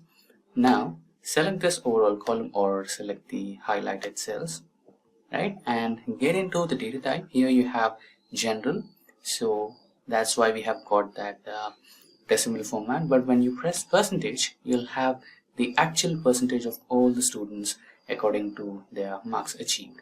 Now we are on our Excel spreadsheet, and this spreadsheet has some values of employees. That is their employee ID, name, designation, department, salary, date of birth, and date of joining. Now our concern is to highlight some cells which are duplicate in this, or some rows which are duplicate. So for example, here you can see on row number 7 we have the details of Martha, and you can see the same details of Martha in the row number 14 as well, right? So you need to eliminate those cells, or you need to eliminate those rows. Now you can say there is a quick way, just few clicks and those will be eliminated, that is conditional formatting. Yes, that is also one way, but I'll show you what's the problem with that. Okay, so let us select the entire table and get into conditional formatting, and here you have duplicate values, highlight cell rules with duplicate values, and there you go, the problem. So here we have designation which is duplicated in certain ways, department and salary, state of joining, right? So there are certain conditions or scenarios where you cannot directly identify which is the duplicate row. Again, you can use the same for this, right? So you can select the entire column of employee ID and you can identify the duplicate cells here, since the employee IDs are unique for everyone.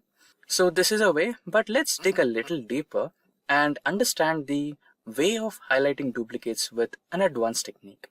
So let me cancel this, and for that let's create a new column, and let's name this as duplicate flag. Flag.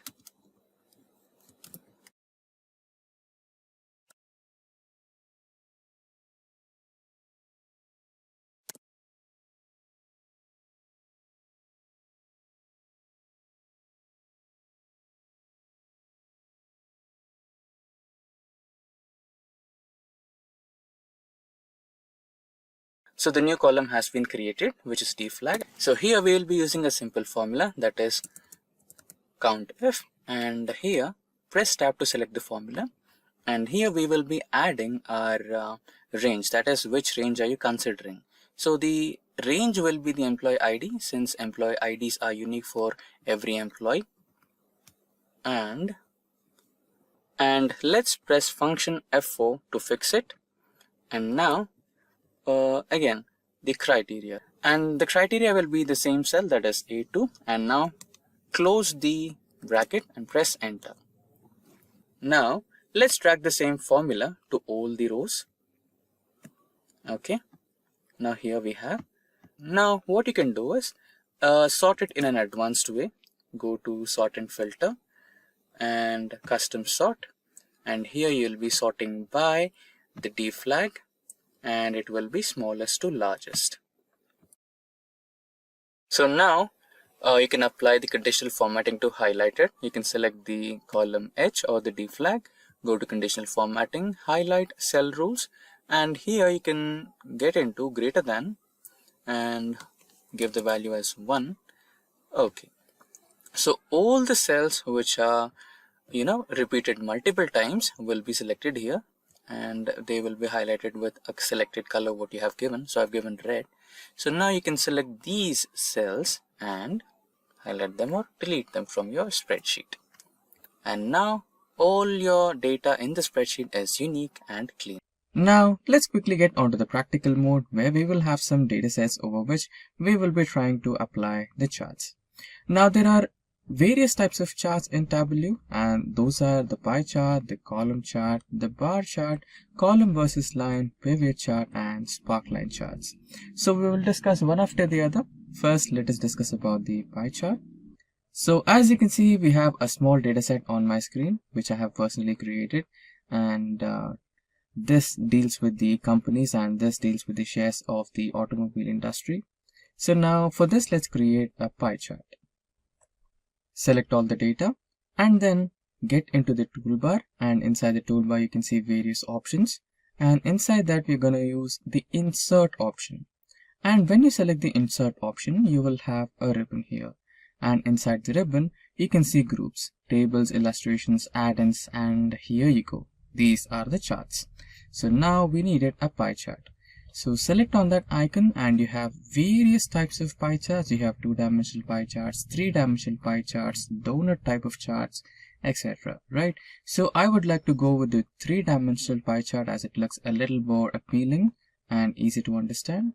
And now there you go. This is the title of the chart, and these are the legends of the chart, and this is the chart area, and these are the values. Now we can kind of add the data labels as well. So you can just have to press the plus icon over here and you'll have the options. You can add the data labels, which will give you a lot more interesting values. And you can also turn this around. As you can see, on double clicking any part of the pie chart, you'll get this option which is called as format data point. And let's imagine that you wanted to show the information related to this particular one, which is Volvo, which has the biggest share. So this is in front right now. Now what if you wanted to show the information related to Tata, which is over here, right? For that you can select this particular arrow key and you can just twist it, and there you go, it is coming in front. This will be a great way of presenting your data to your clients, right? Yeah. And there is another option where you can directly explode this, like you can pick it out. You can see this, right? Point explosion, where you can split it out and you can show that, especially like you can highlight it and show it. So that's the a great way of presenting your data. So that's how you can work with pie charts in Excel. Now let's quickly move to the next one, that is the column chart. And in the column chart we have the data related to some company and the profits of that company based on a year. So you can see that the year has started from 2008 and it has gone until 2021, and these are the profits of that company year after year. So since we are dealing with column chart, I'll tell you the simplest way to create a column chart. There is a shortcut key for that, which is Alt F1, and there you go, you have the chart right on your screen. Now you can expand the chart just by dragging it like that, and you can see that there is some problem with this chart. That is, we have numbers here instead of years, right?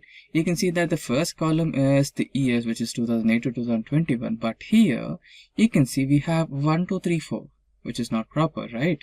So to change the axis, that is, you can see the axis which is 1, 2, 3. Let me expand my screen a little bit.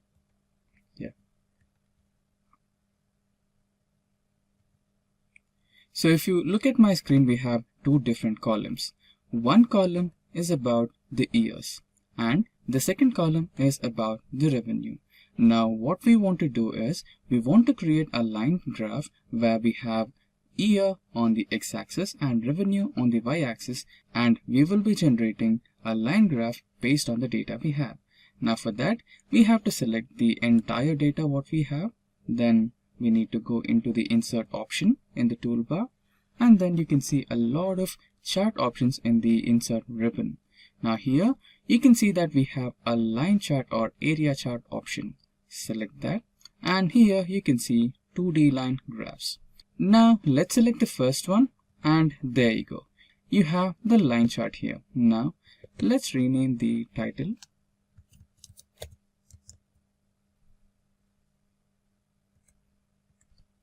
And there is one problem with the chart here. You can see that the x-axis is not actually pointing the years. You can make a change to that, no worries.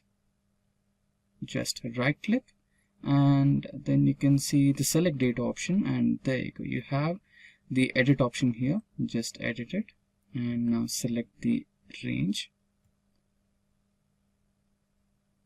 I am selecting the years now. Let's select OK, and there you go. You have the years here. You can just try to expand it a little more. Yeah. So now you have the revenue on the y-axis and year on the x-axis, and this shows the growth of revenue in your company. So this is how you create a line graph in Excel. Simplilearn. Now, let us imagine that you are the CEO of an IT company and you have taken up multiple projects. Let us imagine that you wish to keep track of all the projects. So, what if there was a tool which could keep track of all the projects in the form of a detailed visualization with the percentage in the form of a graph or a bar chart? Interesting, right? That's exactly what we are going to design today using Microsoft Excel. So without further ado, let's get started with our 1-point agenda, that is Progress Tracker in Excel. Now, to design a progress tracker in Excel, let us get back to the practical mode where we might have to use our Microsoft Excel. Now we are on the Microsoft Excel and we have taken some sample data to make things look simple. So here we're considering a set of students and their attendance percentage. So we will be using this particular data and design a progress tracker. Now let us try to increase the size of the cells. Now select all the cells in the attendance column. Now we have selected all the cells in the attendance column, and in the toolbar select the Home tab, and inside the Home tab you have Styles group. Inside the Styles group select Conditional Formatting, and inside the Conditional Formatting option select New Rule. So in the New Rule we want to select the first option, that is Format all cells based on their values. Now here you can see Format Style. Since we are trying to create data bars, we need to select the option of data bars here. And under the data bar options, we have some more options on the drop-down menu. So here in the type, select number, and the minimum number is 0. It is automatically stored here. And the maximum value is again a number, and let us provide it as 1. Now here you can select the color for your bars. Now since we have already chosen green for all the column headers, let's choose blue and select OK. Now here you can see that the values are being indicated using bar graphs, right? And you can also see the percentage values. But we can make it look a little more better by shifting them to the left side, and text could be given as white so that it's more vibrant to look at. And now we can also apply some conditional formatting onto these attendance columns. So let us try to highlight the students having attendance less than 65%. So highlight cell rules less than 65% attendance.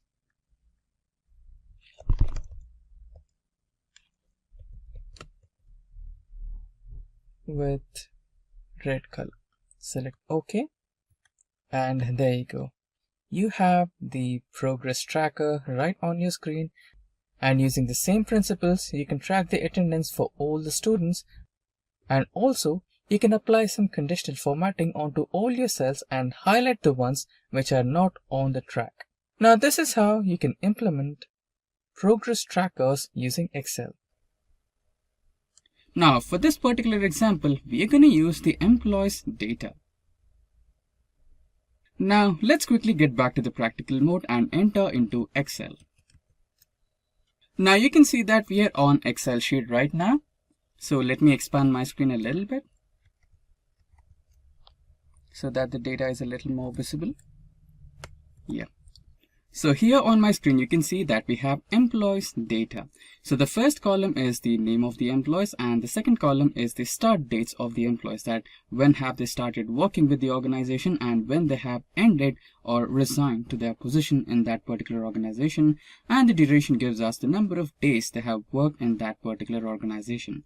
So to create a Gantt chart is really simple. You just have to select the data and then go to the insert option, and in there you can see the charts icon and select all charts, and in that select the bar chart, and here you can see the stacked bar chart. Select that and press OK, and there you go. You have the stacked bar chart right on your screen. Let's expand this a little more so that we have the clear visualization of the dates as well. Now you can, if you want, you can change the title as ORG data or employee data.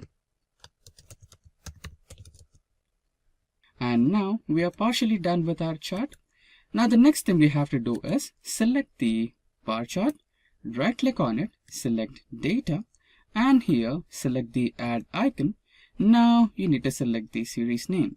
So the series name is duration for our Gantt chart, and series values are, let's select this and select, let's move a little.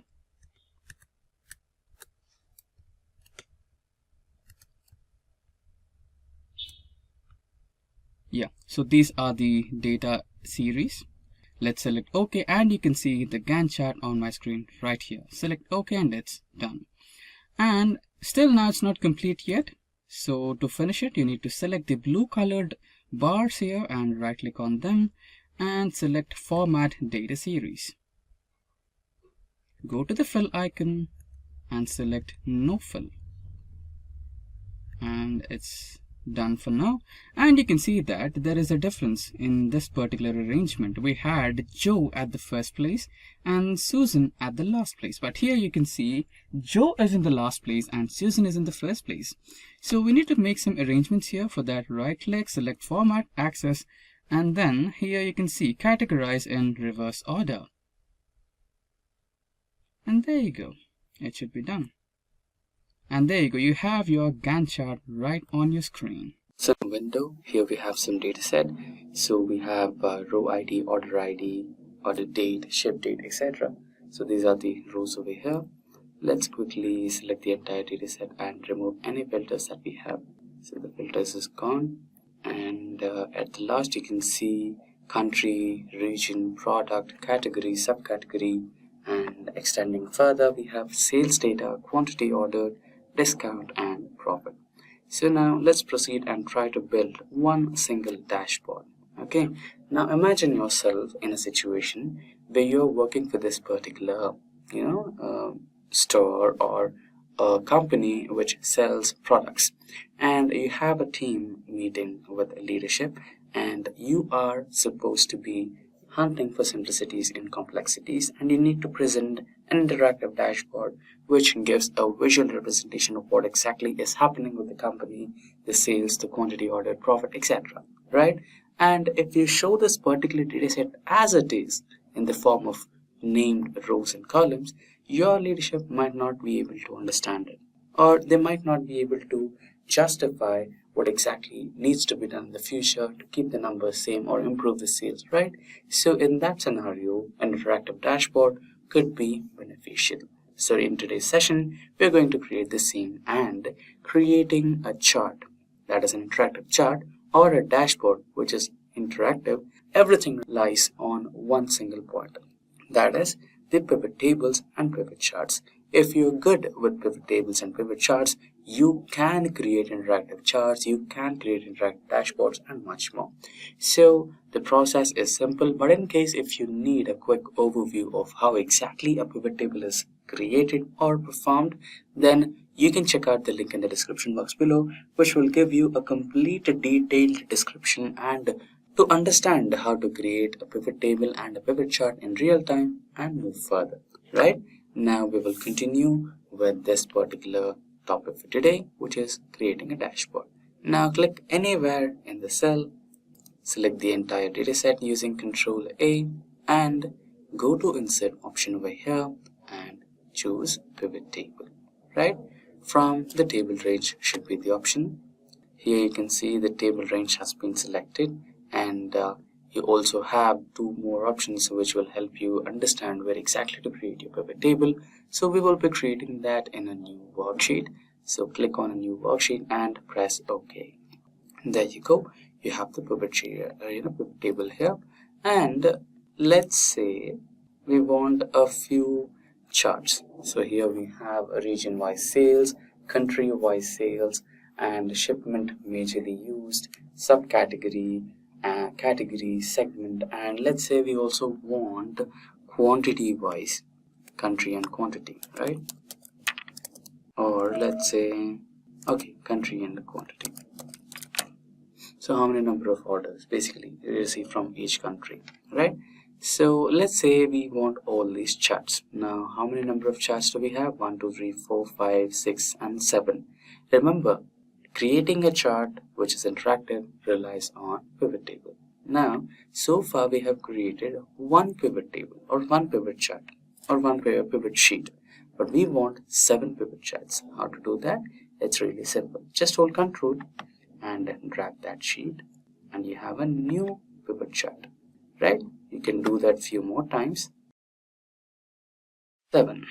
So we have 7 pivot tables as we required. There you go. And now let's get back to the first sheet and let's see the first option we are looking for. So we want region-wise sales, right? We have 5 different regions: North, South, East, West, and Central. And we want region-wise sales in a pictorial way. For that, let's go to the options over here. We have the row names or the metadata. You can drag region into either columns or rows, wherever you want. I'll choose to just drag and drop it in the columns. And now go back to sales, and you can drag sales to rows, sales in each region, right? Now you can go back to this particular pivot table, go to home, eliminate any, and go to pivot table analyze, and here you can see pivot chart. Click on that, and now you have all charts window on your desktop, screen. You can choose the one which you feel is good, right? So I'll prefer a bar chart, column chart here. Click on OK, and there you go. Now you can edit this particular data set and chart, and you can also remove any of the things you don't want. So for example, I don't want legends, so I'll remove legends, and this is what I have here. You can also edit from a few more things, right? Now I can simply copy this particular chart and go to the dashboard. So let's create a new sheet and name it as dashboard margin center. You can add a color. So now here you can paste the first chart. Now you can rename this chart title. So you can rename this as region wise sales. So therefore you have the first chart over here. You can also increase or decrease the size of the chart by just dragging the corner points. And let's go to the second pivot table. We have the second pivot table right here. What was our second request? So the second request was country wise, right? Now close this, choose the country and drag it to columns or rows. Let's go with rows this time, and sales. So go to pivot table, analyze, pivot table chart, and here you can choose a pie chart since you're going with the country wise, and click OK. Now you have the pie chart over here. You can rename that as country wise. You can copy this and paste it onto the dashboard. In case you want to keep the size of the pie chart and the column chart in the same width and height, you can do that. Just go to format. Here you can 5.6 and it can be 9.9, and similarly you can go with 5.6. This can be 9.9, just so that you can accommodate a few more charts in the dashboard. You can align them. There you go. Right now our next request is subcategory shipment. So go to shipment. So this is the fifth sheet, so we need to go to the third spreadsheet where we have the pivot table. So close the format shape, and we have shipment here, ship mode. So select the ship mode, drag it to rows or columns, sales to here, and we have or you can count it, right? You can change it to count. Okay, so you have standard class with the highest number of sales happening. So many sales which are happening in your store, choose the standard class of shipment, right? So very least people choose first class or same day shipment, which is highly expensive, and the standard shipment will take minimum pricing, and most of the customers have chosen that. Now you can choose the same data here. Go to pivot table, analyze, and here we have pivot charts, and out of this you can select any one. Let's say if you want to go with the tree map, or if you want to go with the bar, or any one, you can go with that. So let's go with the bar graph. Press OK, and here you create it. Now rename this particular chart as ship mode. Now you can copy the same chart and paste it onto the dashboard. You can close that. If you go to format, you can do the same setting, 5.9 and 9.9, 5.6 and 9.9. There you go. We have everything lined up. And this space that we have over here, we can add a few more things which will come under slicers and filters. So we'll have to wait for that until we can finish the rest of the charts. Now we will go to the fourth sheet. So what was the fourth request? Let's check our list here. So subcategory wise sales. Now we can check the categories, subcategories over here. Yeah, we have the subcategory. Select that and drag to rows or columns, and sales to values. Okay, and there you go. And if you want to sort, you can also sort by right clicking and sort it to minimum and smallest to largest to smallest. There you go. So the highest number of sales are happening through mobile phones. Next comes the bookcases, next come copiers, etc., etc. Now select this and go to pivot table, analyze,